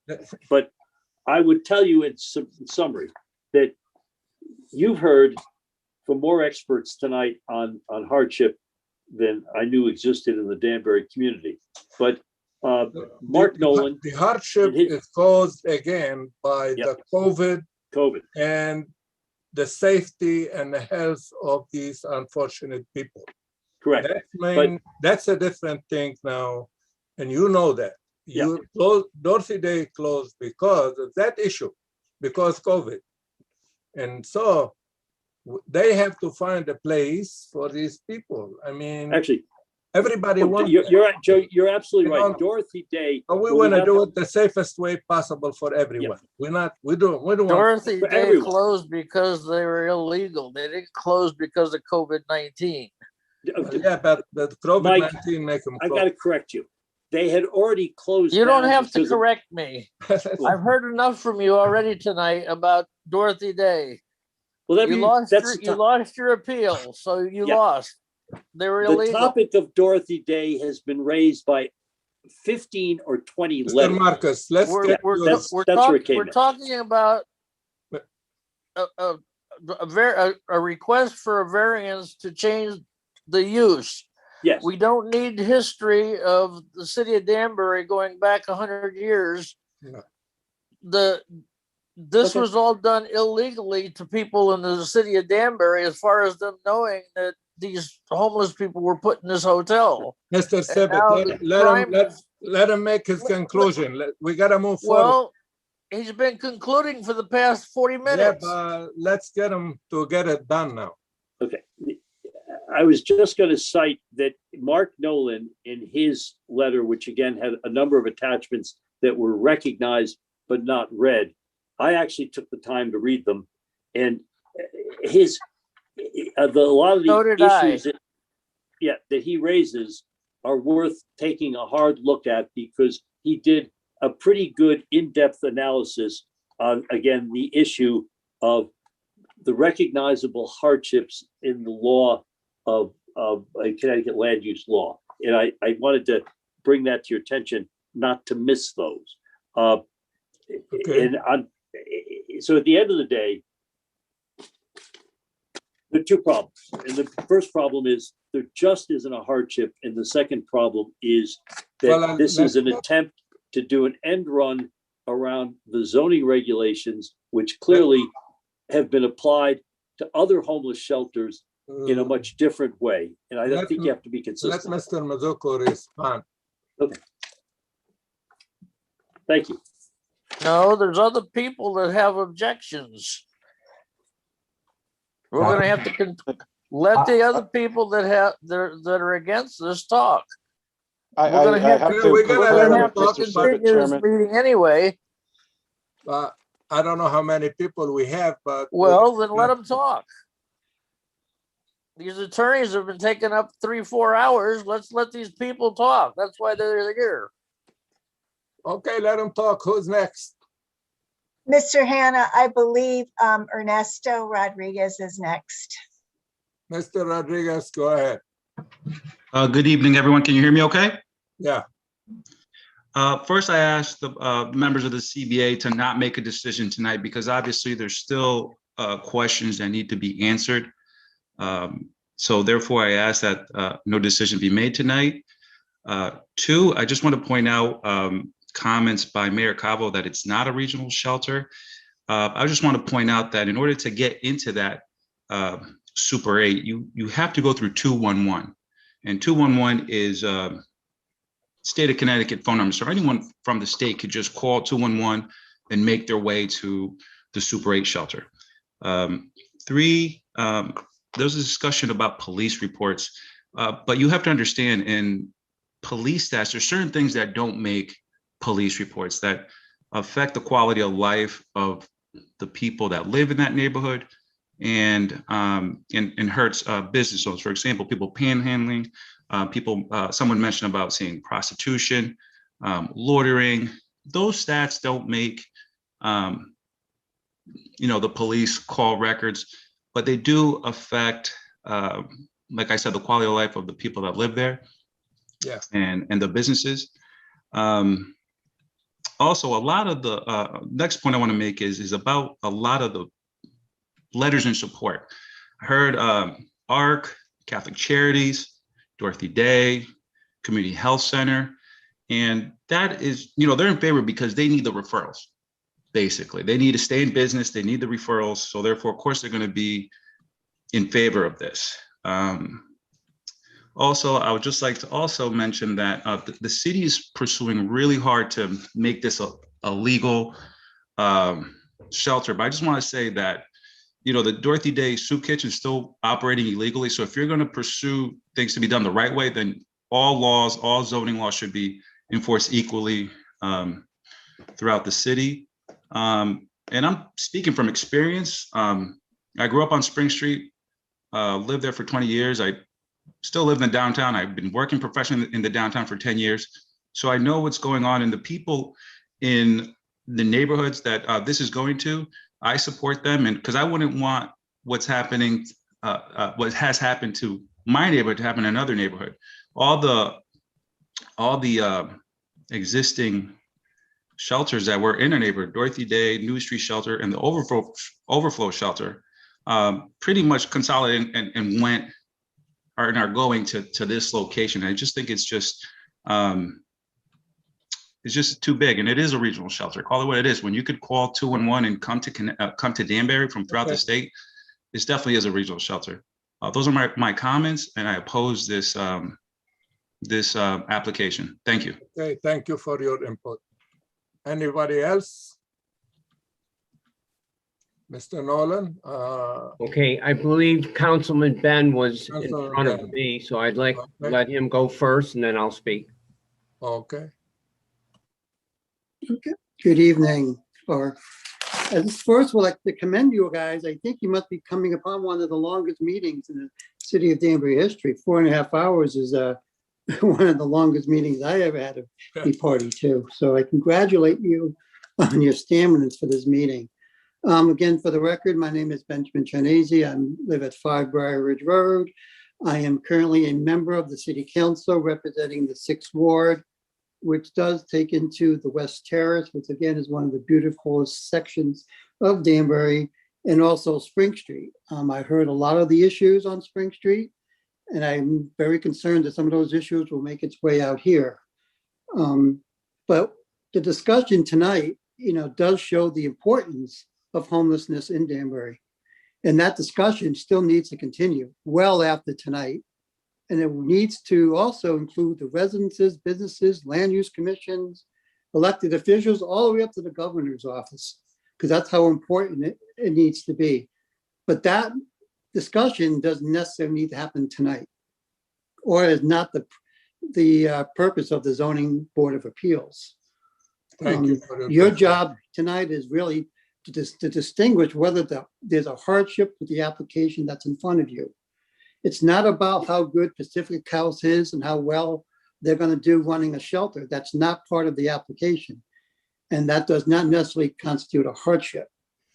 A lot of the petitions that were read into record tonight that were in favor of it, a lot of them stated the fact that the proposed use will not be a detrimental and may be beneficial to the neighborhood. Again, according to court law, in court cases, that is not sufficient to determine whether a hardship exists. So all those letters, including the zoning commission report and the planning commission report that does give a lot of positive why a homeless shelter is needed in the city of Danbury, is not a use or Okay, not a way to. Thank you for Excuse me? your opinion. I think I have the floor. We're gonna move next to the Mr. Nolan. I have to disagree to the chair. I have a right to speak.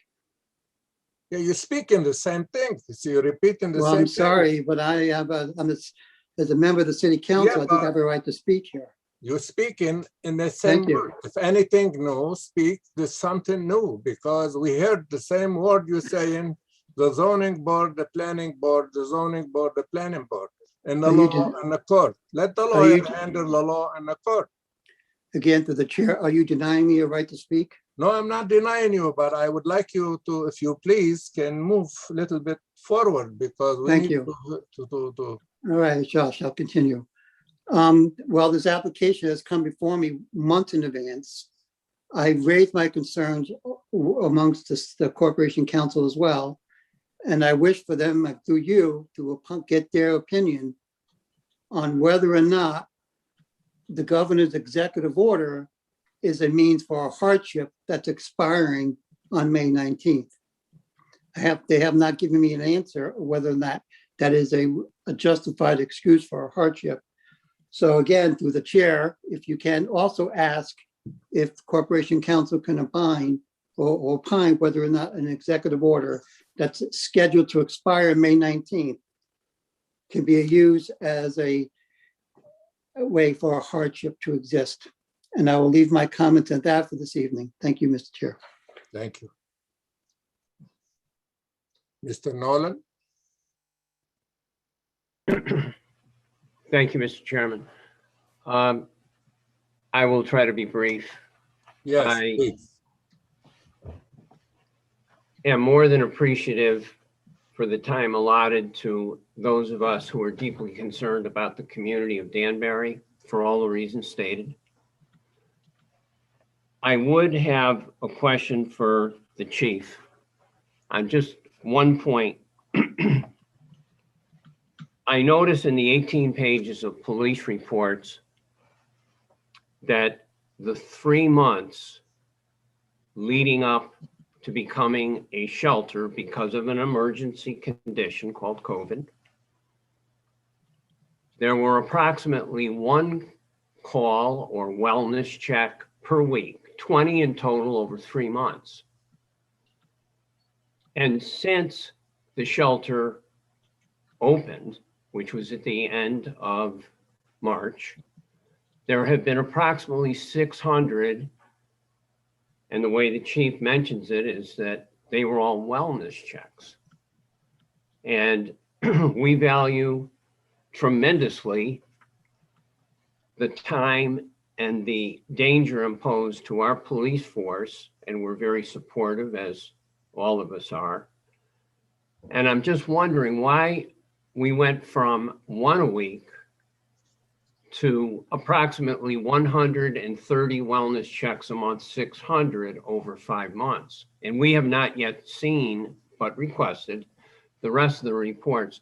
I just pointed out because that just seems to me like an awful lot of wellness checks, and whether it was wellness or not, it never occurred before, according to the 3 prior months before it opened. The other item I would like to mention, and a final point on that, is that whether it was a wellness check or not, that's a lot of wellness checks that couldn't happen over at Mr. Marcus's operation or down on Main Street.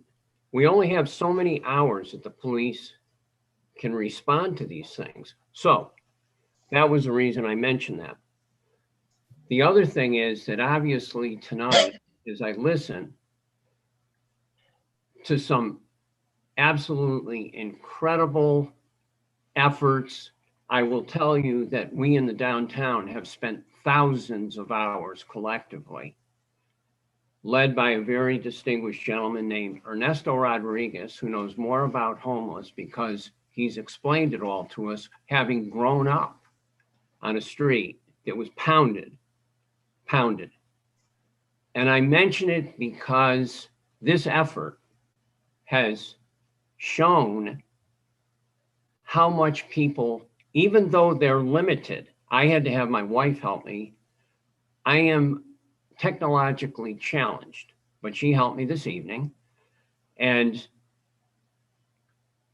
a lot of people who want to speak and want to be part of this have not been able to be part of this due to COVID, which is about to end. And hopefully we can speak in person at the next meeting. I thank you very much for your patience and your time. And I would make this final comment. I hope that public input is extended to your next meeting so that there's, I'll bet you, triple a number of people who would like to also bring their points forward, including business people and other folks, so that you can truly understand our deep concern about turning over a huge shelter, 32,000 square feet, to an out-of-town nonprofit that is going to make money by the head.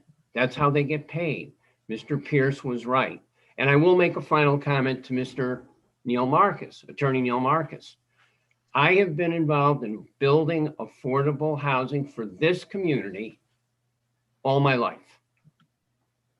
And I have never, and I deal with DOH, I deal with CHAFA, I've done tax credit deals, affordable housing, and I think that folks generally feel that we've done a reasonable job with that. We've helped this community get to 11, 12% affordable, while the surrounding communities aren't. Why is it important? It's important because never once in any of my applications would they allow me to call a hotel room an affordable housing unit. Neil's absolutely correct. You need a living unit to be able to do it. And there are more rules and regulations about affordable housing. Final, COVID's over. We were lovely. We extended the generosity of this community, which we all support, to help the homeless. We've all donated, every single one of you. I don't even have to ask you. I know you have. We have. But my point is, COVID's over. And this extending this generosity of this hotel, in my opinion, for all reasons stated, should be hope it's over. We don't know if it's going to be over or not. Sir, the state is opening next week. Yes, but you're vaccinated, I'm vaccinated, and soon all of us will be. Of course, we will have to be careful for a period of time, but it's not extended as an emergency use. We don't have to make it permanent. We don't have to make this permanent, and we shouldn't be pressured into it. None of us should be pressured into it. Thank you very much, everybody, for your patience. Thank you. Time. Okay, we have anybody else in opposition? Ken? Thank you, Mr. Chairman. I will make this extremely quick. I came here more as a fact-finding mission. I've been working with the state on this problem or this issue for the last year, trying to get transparency. And I will back up a lot of what has been said and not repeat it because I know the hour is late. And trust me, I know what a 24-hour Zoom meeting is like. I've lived far too many of them during this situation. But I will state this, I will request that you leave the public hearing open so that we can have others get the opportunity to speak, whether for or against. I am looking for more guidance from the Department of Housing. I've been on and off the phone with the legislative aid on this issue now for 2 weeks, trying to get some clarity because there is a lot of things that need to be cleared up so that I could feel comfortable in one direction or the other. But the reason why I mention this is because this shelter, though I was a huge supporter of Dorothy Day, I fought for Dorothy Day, I still disagree with what happened to Dorothy Day. But that being said, this shelter is in my district and I get calls weekly about issues and problems. So as a responsible legislator, I need to listen to those people and I need to make sure that everybody gets the opportunity to have their voice heard. And I'm trying to fix it and get some of that clarity at my end. So if anything, I'm not going to get into all the pieces and parts, but if you can consider keeping the public hearing open to allow maybe some more information, some clarity, and let people really have the opportunity to express whether they're for or against. We may find out that some of this stuff will be taken care of and it might be the best thing in the world, or maybe we'll find out that there's other issues that we should be looking at. So I just wanted to make that real quick because I know the hour is late. In fact, in about another 10 more minutes, we can say happy tomorrow. Okay, thank you very much. I think that's concluded all opposition. Would like to Mr. Attorney Mizuko respond to Mr. Marcus for his. Can we make a Can I just motion interject to- for a minute? for Can I just continuance? yeah, well, I just interject for a minute because I'm sorry, everybody. I I just, don't think we'll resolve this tonight. No, we don't need to close the meeting. He have to respond to his. Well, I don't think he needs to respond. I think we need a lot more answers than we're going to get no matter what he says. So what do you want to do? We should confer with You want to continue the? I think we should. I'd like to make a motion to continue the hearing until we get more information. Second. All in favor? Wait, Aye. Michael, you seconded? Yes. Thank you. Aye. Okay, the meeting will continue. There will be May 25th, right? 27th. Okay, 27th. Are we going through the rest of the? well, Mr. Chairman, it's Sharon. Just so we're all on the same page, I think Mary has like less than 40 minutes left on a 6-hour meeting. And we haven't really actually been through the process of while you're in a meeting, can you extend the meeting time? So we just want to be conscious if you want to either take up some of these applications or move them to another meeting that we're going to lose the Zoom meeting in about 40 minutes, this Zoom meeting. So Sharon, may I? We can handle some of them. Hold on one sec, Mary. Yeah, Mary. Excuse me, Mr. Hannah, may I interject that Mr. Draper, who is on the next application 21-12, okay, and Mr. DiGilio, who is at 21-14, have both opted to be tabled to the next meeting. Continue. Yes. Okay, so we can handle other two? You can handle the other two. So and you have 40 minutes to do it, basically. Can I have them? The other two are they just broke ground and 21-13 sign in the tree. Okay, but excuse me, can we have a motion to continue 21-12? We have a motion to continue 21. And I make a motion to continue 2112 and 2114 to the meeting of May 27th. Second. Yes. Second, Who wants to second? Tony did. I did. Thank you. Peter. Thank you. All in favor? Hi. Aye. Okay, we go to 2113. Site Enhancement Services Agent for Longhorn Steakhouse, 7 Burgess Avenue. Allow front wall sign located on a parapet wall to be placed above the roof line. Can we hear the applicant? Mr. Chairman, good evening / early morning. My name is Charlie Shalliel, Site Enhancement Services. I will make this incredibly brief. Oh, boy. And I don't. We should all of them like you. And hopefully there's no attorneys to speak in opposition. So I work with Longhorn Steakhouse. We are opening a new location at 7 Bacchus Avenue in Danbury. We're going into that shopping center. It's a brand new spot. It's a perfect location for the restaurant that I'm sure that everybody on this call will hopefully one day visit. The issue that we're running into is we have a sign on our front wall that is actually just above the flat roof of the building. It's roughly 3 feet above that line. It is on the parapet. We have some architectural details on the building. There's an entry. It's a pedestrian porte cochere that doesn't allow for our sign to be lower. The architecture kind of forces it up a little.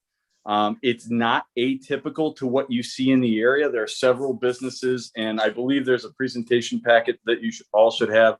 The Joseph A. Bank in the same shopping center has the exact same issue.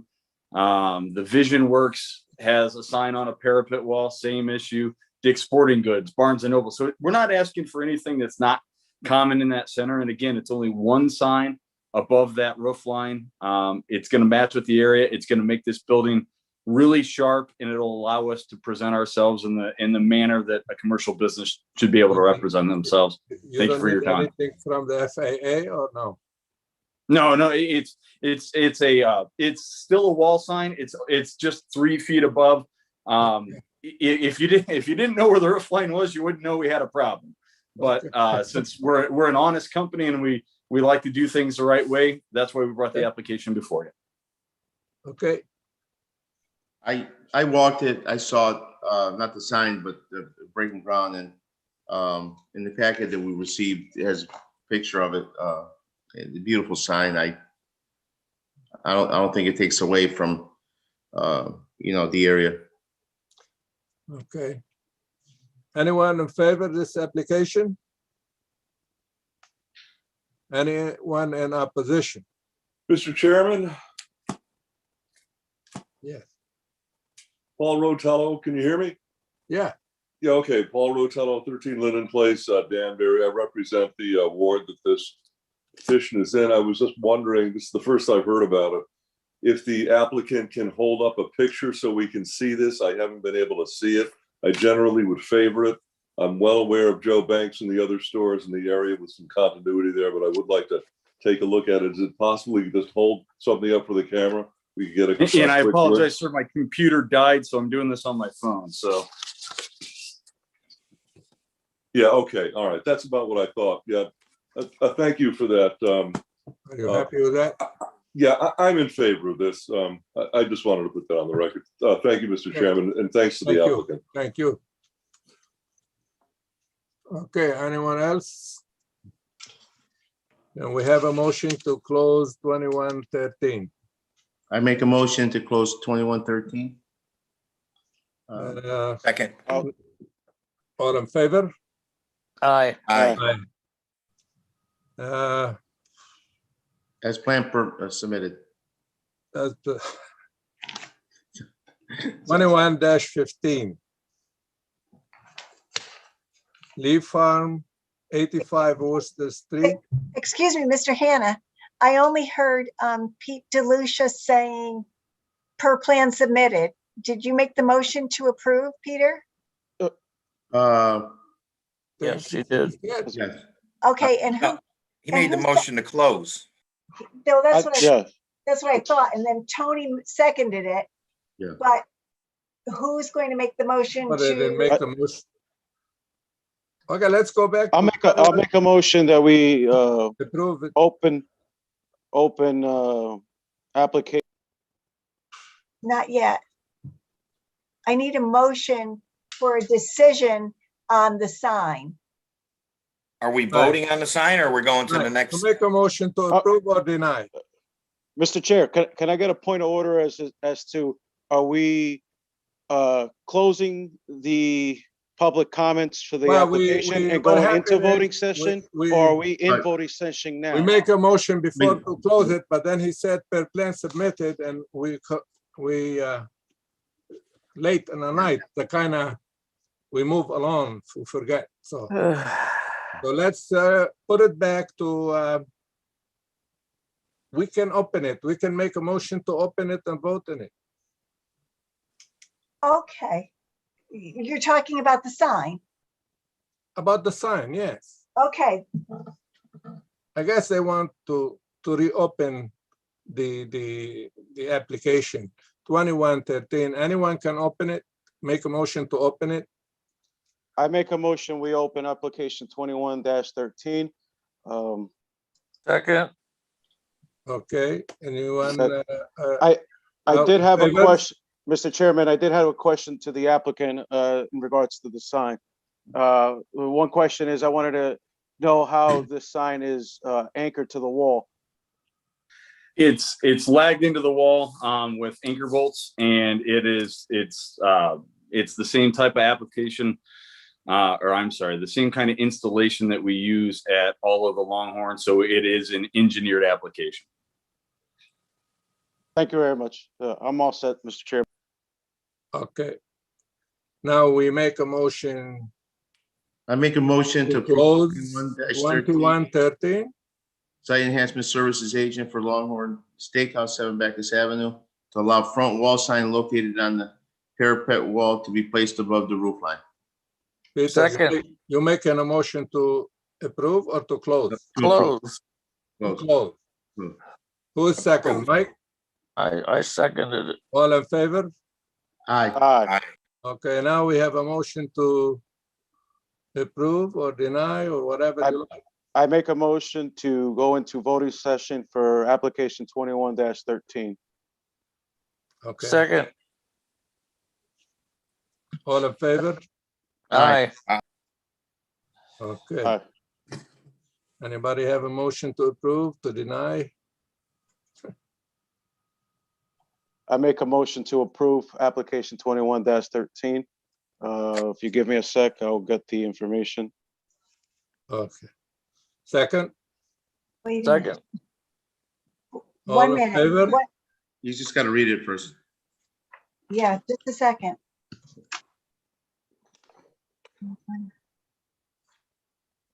All right, give me a sec.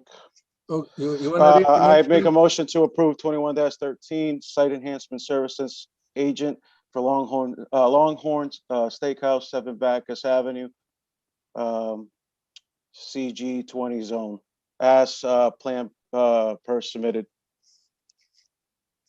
Second. Second? Okay, all in favor? Aye. Aye. Aye. All right, we move to. Thank you very much. You're welcome. 21-15. Can we hear the applicant? Good evening, Mr. Chairman, members of the board. My name's Tom Beecher, and I represent Danbury Proton LLC, which is the prospective purchaser of 85 Worcester Heights Road. I just want to thank you all for indulging us and staying up this late and getting to our matter. With me tonight are Ben Dodo, who's the project engineer, as well as Stephen Courtney, who's the managing member of Danbury Proton. This property is located in the IL40 zone.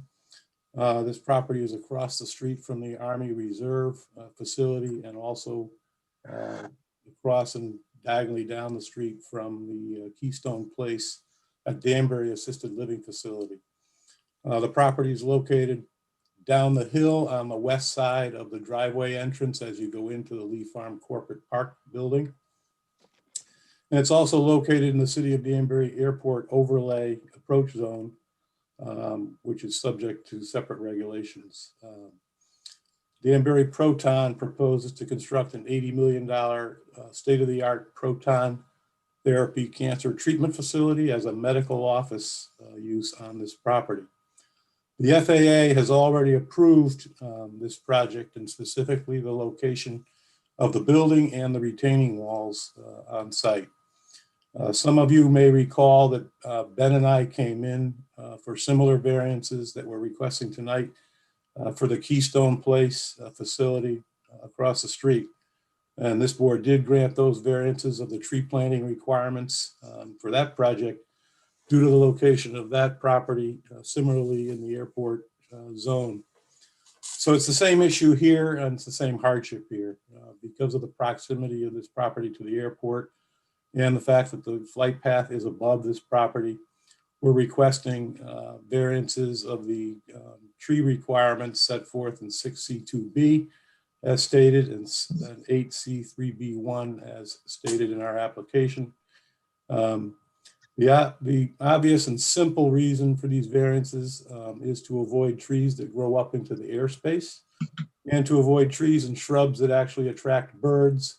And the airport administrator and the pilots don't like birds. So if there's a way to have less birds and not attract birds, that's an important consideration. The hardship is quite simple. It is the location of this property in the flight path of the airport, which is a unique situation, obviously, that's not generally applicable to all other IL40 properties in the city of Danbury. Ben, why don't you just give a quick overview of the site, and particularly the areas where the trees would go and what's going to go in their place. Sure. For the record, Benjamin Dodo, licensed professional engineer. I'm representing the applicant here. I'm going to share my screen in just a second, but before I do so, I just want to reiterate, even though we're asking not to plant trees, we are not asking not to put in landscape islands. So the parking lot itself has about 8 landscaped islands. Those areas are going to be landscaped. And this site is going to be a little unusual. We're going to have a roof system that's a completely green and vegetated roof. It's going to be planted with grasses and some other features. So it's going to be a very, very green site. And as Attorney Beecher mentioned, we're just trying not to do anything that's going to extend too high into the air or attract birds. The site, we're also not putting light poles on the site. This is something that the airport administrator and the FAA has told us they do not want at the site. So we're gonna be doing that as well, not installing light poles. I'm going to share my screen right now.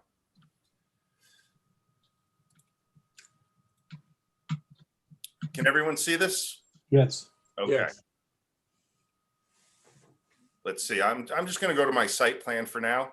As Tom had mentioned, we're right across the street from the Army Reserve and the Keystone property, with Lee Farm being the access drive right at the east end of the site.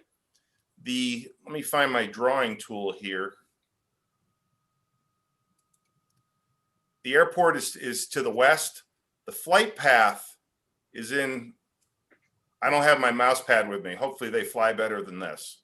This is the center line of the flight path. And most of the airplanes here, they're in a landing pattern. We've tucked the building into the site, but as Tom was mentioning, this is where the trees would have to go normally. And as you can see, that's not a spot that you want to have any high objects or birds.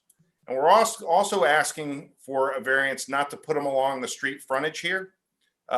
Again, for the same reason, the ground is higher there, and we're even closer to the airplanes. And just to get a sense of what this is going to look like when we're done, let's see here.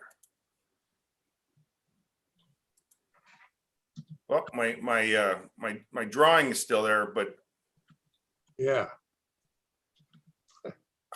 That's much better picture than the other. okay.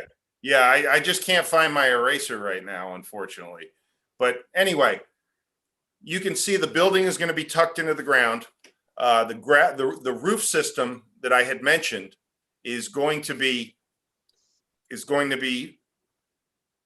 landscaped in its entirety, to the point where we've already hired, well, not we, Danbury Proton's hired, but Tom and I have been working with Abigail Adams, our landscape architect, and this is her conceptual landscaping plan.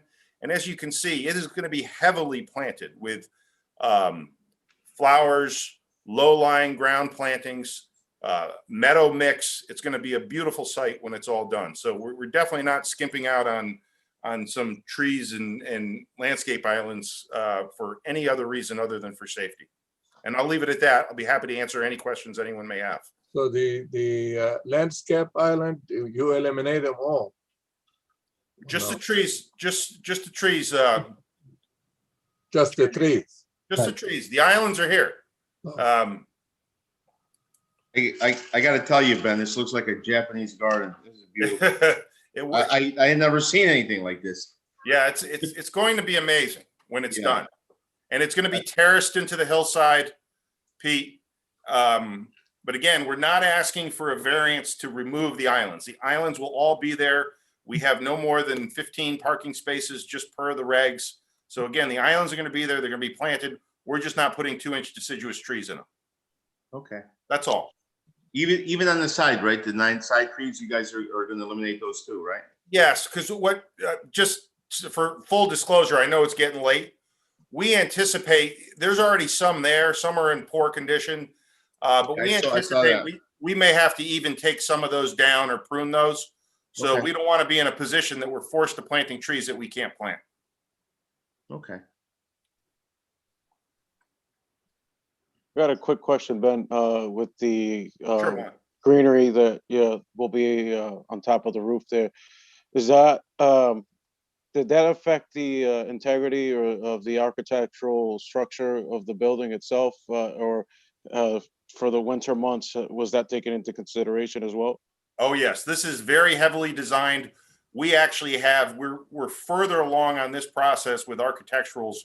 Usually when we come to ZBA, we have some concept architecturals. We have probably 95+% architectural and structural drawings right now.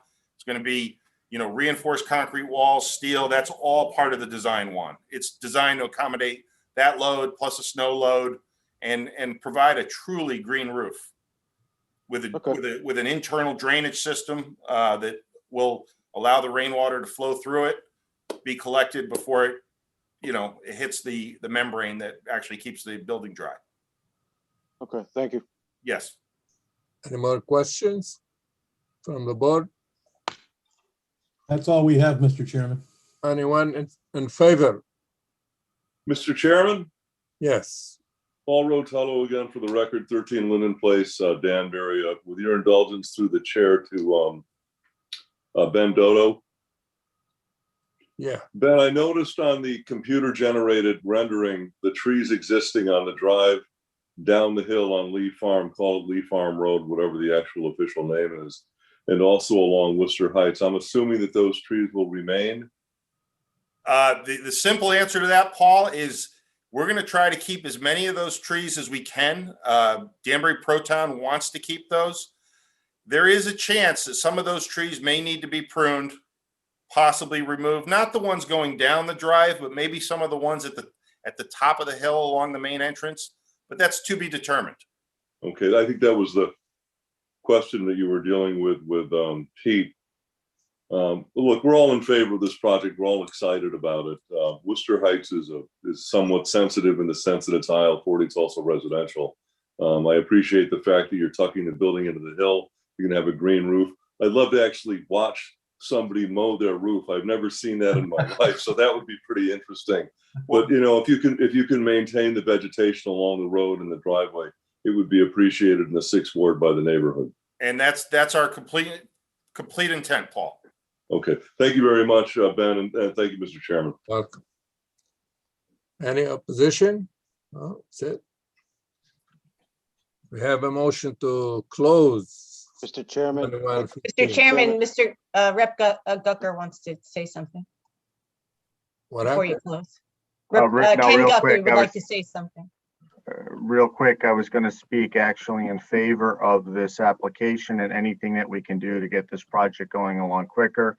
I will tell you that the entire delegation that goes up to Hartford has met with the developer, has met with the people on this, and we are all in favor. So whatever we can do to help this further along, we have our full support. We're in favor.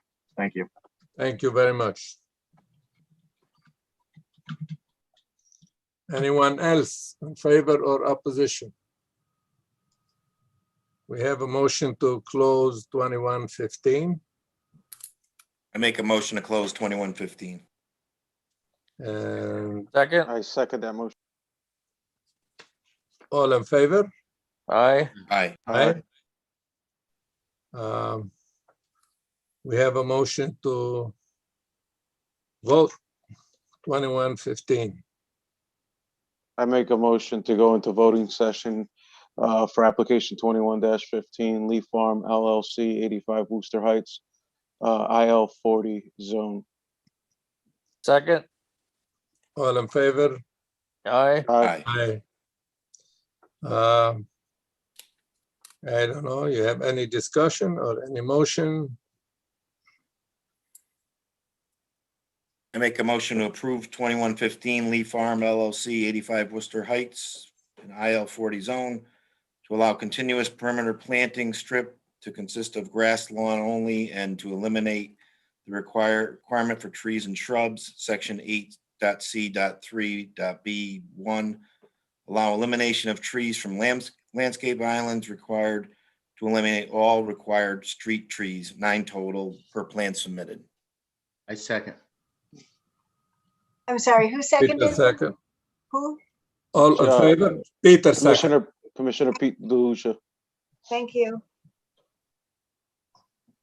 All in favor? Aye. Aye.